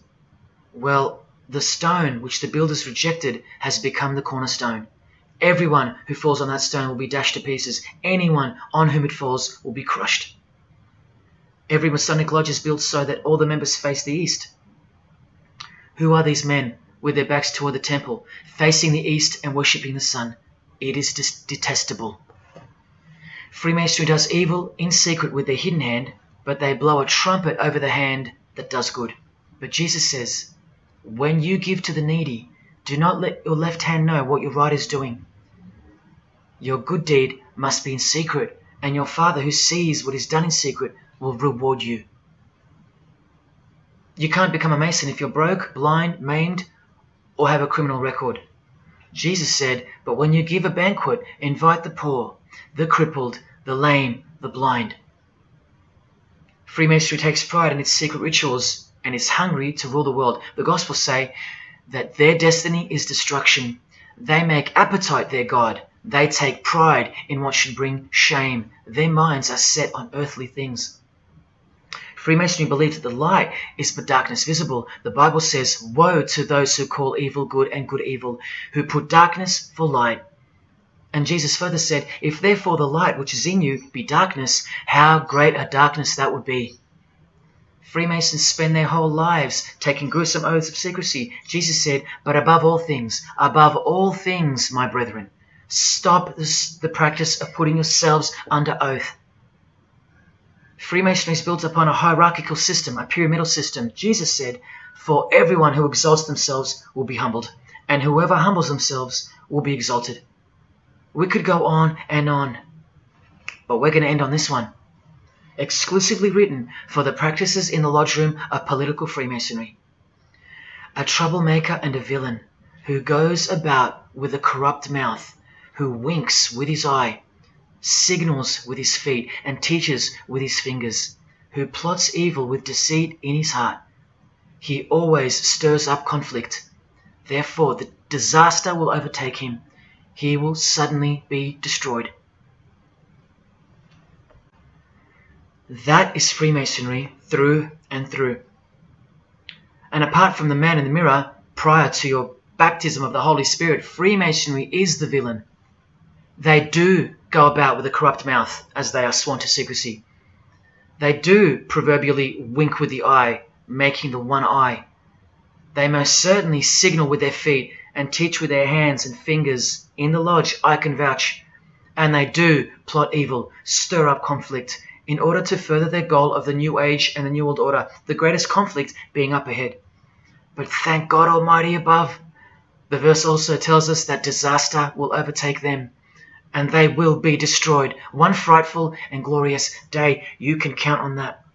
Because the only thing you can count on in this world, more than death, more than taxes, is the Son of God.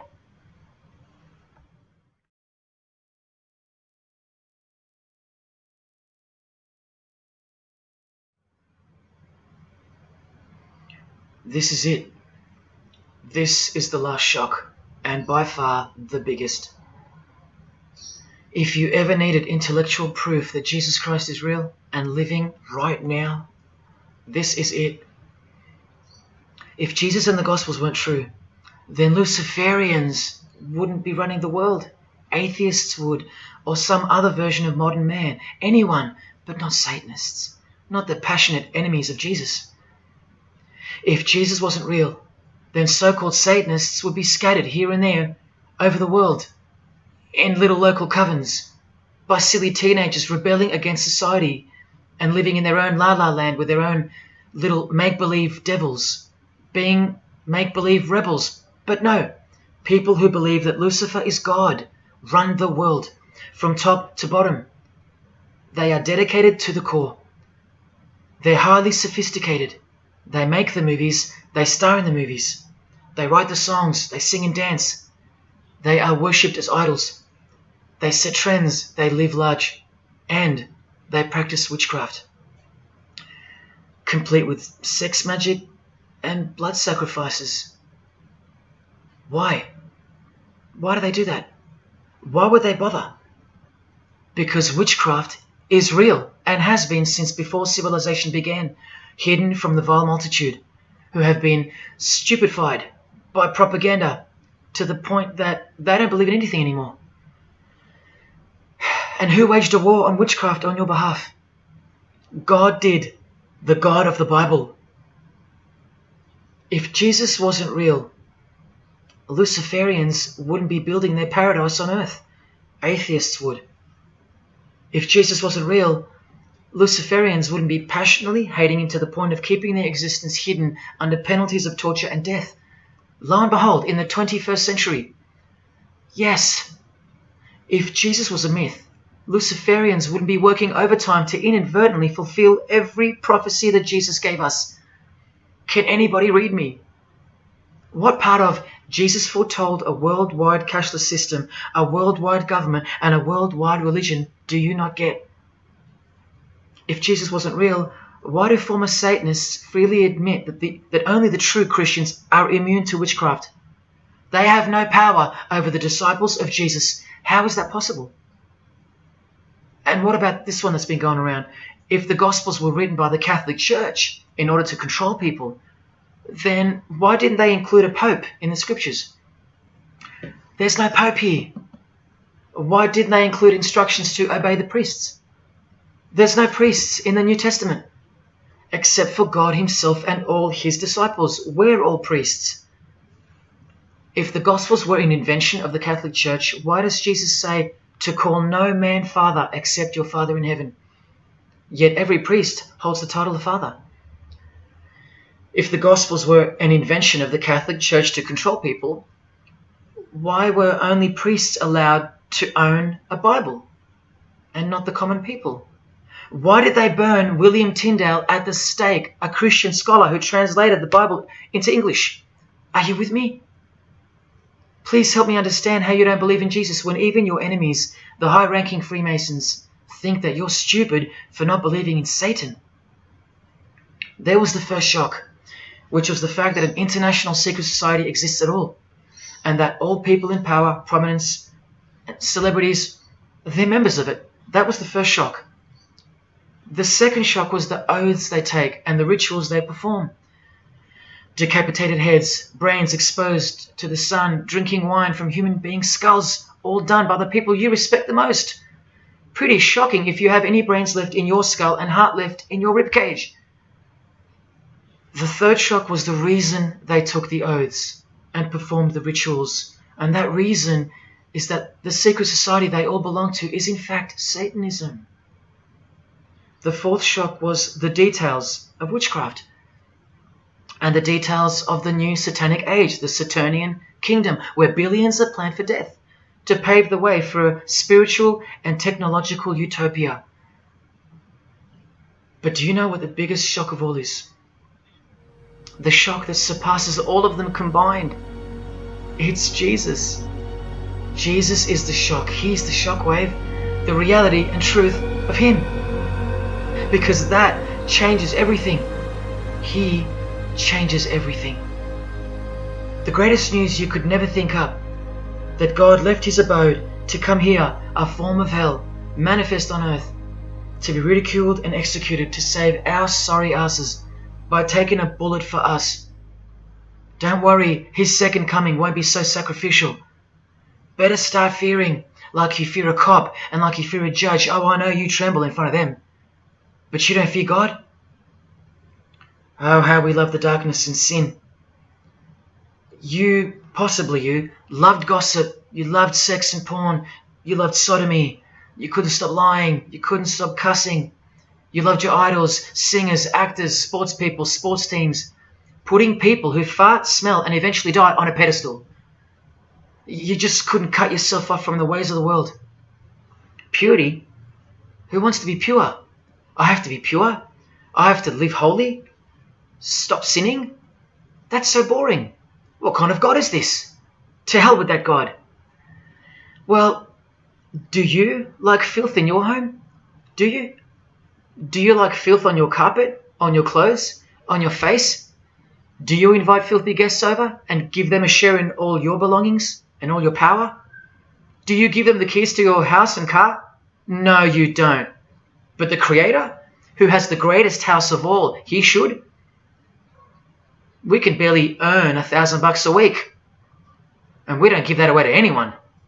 But now God should share his wealth with you, the unclean, the unrepentant. Is it too much to ask your filthy guests to clean up before they enter? To watch their mouths, to control their willy? Is that too much to ask? Oh, but if God was real, what about all the children that die? What about them? What are you doing about them? Are you still stuck on which phone you're going to upgrade to or what's for dinner? Why don't you leave your abode, your luxuries and your loved ones and risk it all to go save some children yourself? Oh, but what about all those who've never heard of Jesus? Let me ask you, what's your excuse? I know they have one, but what's yours? You've heard of him. Every morning you wake up and look at the calendar is a testament to his name, because it's 2021 in Australia, it's 2021 in Brazil, it's 2021 in China, it's 2021 in every single country in the world. So let me ask you, 2021 years since what? Like I said, just waking up in the morning and knowing what day it is a testament to him. But if God was real, why wouldn't he just show himself? Show himself to who? To you? You can't even get on your knees and repent. You can't even hate sin and scream out to him. So why would he? How do I get the girl if I don't ask her out? And if I do, maybe she rejects me the first time and the second. How bad do I want her? How hard will I try? Most haven't even knocked on his door. Well, I did. I just kept knocking and knocking, and then I started banging and banging. I refused to leave his porch. I lay there like a hungry puppy. But even when he answered the door, I did the runner, because he was too big for me, and I loved sin a little too much. Yet he still left the light on for me. But here's the craziest part about people who ask me why he doesn't just show himself the way they'd like him to. Their hearts have been so hardened that even if he did appear to them, in 2 weeks they would go back to being their old self, and he knows that. That's why. They might even forget it ever happened. Oh, that was just a crazy day. That was probably all in my head. Oh, how we love to make excuses. But if God was real, what about all the other gods? What other gods? Did Buddha perform a miracle for you? Did he affect a plethora of witnesses? Were his followers stoned to death, sawn in half, eaten alive? Did historians of his era leave any trace of him? Did he prophesy all the kingdoms that would appear on earth, and in what order? Did he foretell of worldwide floods, of enemies that would despise his followers, use his name as a cuss word, and eventually attempt to set up a world kingdom? Did his appearance change the calendar from one end of the world to the other, and predict that his appearance would in fact change the calendar? What did the Prophet Muhammad do for you? Apart from stealing Jesus from billions of people and corrupting the Gospels, did he dedicate his entire life to sinlessness? Did he remain celibate so that his blood could make a difference in the hidden realm by the science of sacrifice, which is practiced in secret every day, in order to shield your very soul? No, he didn't. Instead, he had 11 wives. One of them was 9 years old, and he lived like a king. while the real king lived like a slave and died like one too, and washed the feet of his disciples while demons trembled at his name and presence, and still do. And let's not even bother with the other pagan gods, Osiris, Odin, Vishnu, all inventions of fertility cults that worship the sun, sex, genitals, death, destruction, agricultural religions. Did anyone else apart from Jesus Christ ever say the words, "I am the truth"? Have those words even ever come out of someone's mouth?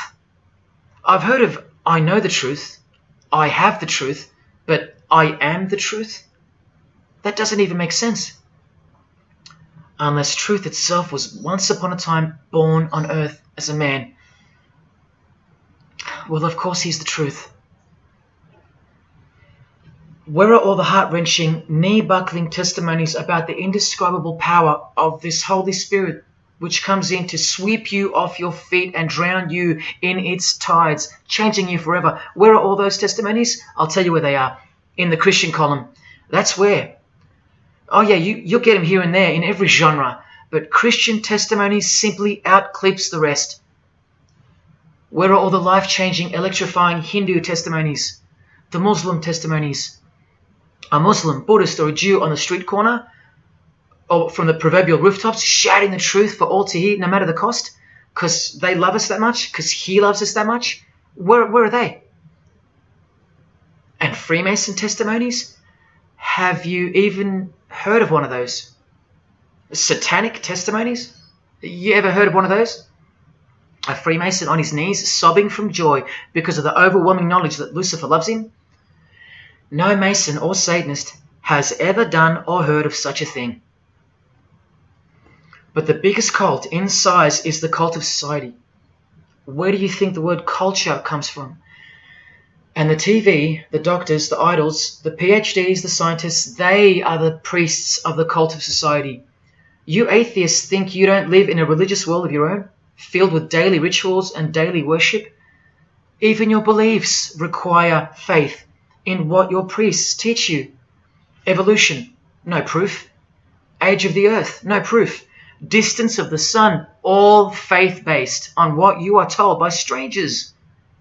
You can see the rings of Saturn with your telescopes, but you can't see the buggy on the moon that was left behind in 1969, yet you still believe, because you have faith. Don't you worry, no matter who you are, you live in a religious world, because life is religion. And if you're still in the "I'm not religious" category, think again. You all worship something or someone, and your religion is futile. But for you, for the one, whoever you are, remember the advantage that evil has over good. A little good doesn't destroy evil, but a little bit of evil destroys all good. See this glass of water? One single drop of poison is enough to render the whole lot useless or deadly. That means that 99% of the goodness and purity of that water amounts to nothing, all because of one single drop. The whole glass is evil. And so it is with the human soul. You better believe it. Does anyone go out with a stain on their face or on their shirt? You think the soul can't be stained? Think about it. Just one lie makes you a liar. So you can't go where life is, stained with death? Now, in case someone thinks I'm playing the high and mighty role, I tell you this. I used to be a liar. I used to be a pervert. I used to be a drunkard. I used to smoke all kinds of poison. I used to have angry outbursts, use a filthy mouth, indulge in filthy humour. I used to. Past tense. But no more. He finally summoned me. He called my name for the last time. He took my dog, then my music. He took my band, broke it all, and broke me, flooded me clean. He sent for me. He woke me up from a deep sleep on a high-speed midnight highway with a whisper, an actual whisper in my ear, and only meters between me and a concrete wall with my name on it, because he knew I had it in me. I had it in me to lay it all down, risk everything, so I can take a stand for him, for the Gospels, and for you. Well, this is me taking a stand. Brothers and sisters, I did all this for just one person, and I'll be hated and mocked and worse maybe, so that that one, whoever you may be, will wage war on sin and believe. Don't let even one drop in. No matter what the distractions